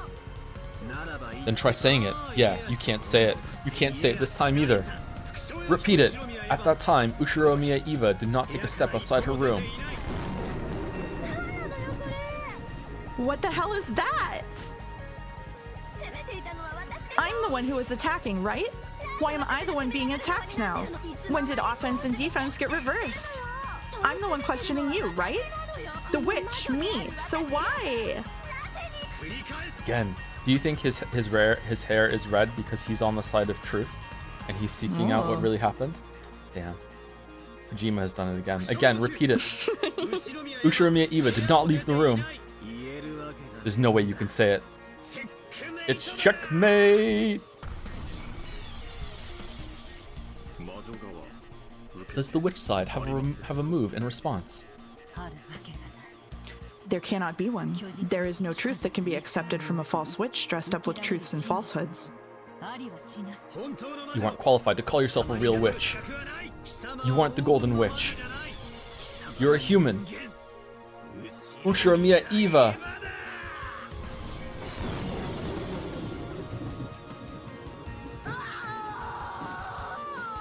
Wah! Oh man. The witch howled. Her entire body was burned with the tremendous heat that denied her own magic and existence, and she let out a howl like a dragon. Sounds like an owl. Her body flickered repeatedly, flashing as though Ava's figure and the witch's figure overlapped.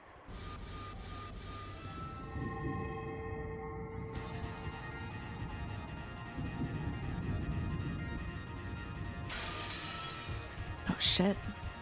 Uh-oh. However, that yell was sucked into the flicker, making it return to the original form of the cruel witch. One last move. Cackle, cackle? Cackle, cackle. Yep.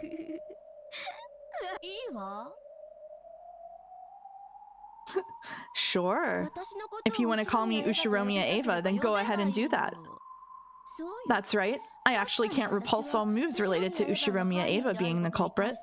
I may have been dragged down from the position of Golden Witch, and you might call me Ushiromiya Ava now. But you know what? That by itself doesn't mean that witches and magic have been denied. I'll teach you starting now.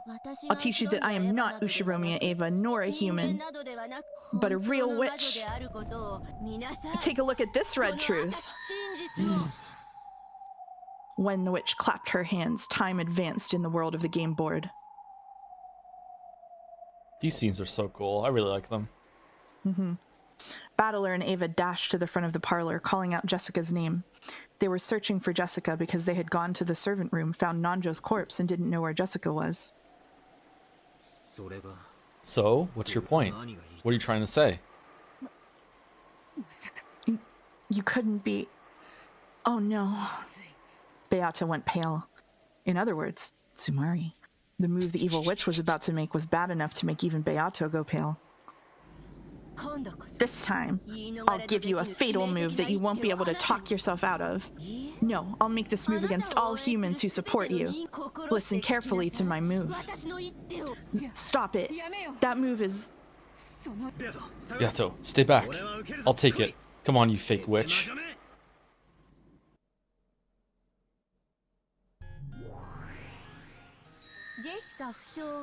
After Jessica was injured, Ava was constantly under Battler's supervision. Battler is neither the culprit nor an accomplice. By this, we can establish a perfect alibi for Ava. What? I'll seal you and humans as well in a red barrier that most certainly cannot be escaped from. Farewell, lily humans. Sleep for all eternity in an absolute closed room of magic with no exits. Come on. Listen carefully. Listen to the red truth. There are no more than 18 humans on this island. Throw away your foolish thoughts of mysterious people hiding and committing crimes. But if I say it that way, you might also suspect animal culprits. Sorry. It's okay. I couldn't stand to hear some irrational theory about how an orangutan trained to commit murder wouldn't count as a human. So I'll change it like this. No life forms other than humans have any connection to this game. That's how it is. Next, I'll explain the situation of all 18 people who exist on this island. Kinzo is dead. Kraus is dead. Natsuhi is dead. Hideyoshi is dead. George is dead. Rudolph is dead. Kyrie is dead. Rosa is dead. Maria is dead. Genji is dead. Shannon is dead. Kanon is dead. Goda is dead. Kumasawa is dead. Nanjo is dead. Those 15 are all dead. And Battler is alive. Ava is alive. Jessica is alive. That's everyone, all 18 of them. That Which wasn't in means- red. That wasn't in red. Oh. Which means that when the last victim Nanjo died, only 3 people, Battler, Ava, and Jessica, were alive, right? What did you say? Damn it, you don't mean. Ava was with you the whole time, so committing a crime was impossible for her. Of course, Battler-kun isn't the culprit. He wasn't forging an alibi for her, and he took the possibility that she was the culprit into account, watching over her actions carefully. No chance existed for her to do anything suspicious. In short, at the time of the crime, only Nanjo and Jessica were in the servant room. And I know what you're thinking. Your next move will be this, right? There's also a chance that Jessica is the culprit. But too bad, I'll slice it up in red before you try. Ushiromiya Jessica has not committed murder. She was not involved with Nanjo's murder. Her eyes were completely covered. It'd be impossible for her to carry out a murder like that. And here's a bonus. Neither Ava nor Battler killed Nanjo, nor were they involved. Oh shit!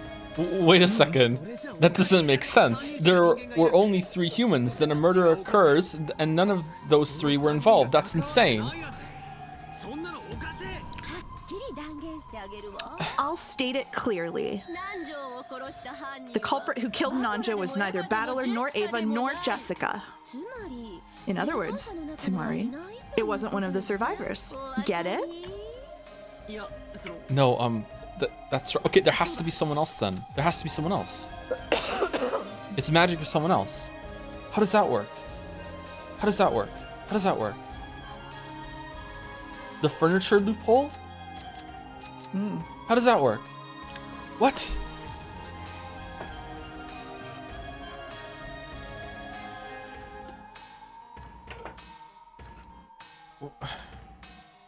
Did she confirm that Nanjo was even a homicide? Was she okay? How was he killed? Hold on.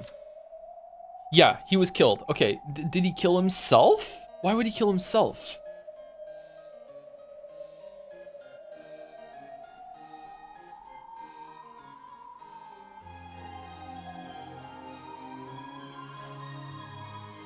Okay, has to be some sort of mechanism or trap, or he killed himself by accident, or like he found a gun and it was like rigged or something. He picked it up, or he was cleaning a gun or something, or there's some like number of people shenanigans going on, and for some reason one or more people of the crew don't count as human for the Red Truth rules in some way.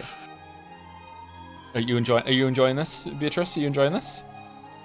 Sorry, I wasn't listening. Oh, you weren't listening. Okay, all right, that's good. Probably for the best. Too busy thinking about the Golden Land. I'm going.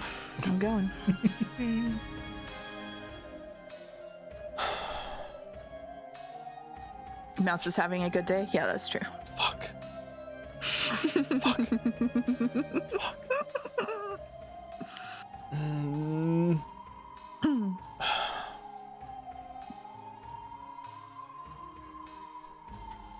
Four, 8, 12,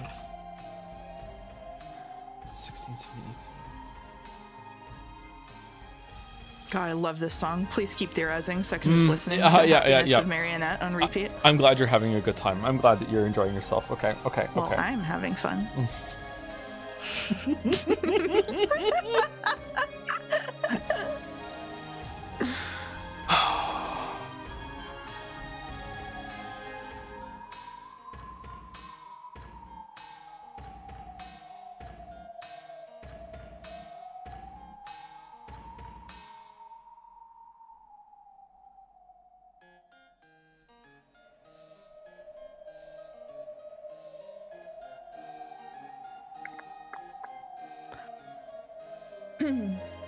I think, I don't know why or how, I think at least one of these 3 doesn't count. And that's a loophole in the red for there to be someone else here. The reason why I'm leaning toward that, other than was trying to clean the gun or killed himself or trap, is because she didn't say those are all 18 in red. But then why specify that these people are dead then? Is it just like loopholes in the red?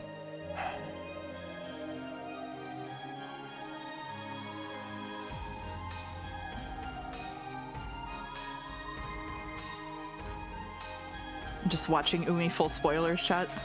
Are they having a good time? They having a good time? Yeah. Yeah? Yeah. I can't go Yeah. back that far. Shit. If only we had the second Maya note system. God damn it. Right?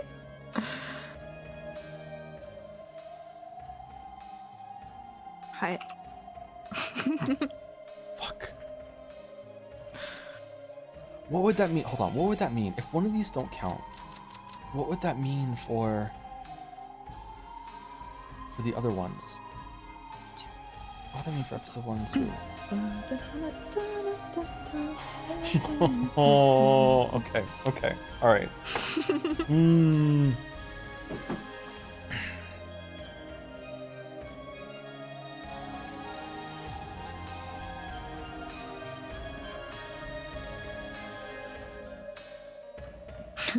Dolmax said Nanja's body just did that. Yeah, it just did that. It just did that. It just did that. Yeah. It just did that. There was also that there was definitely an extra person here in episode 2, because Kyrie saw, if we can take that as reliable, which I think that we can, because it's Kyrie and I love her. I think that we can take that as reliable, that there was someone extra here, but then they just vanished and they didn't come back. And also they met up with the other ones, but Rosa didn't confirm that with Battler even, so maybe that's not all that reliable. I don't know.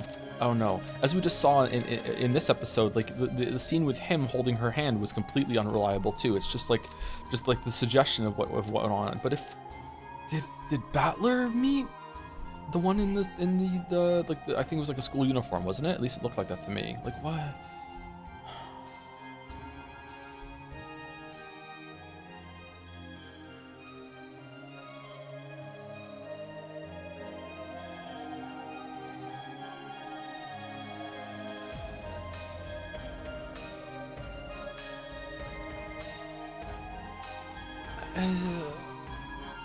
What? Okay, I'm not getting it. Okay, all right. I think there's some shenanigans going on with the furniture, though. I don't know what, but there's some shenanigans. I think there is an extra person, and they're hiding an extra person through the shenanigans. I don't know how, though. I think there is someone else here. That's lock it in. That's my theory. But I don't know how. So, and I'm just Battler. It's devil's proof. I'm just saying it. You know, like there you go. I don't have to prove it. Fuck you. I don't have to say who it is. It's just this is how it is. Okay, all right. That's right. What about multiple personalities? Just like how you were originally another personality of Aunt Ava's. Let's say Jessica had another witch-like personality, which took the name of someone other than Jessica and killed Dr. Nanjo. Moron. I've already said it in red. Jessica's eyes were completely covered and murder was impossible for her. No matter what kind of personality she was possessed by, murder could not be carried out with her body. I wonder if you'll be satisfied if I say it this way. No actions caused by Jessica's body had any relation to or influence on the murder of Nanjo. This also applies to Battler and Ava. In other words, Sumari, no matter how much you try to struggle and interpret it, neither Jessica nor Battler nor Ava is the culprit who killed Nanjo.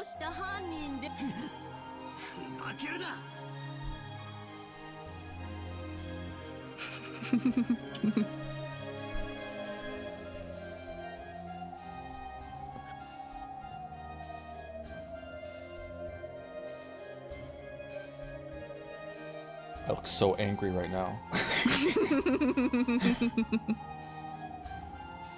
She just dodged that completely. Mm-hmm.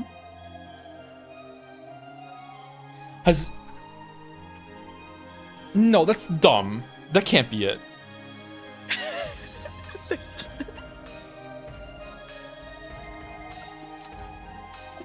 Has anyone ever spoken to Shannon and Cannon at the same time?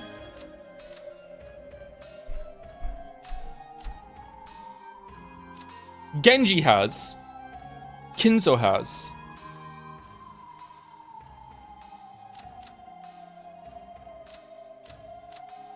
Has anyone ever spoken to Genji, Shannon, and Cannon at the same time?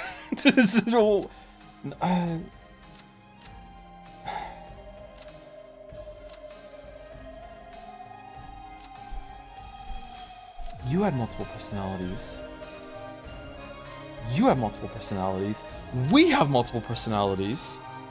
You don't. You don't. You two have... You do. You kind of do too from episode 2. You don't. You don't. I don't know about you guys. You are just like fucking just too complex. Nando definitely has multiple personalities, but let's not open that can of worms. Kinzo? Why did she just dodge that? No, they're dead. They're dead. So that would only just be that would just be opening. That's just another way of opening the fucking like possibility that there's someone else here. Oh my god! I wish I could just remember the whole entire story up until that. Fuck. I can answer specific questions about things you've already read if you would like. Unless chat will consider that cheating, of course. I can't believe it. I'm wrong. I can't believe why I'm wrong though. You're gonna lose your shit. Mm-hmm. Well, what are these boobs? Mm-hmm. How could she hide them? No, it can't. No, it can't. It can't. It was no. Okay, I'm wrong. Okay, it's not that. Okay, it's not that. All right, good, because that's dumb. Okay, it's not that. Okay, but maybe they just don't count in some way. Are they just too, because they're furniture even more than he is? Are they like half a person each in some estimation? Like because they don't have a soul and they did like I don't know. I'm just fucking going. All right, you got to be kidding me. I mean, everyone else is definitely dead, right? Then all that's left is the Dr. Nanjo suicide theory, right? And the trap theory. He didn't even say them yet. I said them before he said it. What the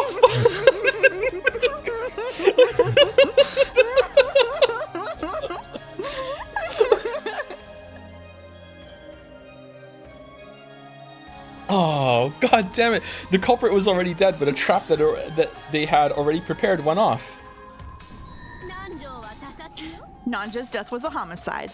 Of course, it was with a direct method of murder, not a trap. A weapon was readied, and he was killed with it from point-blank range in front of him. The culprit appeared openly before Nanjo's eyes, and as they both looked at each other's faces, the culprit killed him. Okay, there's someone else on the island then. Some of them don't count. Okay, all right. So instincts are right. I just don't know how. Okay, but wait. There are only 3 survivors. You said in red that everyone else is dead. You basically confirmed the life or death status of all 18 people. Furthermore, the existence of a 19th person has already been denied in red. In other words, Sumari, no one can exist except the 3 survivors, and yet a 4th person other than those 3 appeared before Dr. Nanjo. How could a person other than us appear and murder Dr. Nanjo when no 19th person exists? Insane. You're lying. You're lying with the red. The red only tells the truth. Isn't doubting that the same as betraying the honor of that witch who's behind you, shriveling up in fear of me and hiding behind your back? Damn it. Right now, I'll state it clearly. The one who appeared in front of Nanjo was me, a witch. The golden witch who can't be explained away with the 18 humans. Virgilia, Renove, isn't there a contradiction in this situation? Is she really telling the truth with the red? Yes, her red truth is valid.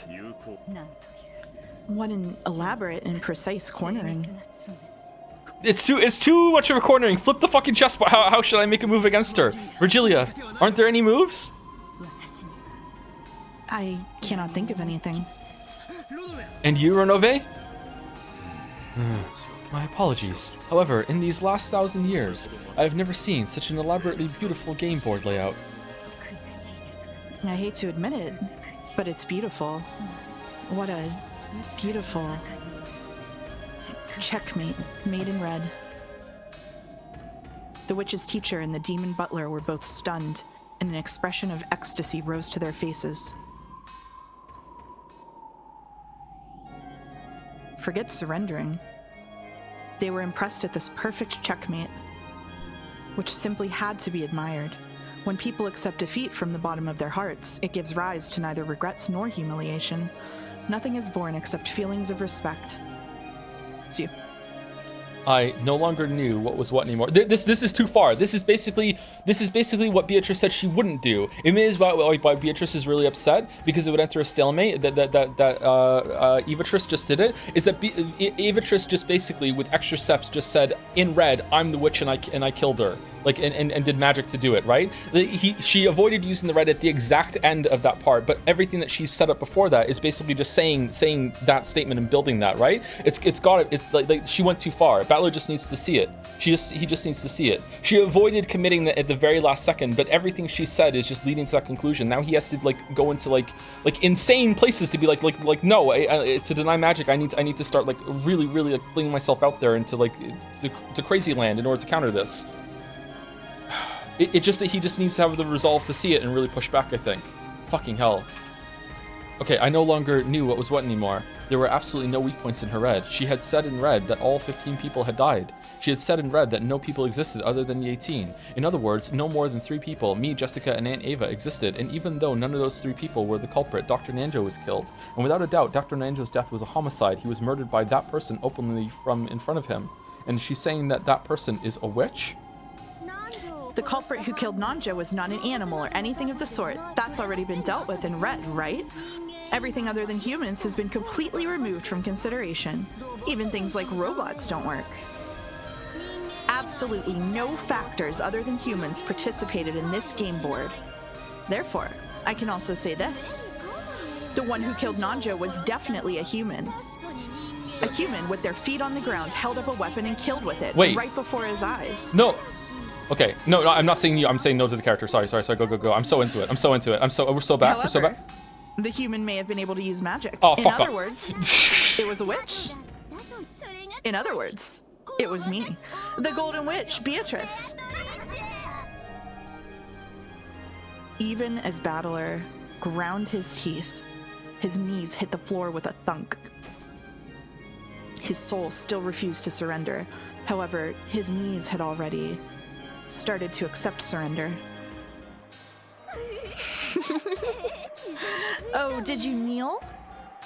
That's right, you're already starting to understand. The Golden Witch does exist, and that Golden Witch, Beatrice, is me. Come on, praise me. Now praise the resurrection of a true witch. Now praise the resurrection of the Golden Witch, Beatrice. On the 9th twilight, the witch shall revive, and none shall be left alive.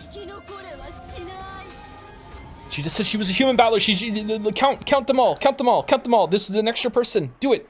Come on. Do the fucking like metal drum music. Let's go. Damn it. I don't understand. After being so thoroughly immobilized by the red, I don't have a clue anymore. Battler, don't lose heart. You and I promised that we would fight each other again, right? Will you surrender here? Will you disappear in a place like this before fighting with me again? I don't want to break that promise. However, I can't think of any move to deny her. In the first place, this isn't even a puzzle. Nothing exists outside the suspects, and all the suspects are innocent. I was told that they were innocent in red, right? And also that it was a real homicide, and that the culprit was human, and that they did appear before Dr. Nanjo's eyes and kill him. I give up. There's nothing I can do. Please, Battler, don't give up. Don't lose heart. If you stop thinking, it automatically becomes your loss. I'm begging you, don't lose heart. I'm also cheering you on, so don't lose. I can't think of anything anymore. I find myself thinking she's got to be a witch. She must have done it with magic, which makes all thinking pointless. It's useless. My head hurts. My brain's tired. I'm starting to think that thinking's pointless, so I should just stop. Battler, listen. In the game of chess, both sides do all they can to make the other lose, so a single game takes a long period of time. However, if one side throws away victory from the beginning and makes moves harmful to themselves, the game can end in the blink of an eye. That is called a fool's mate. A fool's mate is, simply put, a strange way of playing chess in which the fastest methods of losing are considered, opening the area in front of your own king and inviting the opponent's queen in. Even though the average game time in chess is several hours, a game can be resolved in a scant 4 moves. What? In other words, Tsumari, if both sides try to win in a fight, they're compelled to take a painfully long period of time. But if one side decides to lose, the game can be ended far too easily at any time. When the human side stops thinking, it hands the problem before its eyes over to the witch. And even an apple falling from a tree can be immediately resolved as a work of magic. It's the same for the witch's side. Witches use the red truth. By using that, they can explain the true form of magic with humans, and immediately lose. You don't have to tell me that. You're telling me not to stop thinking, right? However, how should I counterattack that person's perfect bright red move? For me, for humans, it's no longer possible. Is it impossible? Is it really impossible for you, Battler? Please, don't lose heart. Sorry, I've reached my limit. Battler scratched at the floor, crying heavily. Beata watched that with a distressed face. Then she stood up and spoke to the witch. I will make a move as a counter to yours. Huh? I wonder just how you plan to cut up this perfect checkmate. How can this checkmate, one totally impossible for humans to break, be defeated by the likes of you? Beatrice, you don't mean to. Indeed. If a human cannot make a move, I will assault you with a move I can use precisely because I am a witch. A move you can use because you're a witch? What are you planning to do? I will use the red to deny witches. The fuck is going on? Milady. Beatrice. The teacher and the butler were both startled. Here you go. I also immediately understood what it meant. To use the red that only witches could use. To use the red to deny witches. It was like using her own sword to slit her own throat. What? Hey, what are you saying? Deny witches with red? Oh, quit talking like an idiot. If you do that, you won't get away unscathed either. You're not a witch, and I am not a witch either. The road to becoming a true witch is difficult, and I have much, much farther to go. Very well then. Right here, right now. There have never been any witches in the first place. I will strip this deception away myself. Aren't both of us real, obvious witches? Being able to use red is itself proof of witches. True. I don't know what the definition of a witch is to you, but if you think that you alone will be able to get away unscathed, then how could I make such a mistake? I care not. What did you say? I never did manage to become a witch. I've done nothing more than finally begin walking down the road to becoming a true witch. If what I am right now is a witch, then I'm a false witch like you, one who is merely drunk on power. Rather than existing in that shabby form, I shall erase this form of mine along with you, without any regrets. Are you insane? Stop it! I still want to be a witch. I hate being human. Witch-sama, please return to your seat. Please receive the human side counter from your seat. What are you doing? Let go of me. Don't let that woman use the red. Make her stop. Let go! As the witch stood from her seat and tried to spring upon Beato, Ronave pressed down on both of her shoulders, forcing her back into her seat. And even after that, he didn't remove his hands from those shoulders. Denying witches was the same thing as denying magic. That included demons such as Ronave. However, instead of running away, Ronave chose to act as the facilitator for the game, and to carry out that duty for his master's sake. Beatrice, you have no regrets, right? That's my line. Sorry, teacher. Even though you taught me so much about fun magic and magic that brings happiness, I wasn't able to use it well at all. So I'll study from square one and start over again. I'm truly sorry that you had to suffer for your stupid disciple's misconduct. I had a good disciple in the very end. Go, do what you believe in. I don't have a clue what you guys are talking about or how there's another episode after this, but okay. But I do understand one thing, and I can say this. Beato, I don't know what you're trying to do, but stop trying to do it. You have no moves, but I have one. If we let that move get away, she will be revived as a witch in the truest sense, and this time she'll control this whole island. All nightmares will be hers to do with as she pleases, and this island will fall into the deepest hell of the evil witch's repeating delusions for all eternity. Can you permit that? Don't you care if your dear relatives are toyed with for all eternity in that witch's nightmare? Still, you shouldn't have to sacrifice yourself. This is a game between me and her. You shouldn't have to make your move and sacrifice yourself. I'll think of something. I'll surely think of a miraculous move. So don't rush into it. Ah, damn it! I'll definitely think of one, so don't rush into it. This game is cruel. The time limit for your consideration has already run out. I am now the only one who can do it. Calm yourself, battler. I'll defeat her. I'll defeat that cruel witch with my own hands. Wait, Beato. Stop it. Quit it. There's absolutely no need for you to sacrifice yourself. Weren't you fighting to deny me? What a strange person. Let that child do as she likes, and please, watch her until the end. But... Battler, there's only one thing I ask. Would you cover your ears? My ears? Why? Starting now, I will deny witches in red. I will slice up the game board that she's laid out with her red. By doing that, I will probably lose my form as a witch as well. If you also hear the red truth I speak, you will understand my true form. If you alone cover your ears, that truth won't change at all. However, even so, I want you alone to cover your ears.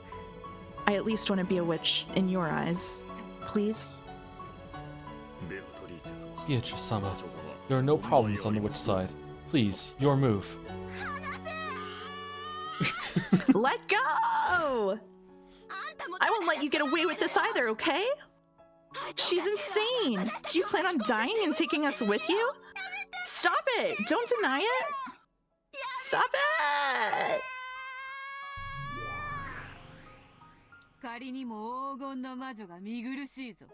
How unsightly for a golden witch.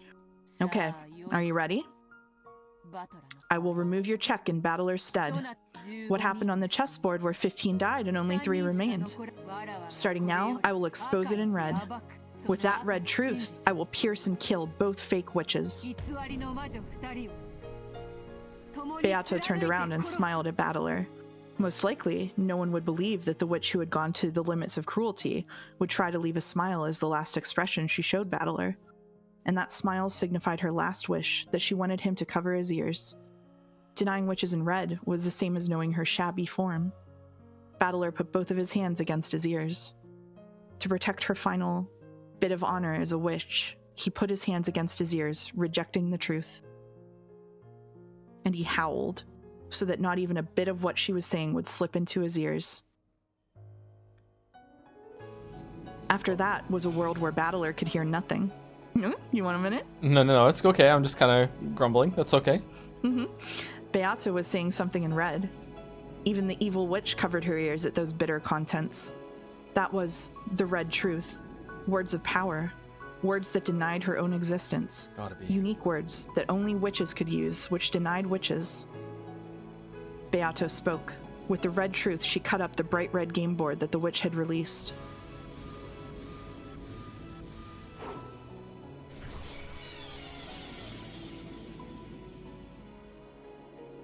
She explained difficult problems that could not be solved by humans with moves that could only be solved by witches and began cornering the witch.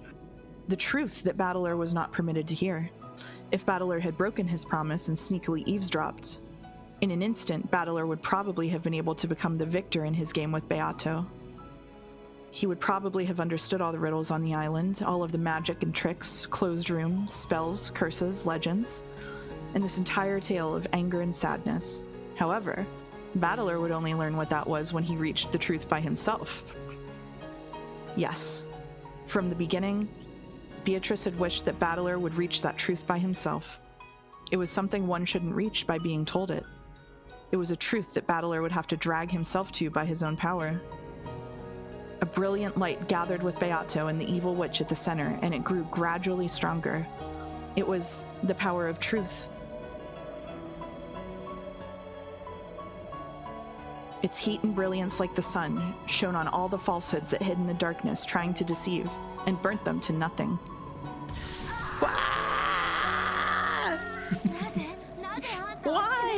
Why can you die? Why can you throw away your life when you have such incredible power? You who hold the power to control gold, magic, and everything at will. Why can you so readily throw that away? Learn that even with a mountain of gold, even with magic to split the sea, there are some things you can never obtain. Come, show yourself. Show your true form, Ushiromiya Eva.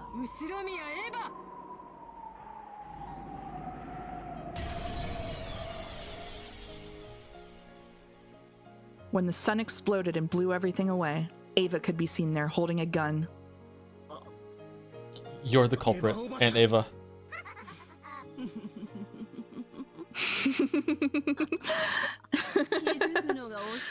Took you long enough to notice, Battler-kun.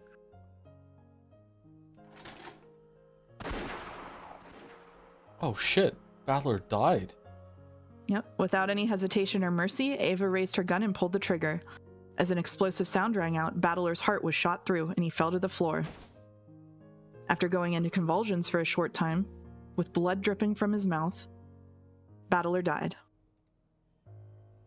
But in his last moments, he realized without a doubt that she was a murderer, and not just for killing him. There have been many murders. There you go. There have been many murders, and I don't have a clue how they were carried out. However, while my ears were covered, Beato exposed all of them with the red, blasting away all magic. In other words, Sumari, even though I didn't understand it, was that nothing more or less than proof that magic can all be explained with humans. Beato made me cover my ears, so I myself don't know the whole truth. However, now that it's been denied in red, I can see one fact which is extremely unfair for us, that it is possible to deny all magic. So in other words, Sumari, no, I must not think of that. No more Sumari. If I do, then the time I spent covered my ears would be made pointless. If I'm going to regret, I can only regret my own actions. If at that time I thought of some move to spin things around and counter the witch's final move, there would have been no need for Beato to sacrifice herself. It was my own worthlessness that brought about this conclusion.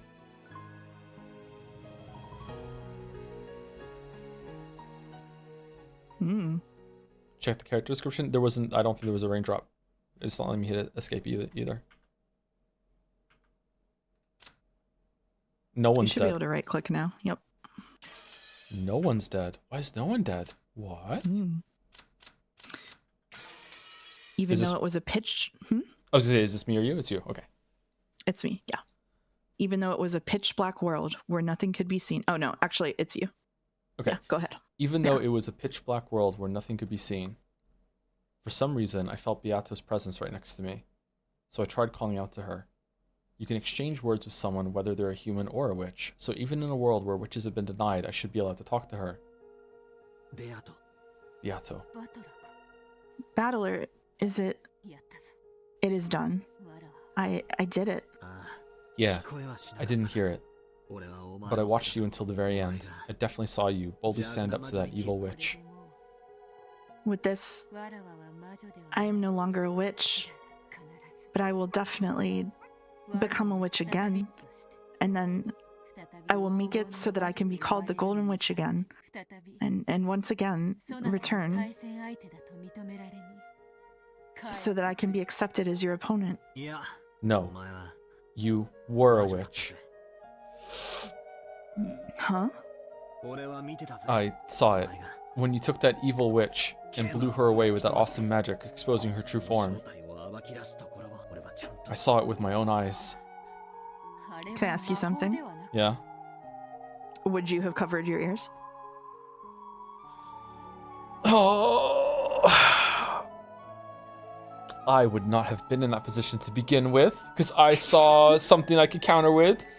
I don't know. That's really hard.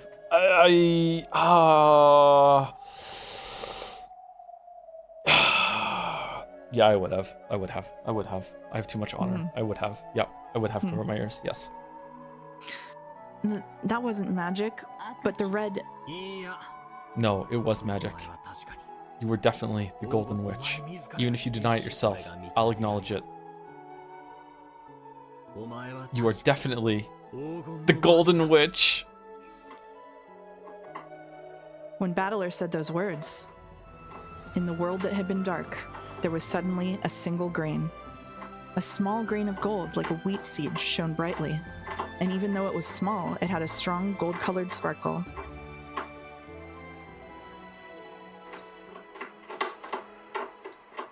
I'm sorry, my chinchilla is doing something. That's okay. Then it shone on the two of them, sitting with their backs together. So they each became aware of their own form.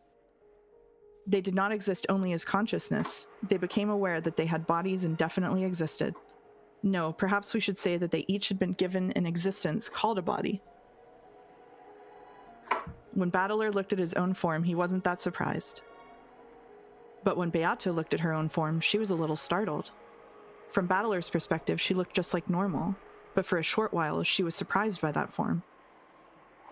What is going on? The sparkle from that grain of light is slowly getting stronger. The grain of wheat was no longer simply gold-colored, but was like the light of the sun. Then it softly began to approach Beato's chest. When that grain of the sun was sucked inside her chest,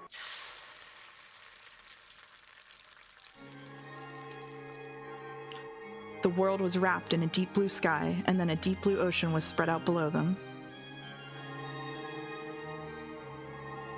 An island rose up, trees sprouted and created a forest. Walls, well, this is you, I guess. An island rose up, trees sprouted and created a forest, walls surrounded us, and a ceiling swallowed us, and was adorned with more and more things, made to be like the hall in the Ushiromiya mansion. In the middle of the fantastical hall where many gold butterflies beat their wings, many tables were set up with white tablecloths like it was a party, and beautiful cooking and fruits were set out. And over there were a great many shapes. It was everyone talking together and smiling. Everyone. There was Dad and Kirie-san, Uncle Kraus, Aunt Natsui, and Aunt Rosa, and of course even Aunt Ava and Uncle Hideyoshi, George and Nikki, Jessica, Maria, wait, even Shannon-chan, Kanon-kun, Goda-san, and Kumasawa-san are here. Everyone is at the party, clapping their hands and celebrating our return.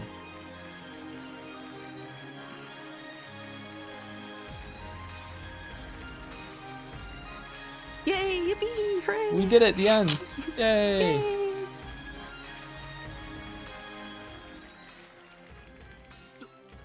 Why? Even though everyone was dead, why are they alive? In the Golden Land, the souls of all the dead can be revived. Welcome back, Beatrice. And welcome, Battler-kun. Welcome to the Golden Land. I made it? I made it. To the door of the Golden Land? Yes. Milady, you have finally managed to invite everyone here. Welcome, Battler-sama, to the Golden Land. Oh, fucking kid, Battler. So you finally made it this far. Your grandfather? Where in the world am I? My blood, which is incompatible with magic, runs most deeply in your veins. Therefore, you were the only one who could not reach the Golden Land, and Beatrice has been searching for you this whole time. She tried everything to bring you here. What did you say? Battler-sama, if you would take your seat, tonight's dinner is my very best work, calf steak. If you would, please relish it. You should be honored. Normally, I would have eaten all of it, but I left you some out of gratitude. The Seffenstake Ni-chans. In the Golden Land, all of those with minds are equal. Here, there's no distinction between us furniture, humans, and witches. Battler-sama, we were waiting for you. Welcome to the Golden Land. Shannon-chan, George and Nikki.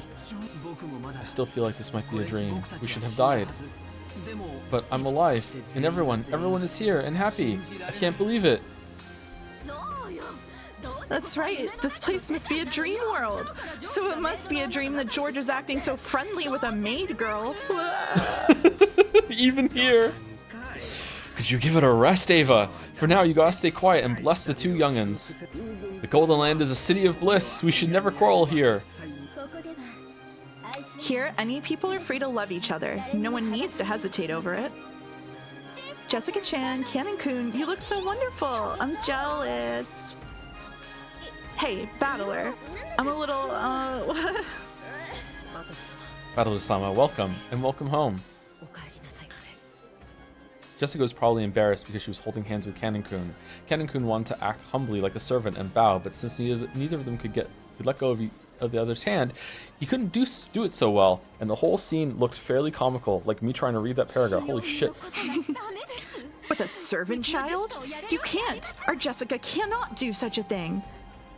It's hardly a big deal, correct? Let her at least choose the person she likes. She can't! Jessica! You can't either, Josh! As Aunt Natsui and Aunt Eva hugged each other, they cried tears of regret for their adorable children. Even though they had always been at odds, it was a very bizarre scene. It isn't really a problem, right? It doesn't matter who likes who. That's right. It's proof that a parent's too attached to their child. Battler, no matter what kind of woman you bring home, I'll give her a warm welcome, okay? Don't you dare introduce her to this man, okay? He'll get his hands on her immediately. They'll run off together right away. Battler, you finally came here. Maria, from the very beginning, you knew we'd be coming here? That's you. Ooh! That's why I wasn't scared at all. Everyone was being a coward and trembling. It was funny. What the hell? Even though I thought you were the most screwed up. You actually knew the truth from the beginning. Oh, fucking hell. How rude! I simply cannot forgive you for speaking of Lady Maria in that way. Formulating firing curve, attack preparations ready. Lady Maria, we can attack at any time.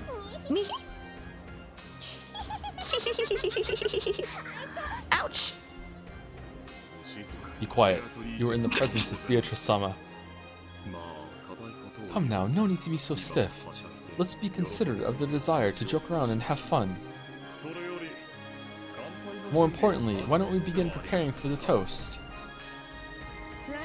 Yes, preparations for my excellent mackerel cooking are complete. I can serve it at any time. Hey, you people, work a little more like furniture. No, I'm gonna stuff myself some more. Wow. Come on, let's work. Don't keep the guests waiting. Let's work studiously and attend to them. Don't let the guests do anything. Make them lazy, make them slothful, fatten them like pigs. Beatrice, Battler-kun, this way. Grandfather and Virgilia were standing on the landing at the top of the staircase, beckoning to us. Beato and I turned our heads to see what was going on, then climbed the stairs together. Together, from the hall, it looked like a very high stage. A small table had been set up there, as well as a piece of parchment and an old-fashioned quill pen. I saw that strange magical characters in Japanese were written side by side, and below it, many names were written. There were 17 of them. Grandfather was the first, and everyone's names had been signed all over it. The people who arrived at the Golden Land probably signed this one after another. Battler, now that you are here, everyone is gathered. Listen carefully.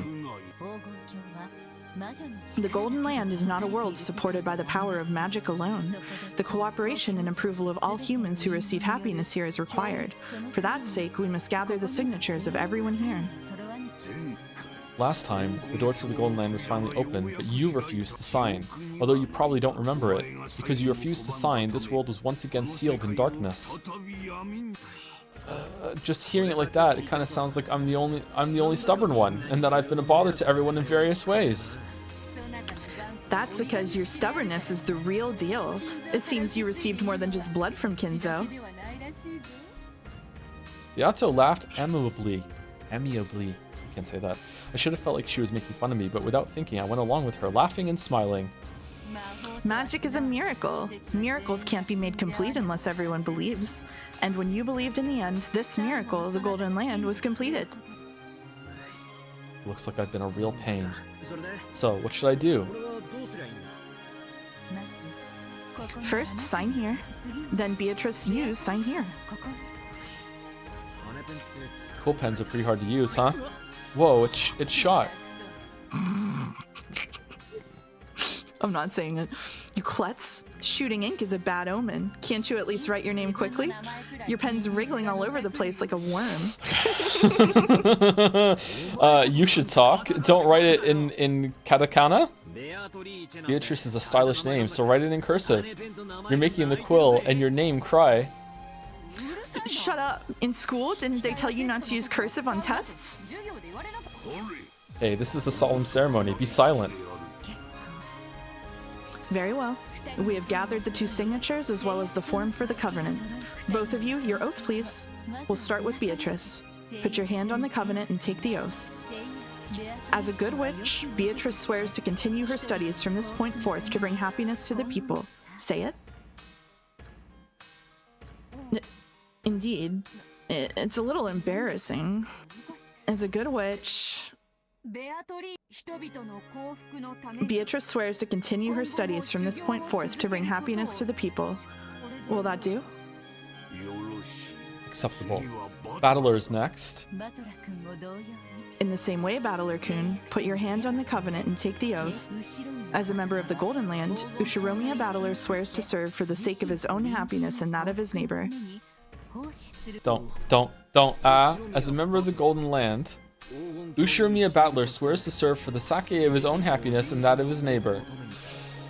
I'm embarrassed too. Listen, everyone. Here and now, we have gathered the oaths of all 18 humans who accept the Golden Land. When Kinzo proclaimed that, everyone applauded at once, praising us. Since I had been the only stubborn one and had just been a pain, I felt a little bad about being the most celebrated one. And with that, in accordance with the ancient rites, we ask Battler-kun, the last to make the oath, to sign the invitation to the Golden Land. This is something that invites the Golden Witch Beatrice to the Golden Land. The Golden Land welcomes the Golden Witch through a consensus of those who have acknowledged it and becomes complete. Battler, I will read it out loud. Listen carefully. The 18 of us accept Beatrice as the Golden Witch and welcome her to the Golden Land. What's going on with you? You won't be invited unless I send an invitation? That does seem to be the ceremony. It feels stiff even to me. Why don't we end it quickly? I've been so hungry for a while now. Come to think of it, I've only been pecking at canned food and haven't eaten anything good. Let's quickly finish this signing. What's this? I acknowledge you as a witch. Huh? That's pretty simple. Damn you, grandfather, exaggerating it so much. Come on, quickly. Sign right here. Huh? Quickly. Sign. With slightly weird and uncomfortable smiles, the 2 of them started demanding that I sign.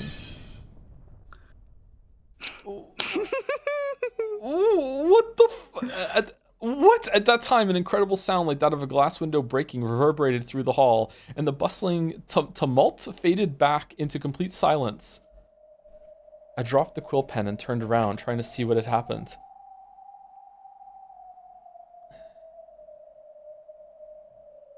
Oompst! When I did, where had she come from? A human who clearly hadn't been there a short while ago was in the very center of the hall, looking up at us. Who's that? A girl? She's probably about the same age as Jessica and me, but I didn't know that face. None of the other people here knew that face either. Who are you? Who is this? Where did you come from?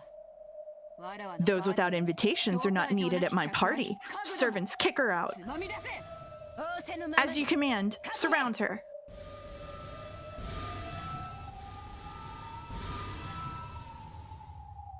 The 7 Sisters of Purgatory surrounded her from 7 directions, taking out magic blades that drew purple curves and blocking her. Oh shit! And from out of nowhere, shuffling goat-head servants appeared in great numbers, surrounding that girl. On top of that, the Chiester sisters stood in front of Beato like a wall, readying a golden bow and pulling back the bowstring.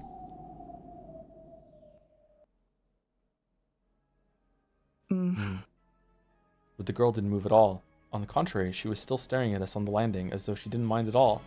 Who is she looking at? Beato? Grandfather? Could it be me?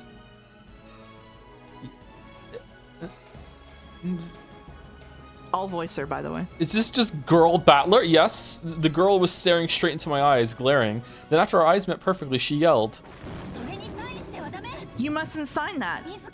Are you going to accept your own defeat? Don't be tricked by the witch. Huh? By the witch? Huh? At that time, something incredibly strong lifted me by the nape of my neck. What's going on? and after being made to turn around behind me, I saw Virgilia with an eerie smile on her face and the muscular forms of goat monsters. A goat monster that looked about 2 meters tall was grabbing me with an arm as thick as a log. Okay, so on a scale of 1 to 10, how likely would you be to drop Umineko right now if it turned out that someone took a time machine back in time to feed Battler's mother more vegetables? No. I was already thinking that she's from a different timeline where it was Kyrie that didn't have the miscarriage and it was the other one. No, don't, don't feed this bonfire. No. There's no need to listen to an uninvited guest. Come, offer your signature as well on this written oath. Ushiromiya Battler acknowledges the existence of witches. Come on, sign the written oath. Ow. Damn it, let go. As the goat monsters held me down with the power of a vise, they forced me to grab the quill pen. I couldn't even touch the floor with my feet, much less resist. Battler, why are you resisting? Weren't you just about to sign willingly? Don't change your mind now after all that, okay? Didn't you think for an instant that it might be okay to acknowledge witches? You thought that, right? I was tricked? That's insane. Beato isn't that kind of the whole time?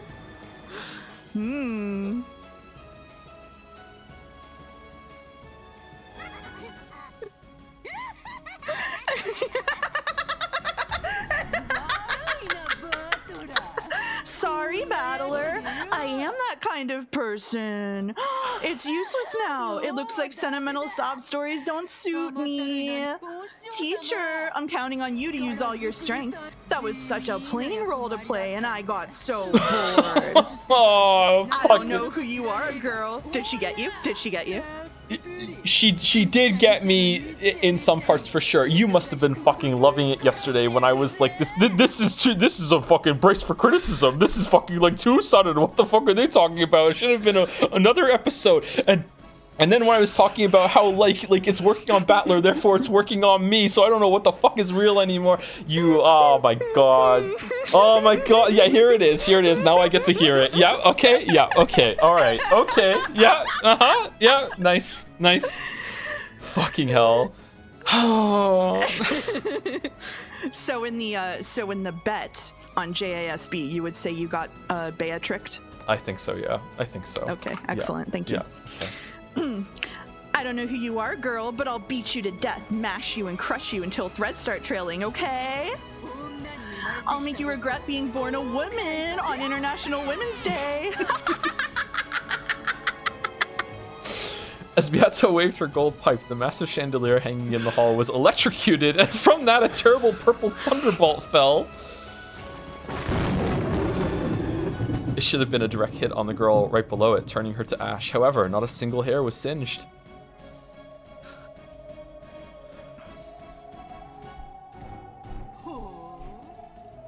Oh? So your sudden appearance here wasn't just a fluke. Tell me, state your name. I don't have any name to give you. More importantly, you idiot. How long are you gonna be tricked? You softy. Figure it out already.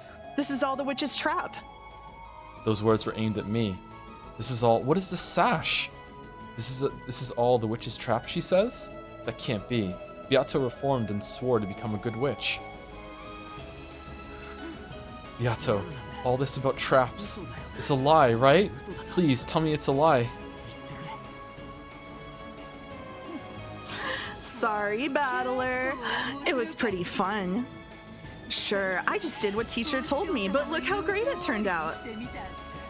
Apparently, if you start out all hostile and needlessly brutal, then turn incompetent and soft at just the right moment, you can spark a huge bump on your affection meter, right? I've heard villains who start all lovey-dovey and then freak the shit out of the rich these days, right? Even I've studied a bunch of those manga, anime, and galge that have been... Galge? I don't even know. That have been so popular lately, you see? And for you, just as expected, it was cheers, please, and you're down.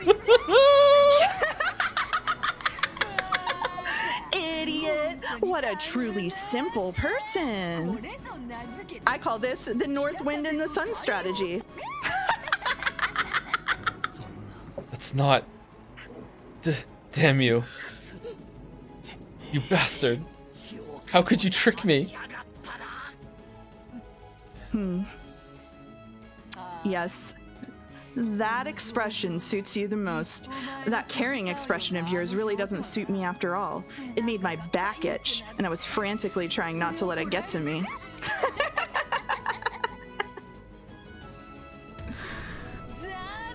Too bad. Witches never reform. You take care of the signature, teacher. This uninvited guest is my prey. Come, you can no longer refuse to sign. Come on, look. Sign it and offer your body, your mind, and your soul. When Virgilia lifted her chin as a signal, the goat monsters, with an even more vice-like power, forced my arm to approach the parchment. Ow, ow, ow, ow, these guys are trying to make me sign even if it breaks my arm. That can't be allowed. The signature has to be willing. No way. No way. Then a bright red light burst open with me at the center, knocking the witches and the goat monsters away. Did that girl save me? But who in the world is that? I don't have a clue. The pin tells me that Galge is short for gal game, also known as Bishojo, which is dating sims with cute girls. Okay. Thanks, Chad. How long do you plan to keep playing in a place like this? Give it a rest. I'm jealous of you. I'm glad you saved me, but that's a pretty cruel way to say it. Sorry, but who are you? Oh, for what? Witch of Rikenjima, give him back. Oh, okay. Fucking hell. Who would do that, you fool? Battler is my toy, my most favorite toy in the world. I won't get tired of him, I won't throw him away, and I won't hand him over to anyone. Even Battler is enjoying this to the fullest. Together with me, he's having so much fun playing. No matter who you are, I won't let you get in the way. Yeah, it looks like you're having a lot of fun. It makes me so jealous, it ticks me off. Here you are in a place like this, guffawing and having a loud, noisy time with everyone. With all these beautiful witches around to pamper you, you must be having so much fun that you don't even want to go back. Are you talking to me? I was about to say, are you talking to Battler or Beatrice? How am I just this character, chat? I don't understand. I don't understand. Wait, you got the wrong idea. This is a pain for me too. What do you mean fun? You don't know what I've been through. What you've been through? You had fun living with mom and dad. You played around with all of the cousins, and you get to play with these wacky witches for all eternity. Don't you recognize the happiness you have? Can't you see how jealous I am of you all? So much that I wish I could join in too. I'm sorry, but I'll have to turn you down there. I'm satisfied with the toy I have. A rude toy like you isn't fitting for my toy box. Yes, I understand. Who would ever play with someone like you? But I'll thank you just a little for letting me meet everyone like this.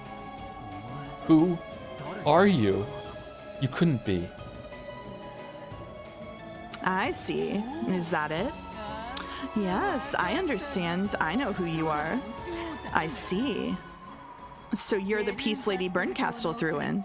How amusing. Why don't I formally invite you to my party? I'll welcome you fully. Along with Battler, I'll play nicely, break you, kill you, crush you, turn you to ash, mix you with bread dough, and bake you until you're fluffy.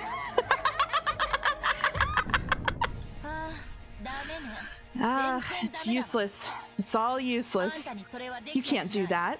On the Rikenjima of 1986, I'll expose everything that happened to the light of day. I'll show you that before the truth, you're like an icicle scared of the coming spring. Prepare yourself, Golden Witch. Beatrice! Do the pose. Do the pose. Pose? No! Okay. It's just Girl Battler! What the fuck? Cass, Beatrice. Oh, it's different this time. Ushio Miya Battler died on the 9th twilight. Ava Beatrice. Let me resolve that bet.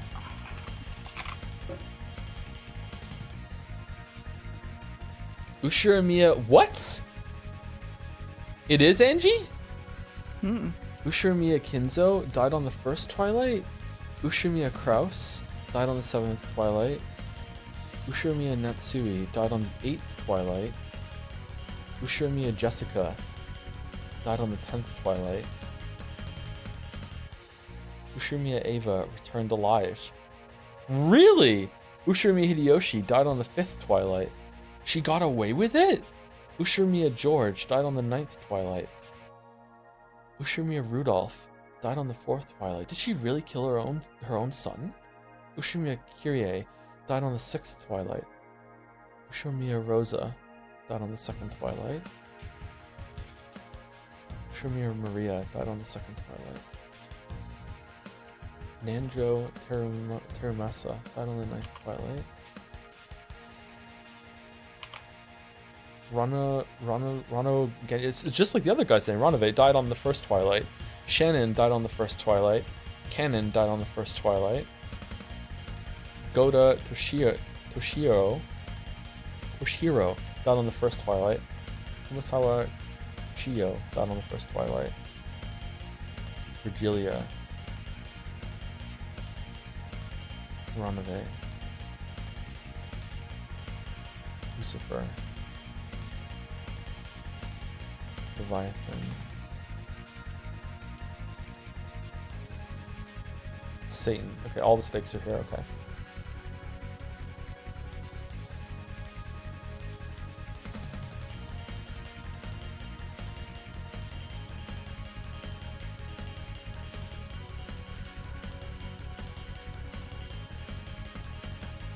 I think the Beatrix is peak because it uses the fact that Japanese writing can be really bad sometimes.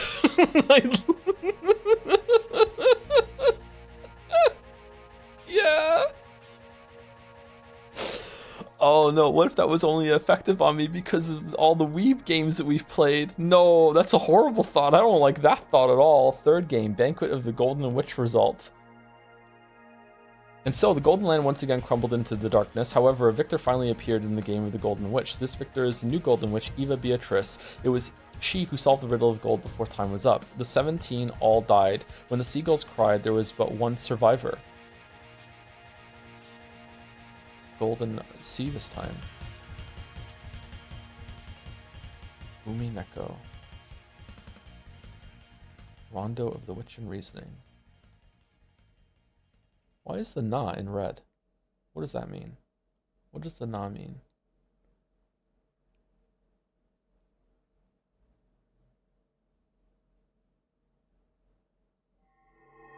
Addition new features. The Golden Witch has prepared a gift for you in commemoration of your stay. You can find these new features on the title screen. Tsubasa, complete episode 3. I still got an achievement even though I'm not signed in. Okay, that's cool. Okay. Do we have time for the tea party? That was scheduled for today, right? Yeah, we do? Yeah, tea party and the thing after. Okay. Do we want to take a break before we do the tea party and thing after, or are they not? I don't know. That's a spoiler, isn't it? How long they're going to be? Shit. I don't know. Do you feel like you're gonna need a break?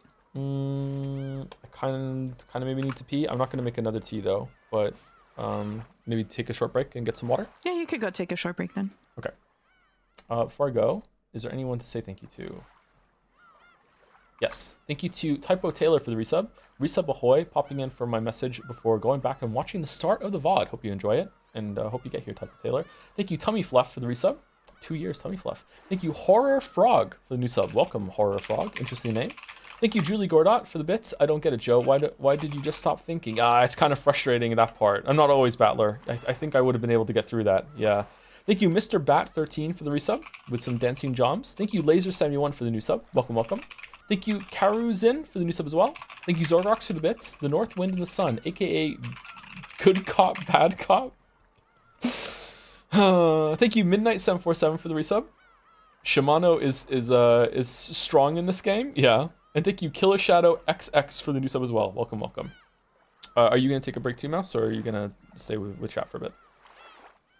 I can hang out with chat. Okay, I won't mute your microphone then. I'll just mute mine. Okay. I'll be right back.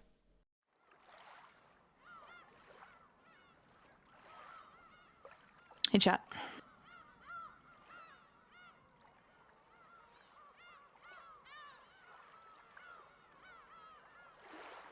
I'm devious? Yeah, that's true. I am devious, yeah.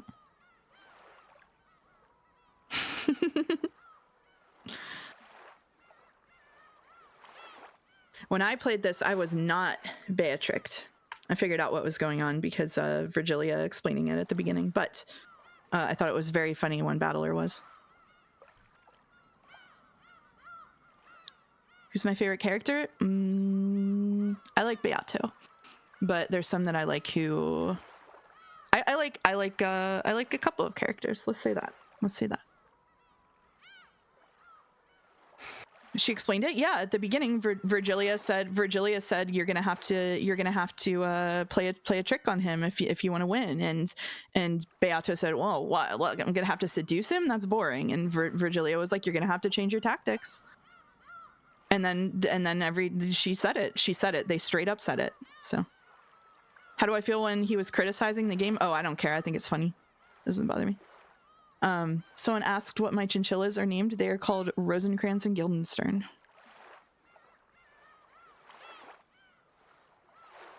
Do I like rats? Yes, I already answered this question. I do like rats. Yeah. What are they named after? Rosencrantz and Guildenstern are dead, which is a piece of literature that I welcome you to Google. It is not a visual novel. My favorite episode? Ooh, controversial. My favorite episode? 6. Watch chat go crazy.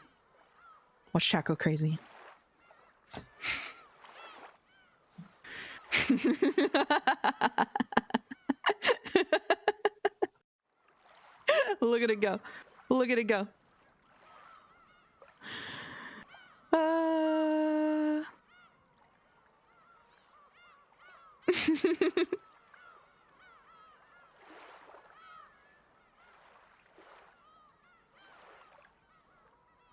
I'm demented? Yeah, a little bit.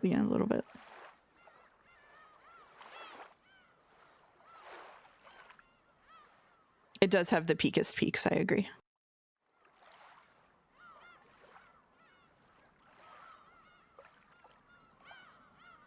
Don't spoil. Joe isn't here to listen. It's fine.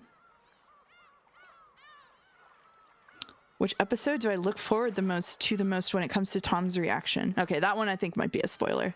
I think actually this one was. I was waiting to see if you would get tricked. I was very entertained when he did. Hello.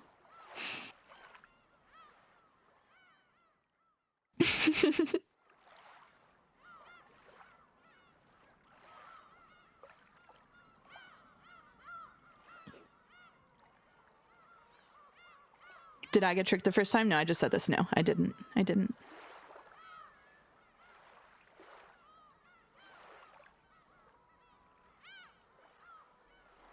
Hello. Hello. Still kind of freaking me out seeing all the Toms in chat. Yeah, I'm staring at them too.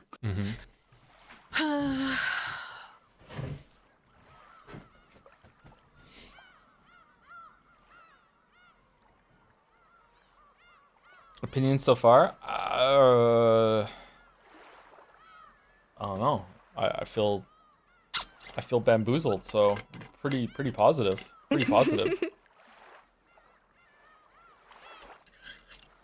mean, it kept toying me. Obviously, I suspected because I said it yesterday. But then, as soon as like she actually legitimately started fighting Avatris when it seemed like Battler was ready to give up, I was like, oh, okay, I guess it wasn't that then. But then it still was. It's like, oh, damn, like she really went far with it. Are you having fun today? I had a lot of fun today. How long is the stream today? Without getting any spoilers from Mouse, I'm gonna guess we're gonna go no more than an hour, maybe half an hour longer. Not sure.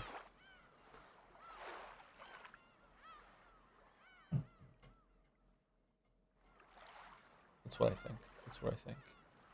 Thank you, Rothulian, for the bits. 1,000 bits. Congrats on beating the prologue. Oh man. Yeah, I still have to buy the answers arc, and I have to install the mod again for that one, don't I? Yeah, you do. I'll walk you through it. It was a long time ago we spoke about that. Holy shit.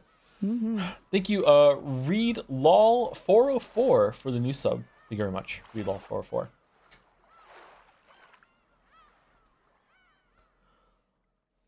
Oh, actually, it wasn't that long ago. It just feels like a long time ago. It feels like several years. It really does. Holy shit. Yeah. Okay, tea party time?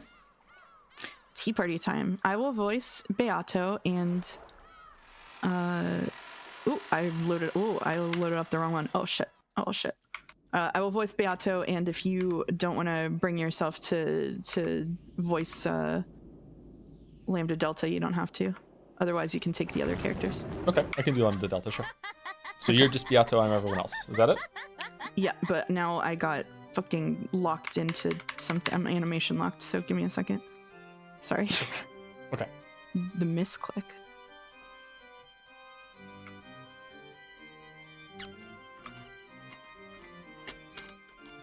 Okay.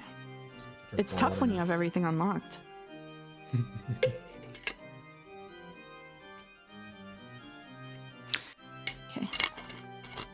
All right, here we go. I'm clicking it. Okay. Okay.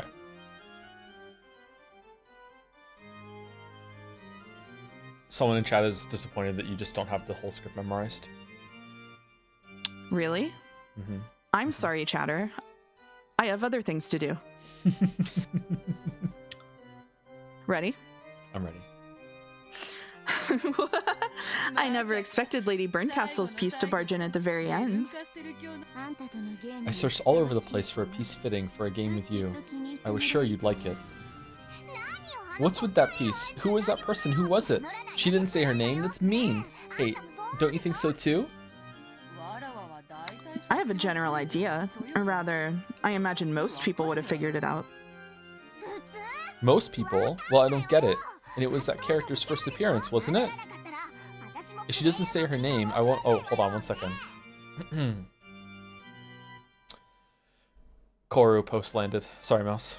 Oh, Okay, seriously, can we go back to solo streams where you actually have space to experience the story without some awkward socializing in the way? At least Mouse is a good voice actress and Jelly is funny. I've never even heard of this Tom guy. Show some consideration for the audience and let go of this nepotism. Oh, damn. Nepotomism? No, it's nothing. No? Yeah, it's nothing. Chat's gonna like that one. Yeah, they like it. They like it. See, there you go. Yeah, the -2s really really sell it. You. All right. Okay. All right. If she doesn't say her name, I won't understand. The players won't understand. No one will understand, right? Yato, don't bother telling her. See?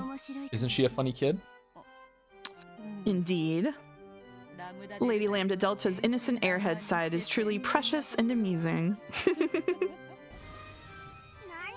Come on. Why don't you tell only me, you meanie? In exchange, I'll teach you a special secret that only I know. So tell me. Oh, a special secret, you say? I want to hear. Bleh. If you want me to tell you, first tell me who that girl really was. The secret I know sure is awesome. After all, it's about as awesome as knowing that Santa-san is actually Daddy. Huh? Giggle? I said it. Sorry, I bet you're so shocked that it turned your whole world upside down, right? Oh. So your father was the one who came to your place, Lambda? He came. Wait, what do you mean? Lord Santa Claus only visits the homes of children with pure hearts. I guess he didn't come to your place, did he? Ooh. Well, Lord Santa Claus is gracious.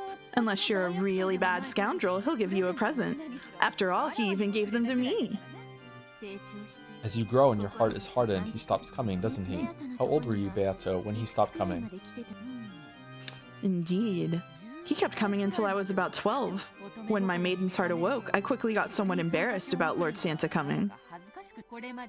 After I wrote, "Thanks for everything, that's enough, so make sure you splurge on the last set of presents," he stopped coming. Oh, and I was looking forward to it too. How old were you when he stopped coming, Lady Burncastle? I was pretty wild. It happened fairly early. I think when I was about 9. Something about that beard really irritated me, so I waited in my futon with some sewing scissors ready, trying to cut it off. What a painful age. So, as far back as Lady Lambda Delta can remember, Lord Santa Claus never came to see her, huh? He usually comes until the last year of elementary school or during middle school. I'm sorry. Why are we talking about Santa Claus? This is also backwards this time, isn't it? Usually it's the tea party with the players until this one, or does the end scene that we just do count for that in some way? Okay, maybe we should take her to a doctor. I hear that being too precocious can have negative side effects on the growth of mind and body. I said that wrong. Hold on, let me look it up. I've had to look up this word before on stream. Precocious. Oh man, what the hell? Okay, chat, wake up. New Google voice just dropped. What is this? Right? Yeah. You can't hear it. Sorry, mouse. Yeah. That's okay. Precocious. Precocious. All right. Negative side effects on the growth of mind and body. Yeah, you can definitely see some of those negative side effects. Hey, what are you people talking about? Bleh. Oh, it truly is boisterous when three witches gather. If you're talking about a secret on that level, I doubt this will be worth listening to. Can I go now? I have to get ready for the next game. What? Hey, wait a sec. Tell me who that woman really was. Well then, tell me this special secret of yours first. If it's good enough, then I'll tell you. Oh, okay, I'll tell you, because it really is a special secret. Remember, in this game, there was a girl who found the gold and became the new witch, right? Indeed. And just what kind of secret might that person have? I figured out who that girl really is. Does anyone know? Giggle, giggle. There was a hint in the way she talked. Remember, that girl said a lot, didn't she? If only you just blah, right? Yes, that phrase is the key point. If only, if only, if only. Yes. She was actually Ushiromiya Eva. Whoa, what do you think? Are you shocked? Oh, I never noticed that. To think that there would be a hint in a place like that. You're a real good sport, Beato. This kid tends to get full of herself, so try not to overdo it. See you, I'm leaving. Wait. It's not fair if you just listen to my secret and don't tell me yours. Tell me who she really was. Your secret was so amazing that mine just wouldn't match up. So in exchange, I'll teach you a special secret. I'll tell you the name of the culprit in this game called Higurashi no Naku Koro ni. Wah, don't say it. I'm still playing it. See you, Beato. Black tea was delicious. However, the repertoire of jam... No, that's not the right word. Is it? Is the repertoire of jam on the crackers was lacking? How do you say that word? I don't know that one. Really? Although I've eaten it. Well, I'm not gonna do that live on stream. Come on. It is repertoire. According to Google. Oh, I'm on the next thing. Repertoire jam and crackers was lacking. Add some gochujang chili paste every once in a while. It goes great with Russian tea. Later. Oh, I see. I shall try it. I'll call for some after preparing the next game. Until then, feel free to polish up your strategy at your leisure. Yes, I'll do that. This last game was pretty interesting. Later.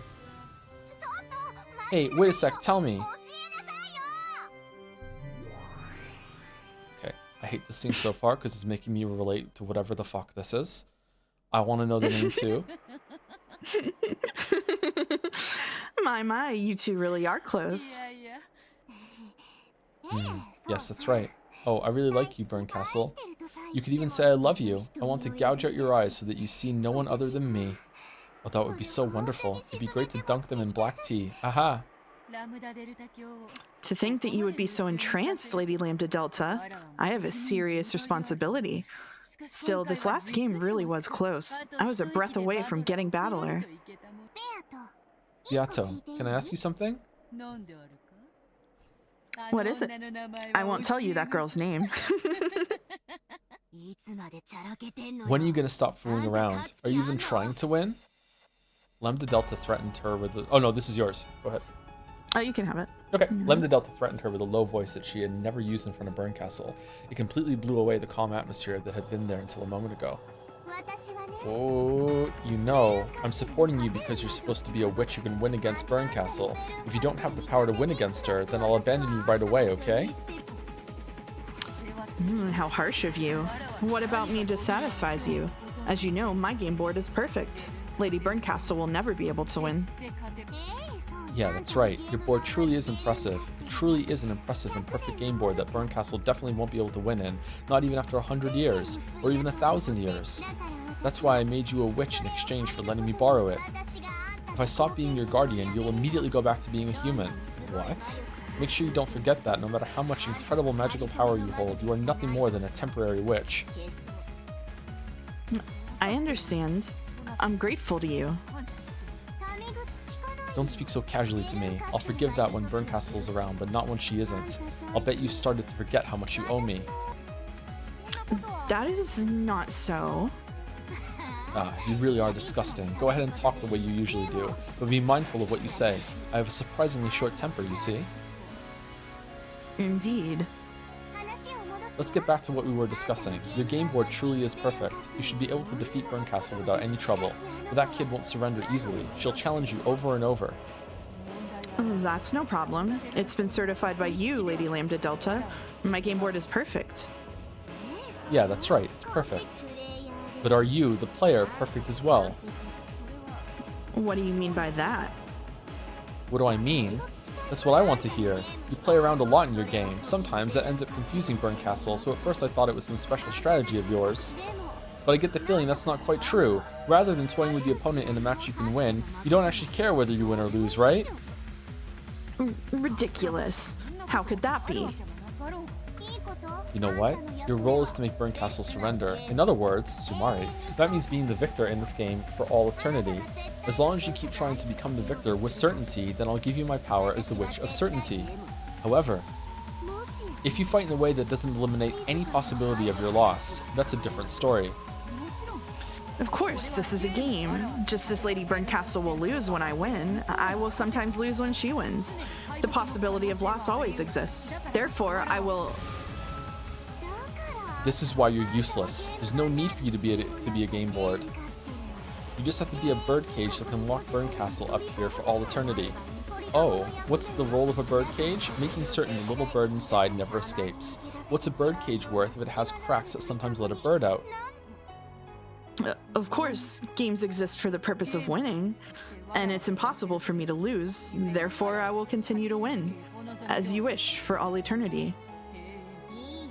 What the fuck? Where's this going? So you want her to just keep Burncastle locked in this game as a hostage, maybe for all eternity, and maybe not even win. But if you can win, that's good too. Meanwhile, Battler is kind of holding her hostage by not admitting the thing for all eternity too. Like, how many layers of I don't get this. I don't get this. I don't get this. I don't like these scenes so far. Sorry. I don't know where this is going. Anyway, good answer. That'll be fine. I'll allow you to play around and use fakes as part of your tactics. Fakes? They end up being useful during parts of this round. Fakes? But you know what? If you make a move hoping for anything else other than victory, make sure you're prepared for something amazing, okay? I will not do such a thing. I swear it. Because originally you weren't even a witch, and at any time, I'll remind you of what a truly shabby creature you were. If you betray my expectations, that is. As soon as you do, you can look forward to a fun punishment game. Oh shit. In the world of billions of fragments, I'll send you into the most miserable one and seal you there. You were already miserable to start with, so there's gonna be some really miserable fragments out there for the picking. Giggle, giggle, giggle, giggle, giggle.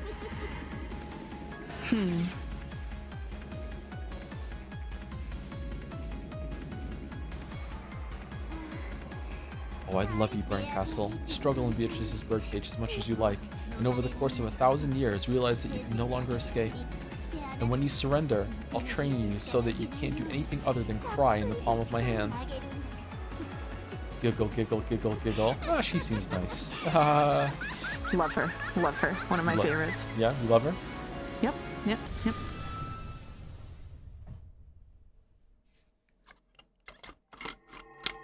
Oh, okay.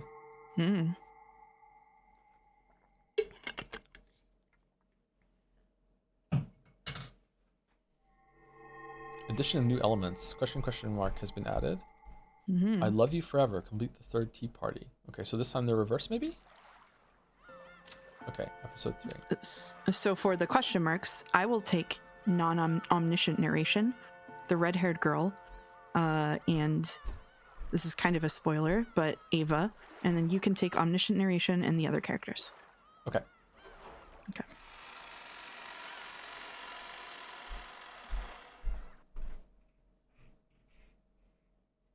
"12 years later." Quoi?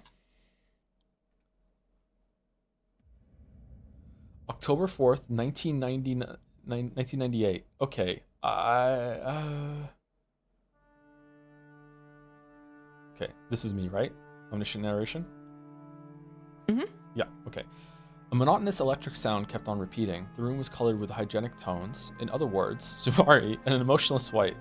It was a room at a certain university hospital. Neither her doctors nor the person herself had any doubts that this room, which had a price so high that no commoner could afford to spend a single night there, would be the last room she ever saw. Was the person on the bed Ava? Even if someone told you that was so, she was unbelievably aged and worn out. The well-built man in a suit waiting in the corner near the door was having a whispered conversation through an intercom with someone outside. He was a guard protecting Ava's person. After telling the person on the other end of the intercom to wait, he approached Ava's bed. Ava had been awake for a short while. However, she stared at a single point in empty space, as though her mind was not in the same place. Anji-san has arrived in the lobby below. Should we let her pass? For a long time, Ava didn't answer. However, bit by bit, her eyes began to regain their focus, and she gave a small nod, indicating that she didn't mind if they called Angie. I don't know what to call her. Angie. I'm going to go with Angie. It had been Ava who called her, and she was right on time. By this point, Ava would refuse anyone who wanted a meeting without an appointment. The room was dark, even though it was still light outside, because the curtains were always closed.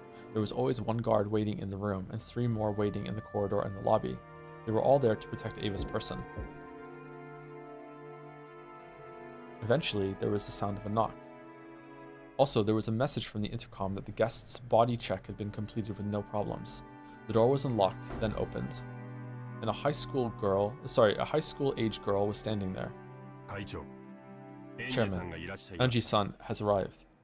Ava reacted and turned her face toward the guest. However, instead of reacting to the guard's call, maybe it would be better to say that she had reacted to the smell of Anji's makeup. After being shut up in this room for so long, Ava was sensitive to even small changes in smell.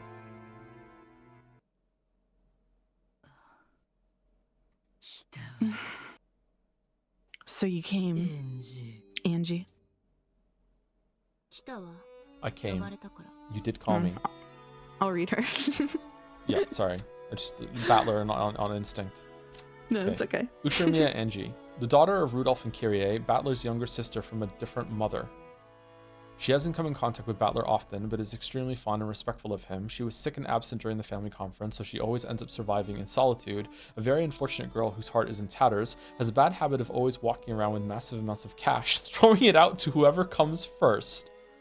Okay, and Ushirimiya Battler shot to death by Ushirimiya Ava inside the mansion. The weapon was a Winchester from Kinza's collection. Jessica had lost her eyesight alone with Battler. Wolves and Sheep puzzle. And Jessica's dead too. Oh, just missing. She certainly was joined with Canon in the Golden Land. They both apologized for their own cowardice, communicating their true and honest feelings, and they hugged each other until their final moments. Afterwards, she was chewed to pieces by demons and went to hell. It's alright, Canon is with her. Ava survived? Did we read Nanjo's? We did, right? Okay.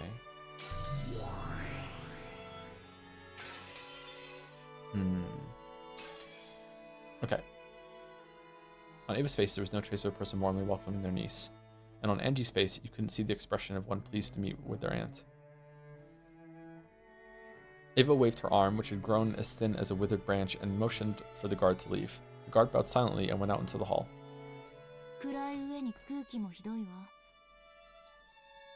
It's not only stuffy, but dark too. Can I open the curtains? Is your plan for that hitman you hired to shoot me through the window? I wish I could get hired to assassinate you. All I'd have to do is relax at home for a month and the job would take care of itself. Their discussion was quite morbid for an aunt and a niece. However, they didn't look like they were joking. At the very least, Ava believed that someone was after her life. All of the Ushiromiya family's massive fortune had come into the possession of Ushiromiya Eva. It was said that this fortune also included the 10 tons of hidden gold that Ushiromiya Kinzo was rumored to have hidden. While this vast wealth lay in Ava's cunning, sly, and suspicious hands, no one was able to complain, but it was rumored that as soon as it was passed on to Angie, who was no more than a young girl, certain people were plotting to snatch it away. By now, Ava and Angie were Kinzo's only descendants. If Ava died, all of the wealth would go to Angie. And if Angie were then to be killed as well, that wealth would go to the family of Angie's mother, Kyrie. In this sense, not only Ava, but Angie as well, were in a position where it wouldn't be odd at all for their life to be targeted by some unknown person. And Ava had hated Angie for a long time. This was because she knew that after losing her only precious son, George, the inheritor of her own wealth would be none other than the girl who had been absent at that family conference 12 years ago, and who had survived. Ava shunned Angie, disliked her, and even hated her. She isolated Angie in a special school and separated her from the youth and happiness normal people have, trying to keep her as a pet until death. Sounds a little familiar. However, Ava had succumbed to an incurable illness, and ironically, her remaining life was estimated to be the same as Kinzo's had been at the family conference 12 years ago. Both Ava and Angie hated each other. Even though they were each other's last blood relatives, they hated each other so much that they hoped the other would die quickly. And? Why did you go to all the trouble of calling for me? I don't have much time left. These quack doctors still can't detect any of the poison that's filling me up. I know. I'm sure it's some secret assassination drug used by those Soviet KGBs. Oh, I'm gonna be killed. I'm gonna be killed. Isn't that great? Very soon I'll die, which will surely be quite a load off your back. What a pitiable person. This always happened. They immediately deviated from the main topic, distorting it into a more unsettling discussion. Ava, who was absolutely paranoid, believed that someone was always after her life, and in actual fact, after inheriting the vast wealth of the Ushiromiya family, she had used wild methods just like Kinzo had done in the past, repeatedly making money by any means necessary and creating many enemies along the way. With a massive supply of capital, she had plotted to aggressively buy businesses that were starting to have rapid growth, making them buy it back at a high price under the guise of reconciliation. Ironically, it was the same type of action that her husband's company had been hit with 12 years ago. She had repeated this constantly for 12 years. She had also earned a lot of hatred. If her husband had heard of this from beyond the grave, he might have defended her, saying that the loneliness from losing her family fueled her actions. However, of all the people who knew her now, none would defend her. For some time, Ava eloquently spoke of how her life was being targeted, listing off names of people who hated her and sneering at the fact that she still hadn't been killed. Even though Angie heard her own name included in that list, there was no particular change in her expression, and she waited indifferently for Ava to tire herself out. You see, I really hate you. I'm honored. Same here. I built this future for George's sake. To think that it would be snatched away by you. To think that it would be stolen away by Rudolph's daughter. I can't bear it. To think that I would have my fortune stolen away without even leaving behind a child. That I cannot forgive. If only you'd just give all of your fortune to charity. What about all those religious people you used to go so far out of your way to find? They all say the same thing. My excessive wealth has become a burden to me. And they always say something about how I need to give it up and cleanse myself. Then I thought of something. I stopped donating. For a time, Ava had searched for the founders of several strange and new religious cults, perhaps seeking peace in her heart. But they gave her heart no relief, and if anything, they ended up increasing her paranoia further. If you have too much money, why don't you start buying up thoroughbreds and make some corned beef? I've thought of something even more interesting. I'm worried over it a lot. What could I do to make things horrible for you? I thought about killing you. I also thought about erasing all of my wealth, leaving you penniless, and selling you off to a slave trader or something. Wouldn't that be wonderful? You'd have your arms and legs chopped off and be forced to take customers until you died. Oh, that would be so wonderful. Holy shit. Yeah. Is this fun for you? Oh, yes it is. It's fun to scare you, but very soon I will die. So I thought about how I might continue to cause you pain even after my death. And then it was surprisingly simple. I called you because I wanted to talk about it. I have midterms coming up. Keep it brief.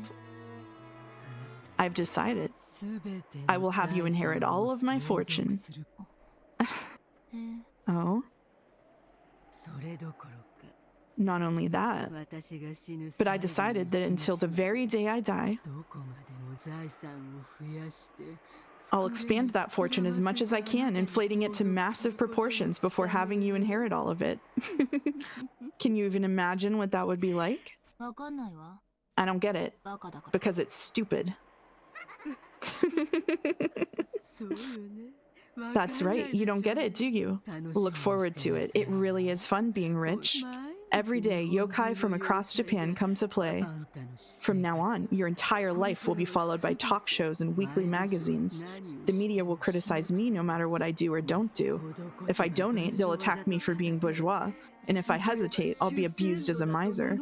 Oh, every day really is wonderful, you see?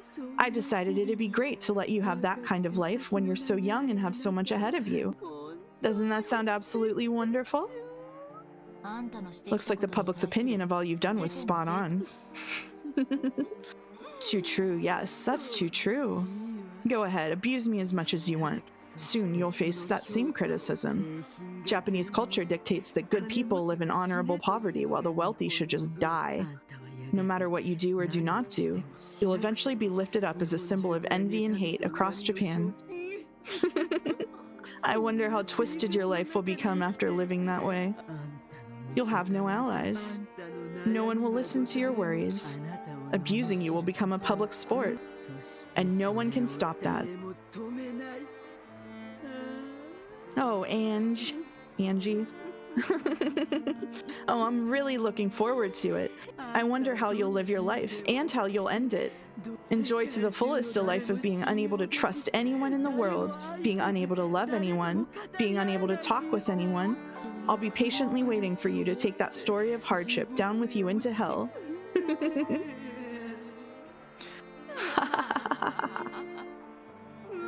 Big laugh. Big laughs, yeah. Oh, still going. Cough, cough.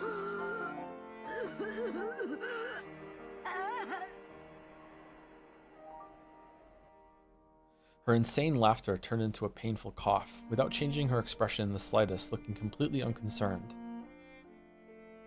Ange stared at the only survivor of Rikinjima. Say Angie or Angie, or chat will kill you. Nah, I'm with you. I'm going Ange. Perhaps No. because he found the violent They're gonna coughing kill you. suspicious. They're gonna kill me anyway. The guard gave a short knock on the door and rushed in at the same time. Ange glanced at him, wordlessly making it clear that she didn't intend to move a step from where she was. Ange was prepared for some kind of trap to frame her and Ava's death. However, that was fortunately a needless fear.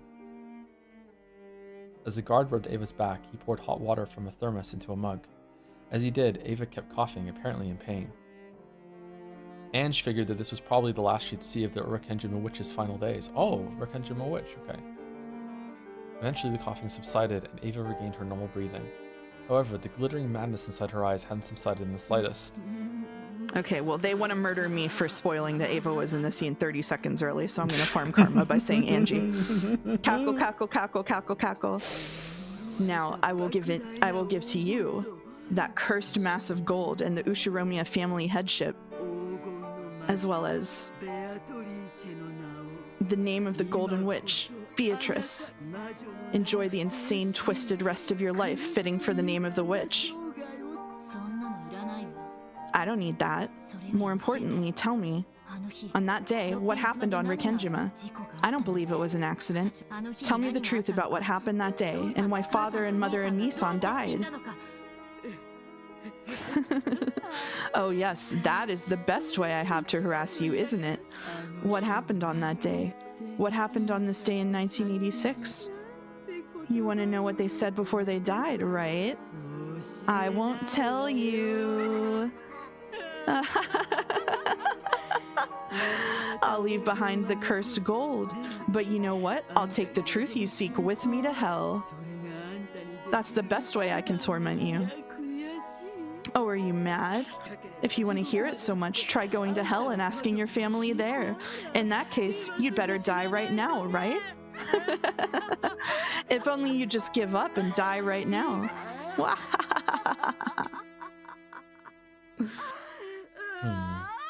That laugh continued until she started coughing again, and that cough did not subside until she started moaning and going into convulsions. How is she just there at the end of the game then? At this age? What's going on there? October 4th, 1986. On Rekenjima, the Ushiromiya family's customary and final family conference was held. And on the next day, October 5th, an extremely unfortunate accident occurred and the Ushiromiya family was wiped out. Fortunately, Ushiromiya Eva escaped from that and inherited almost all of the Ushiromiya family's fortune. However, due to the many turbulent rumors surrounding the Ushiromiya family, the way Eva acted afterwards, and her unnatural actions at the time of the unfortunate accident, the public was in an uproar over whether this might have been a conspiracy to get all of the inheritance for herself. Under pressure from the public, prosecutors repeatedly tried to investigate the matter, and the media began tracing the outline of a conspiracy they called the Rekenjima suspicion. But in the end, they weren't even able to find proof that this unfortunate accident was a crime. However, because the media continued to give the impression that the Rekenjima suspicion was a conspiracy of Eva's, public opinion began to believe that she was the true culprit. Of course, that was also influenced by the bad impression caused by all that easily condemnable, overbearing financial activity which she had carried out using that vast wealth. Every time she did something and the rumors started spreading, the media would bring back the Rekenjima suspicion, blaming the criminal justice system by saying that she was the true culprit and that the only reason she hadn't been arrested was because even the police had been bribed. But Nanjo said, so the impression that she was a great villain grew stronger and stronger. Her heart eventually degenerated. And ironically, it began to transfigure her into the kind of human that the public expected. By now, Eva had no one she could trust and no family. After her beloved husband passed away, the talk shows occasionally mentioned his company, saying that it was run recklessly while criticizing and disgracing its former accomplishments. Even her beloved son George was dramatized as the stereotypical rich, lazy son that the public expected, and no one even wanted to know what a simple and honest character he had possessed. As to how much all of this hurt Eva and ran her to ruin, no one cared. The public was only interested out of curiosity about how a super rich evil woman who killed her whole family lived her pitiful later years.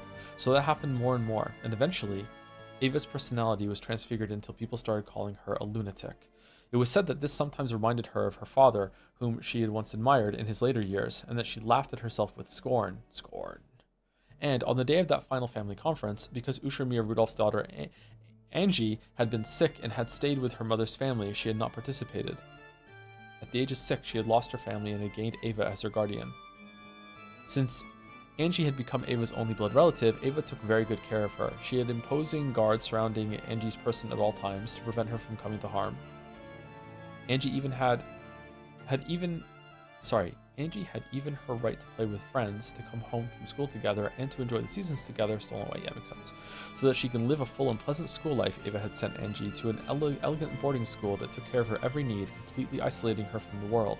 She didn't even know the popular songs that girls her age might hum. She was never given a chance to enjoy window shopping with her friends or stuffing her mouth with crepes, much less an encounter with a member of the opposite sex to make her heart throb. Angie did not have a single friend. Oof. If anyone carelessly acted friendly with Angie, they would be scolded by the guards or else the teachers. All of them were strictly ordered to not let shabby humans approach the daughter of the esteemed Ushiromiya family. During that time, the talk shows were always mentioning Ushiromiya Eva, always spreading rumors about her countless financial misdeeds. Those who knew who her daughter was naturally began to keep their distance. There you go. Even now, she was called a witch at school, and anytime something bad happened, even if there was no proof, it would be whispered as though if it were absolute truth that she had imposed her will on the school staff. A lot of characters becoming witches in the story over and over and over again. What's that called when something keeps happening over and over again? I don't know that word. The environment makes the person. By now, she had a heart as wild as those around her feared. No one trusted her, so she never bothered to believe in anyone. No one loved her, so she never even tried to love. And when Eva caught an incurable illness on top of all this, it was whispered that this too was a conspiracy, and this time Angie was set up as the mastermind. Everyone whispered that the daughters of witches are witches too. Even the talk shows and the weekly magazines whispered that. So Angie also accepted it as though it was definitely no, as though it was obviously true. Therefore, since she already believed that she was a witch, when she heard that name of the Golden Witch was being when she heard that the name of the Golden Witch was being turned over to her, she only felt like saying, "You just figured that out now?" Ooh, however, she was at least sure of one thing. That this title of the witch that she had inherited would definitely never be inherited by anyone else. She would be the last head of the Ushiromiya family and the last lonely Golden Witch.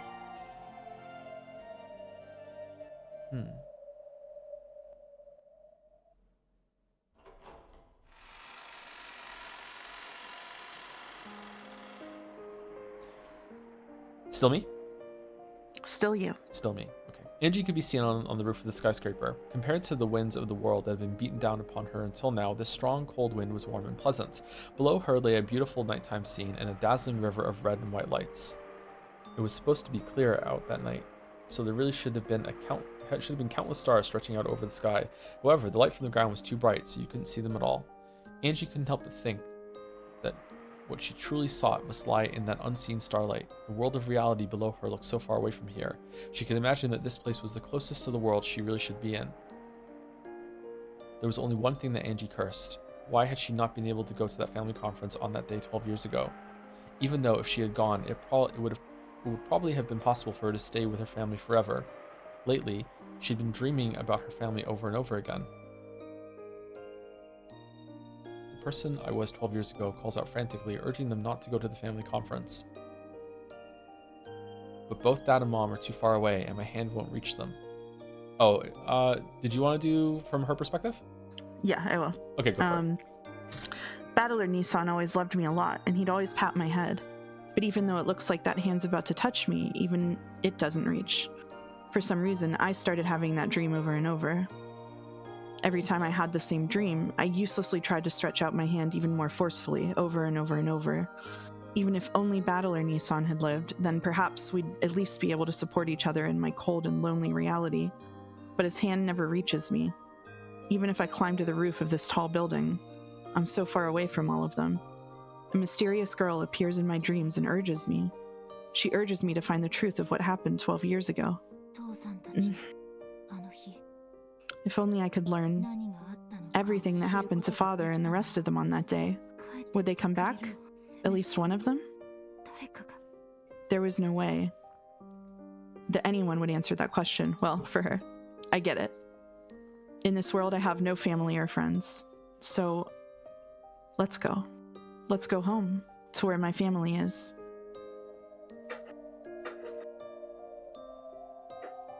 Bad timing, Chinchilla. From the start, Angie's figure had been on the outer side of the fence.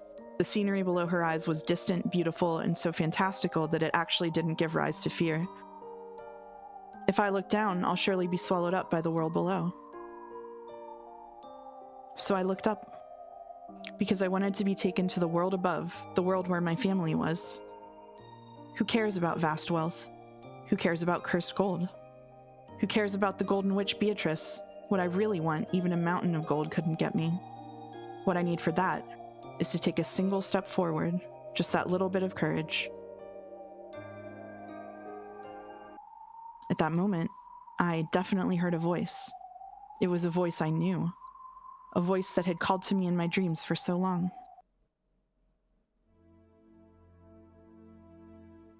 Before my eyes, in other words, in midair, above that jet black nighttime scenery, there was the figure of the girl I'd seen in my dreams.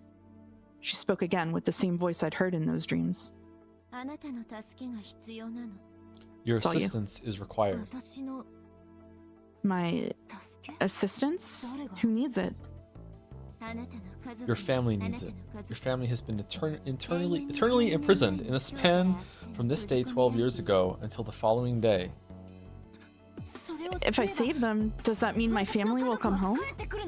When I asked the question I had most wanted to, the girl cruelly stopped talking and hung her head. I cannot promise that.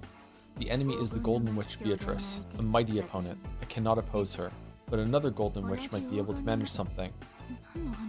I don't know what you're talking about. The only one who can oppose the Beatrice of 1986 is the final Beatrice of 1998. In other words, you, Angie Beatrice. That witch from 12 years ago took away my family? That's right. She is your foe, the root cause that always leads to your future of isolation. My family's foe. In exchange, I will search for a fragment with the ideal world that you wish for, a world where your family comes home. I make no promises that your desire will be granted. Beatrice's game board in 1986 is quite perfect. I had planned on bringing you that ideal fragment as a present today, but I still can't find it. This is a very firm fate. I haven't seen the likes of it since the time I fought Lambda Delta. I don't know what you're talking about. I'm giving you a chance for revenge. In exchange, I promise to search for and bring you the happiest resolution among the possibilities you're capable of accepting. Revenge? It may be a fruitless effort. Even if you succeed in your revenge, there's no definite proof that your family will return. Even if you manage to hit a miraculous probability, you may only be able to bring one person back, if that. Angie understood the meaning of that dream. The dream where it seemed that with just a little more stretching, her hand might be able to reach at least Battler Nissan. A miraculous probability means it's still higher than 0, right? Is it 1%? Trying to read any probabilities before the result is useless, so I cannot tell you that number. But it'll definitely be slightly more likely than if I do nothing. Yes. As long as you do not throw that desire of yours away. I'm sorry, I'm like really wilting. Yes, as long as you do not throw the desire of yours away. We're almost done. Yeah, but be prepared. It is extremely close to 0. It's 07 number or whatever it was on the door.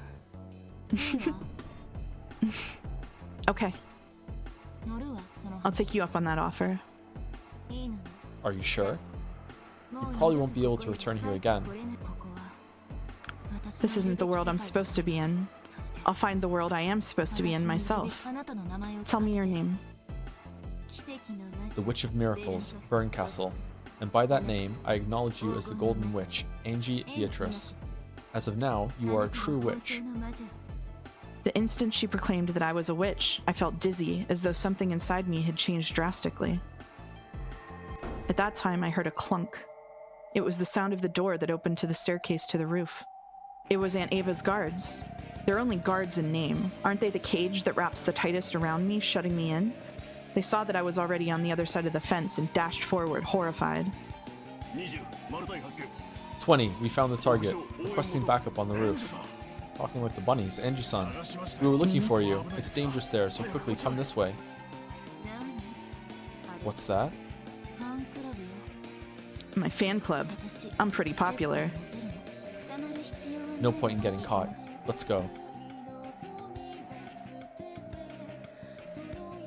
Looking annoyed, Burncastle turned on her heels.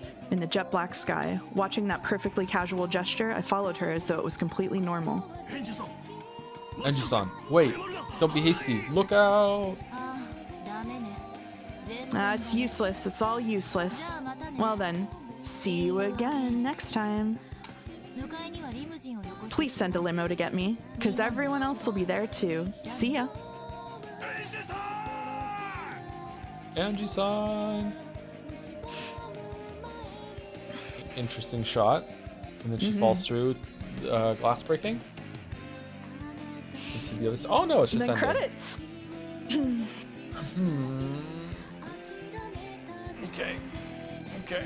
Okay.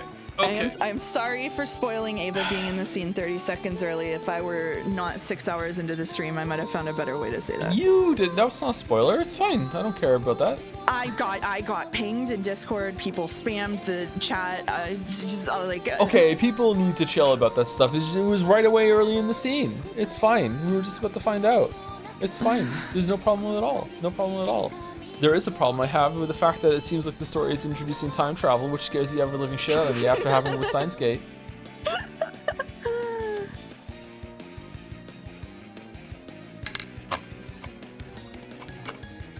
Uh-oh. Uh-oh.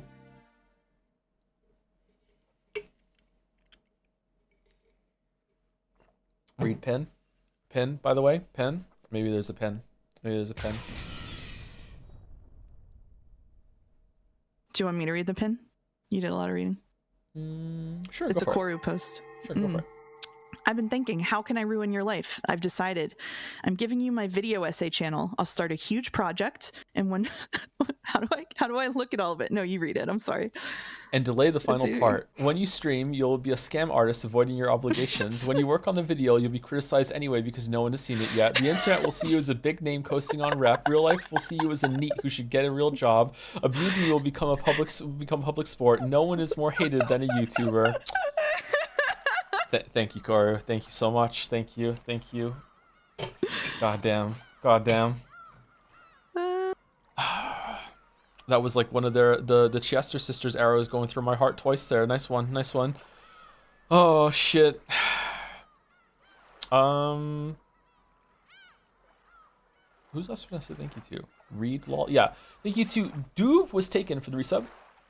Flies. What?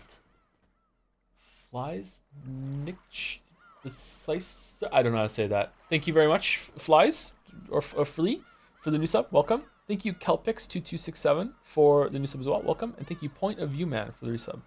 Angie Best Girl. Did you like the tea party? That one was interesting. The one before with Lambda Delta and Beatrice, I'm not quite sure of. I'm not sure about that.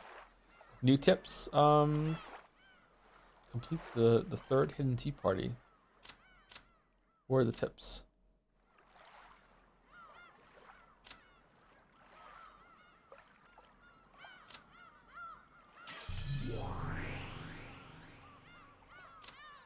Angie Beatrice, the final witch born in 1998.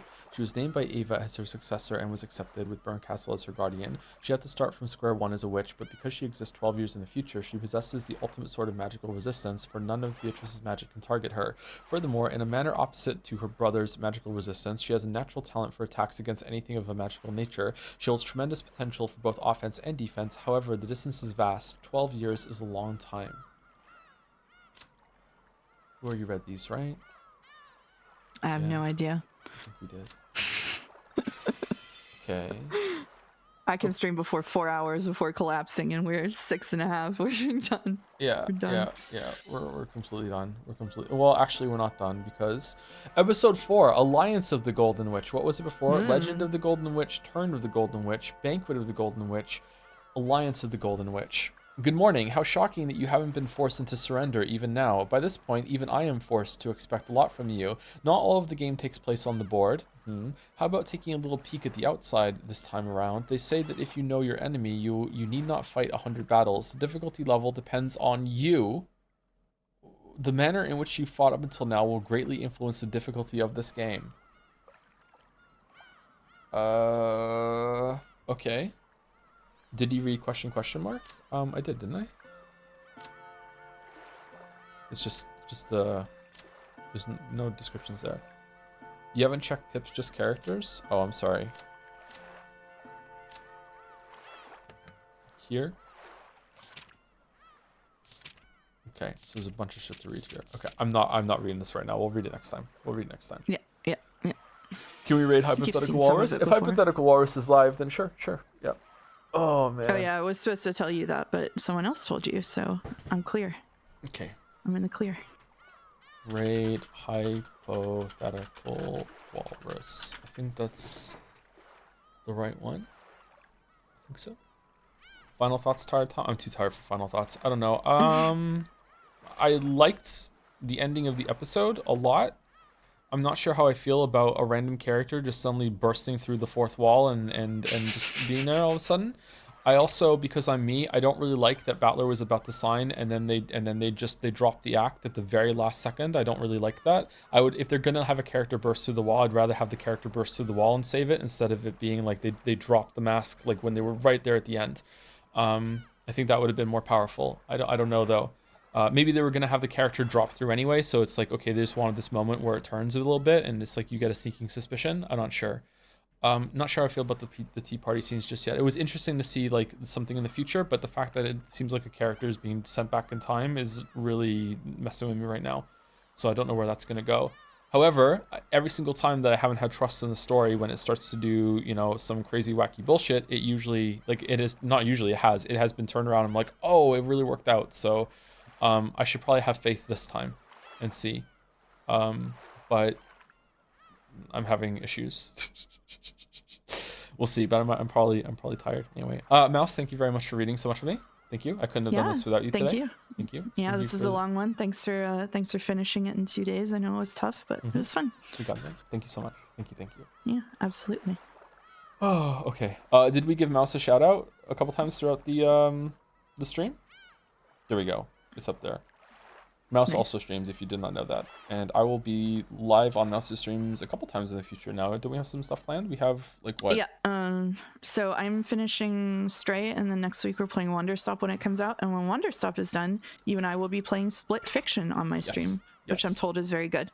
And then after that, we will instate Sekimiya Sundays. Sekimiya Sundays. So it's going to be after Sekimiya Sundays. after we play Split Fiction. Okay, cool. Yeah. Cool. What days for Split Fiction?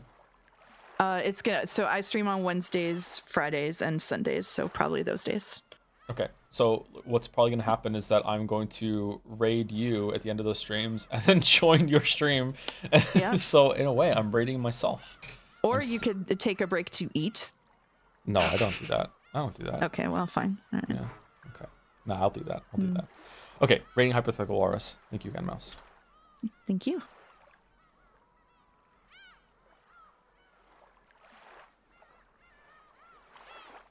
Offline subs start here. Thank you, Mistaken. Tuesday Umineko or other game? Probably more Umineko on Tuesday, yeah. That's the usual days that we do it. And we'll see how it goes with what you can call it. Oh yeah, we need 1000 X resist spoiler chat. No, we don't. We're not playing that yet. We have Returnal. Returnal first. Returnal. Because we're returning to streams. Yay. Okay. All right. Sending the raid. See you later, everyone.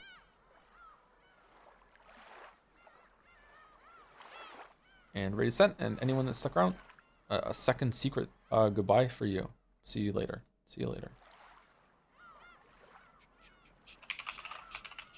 Oh my god.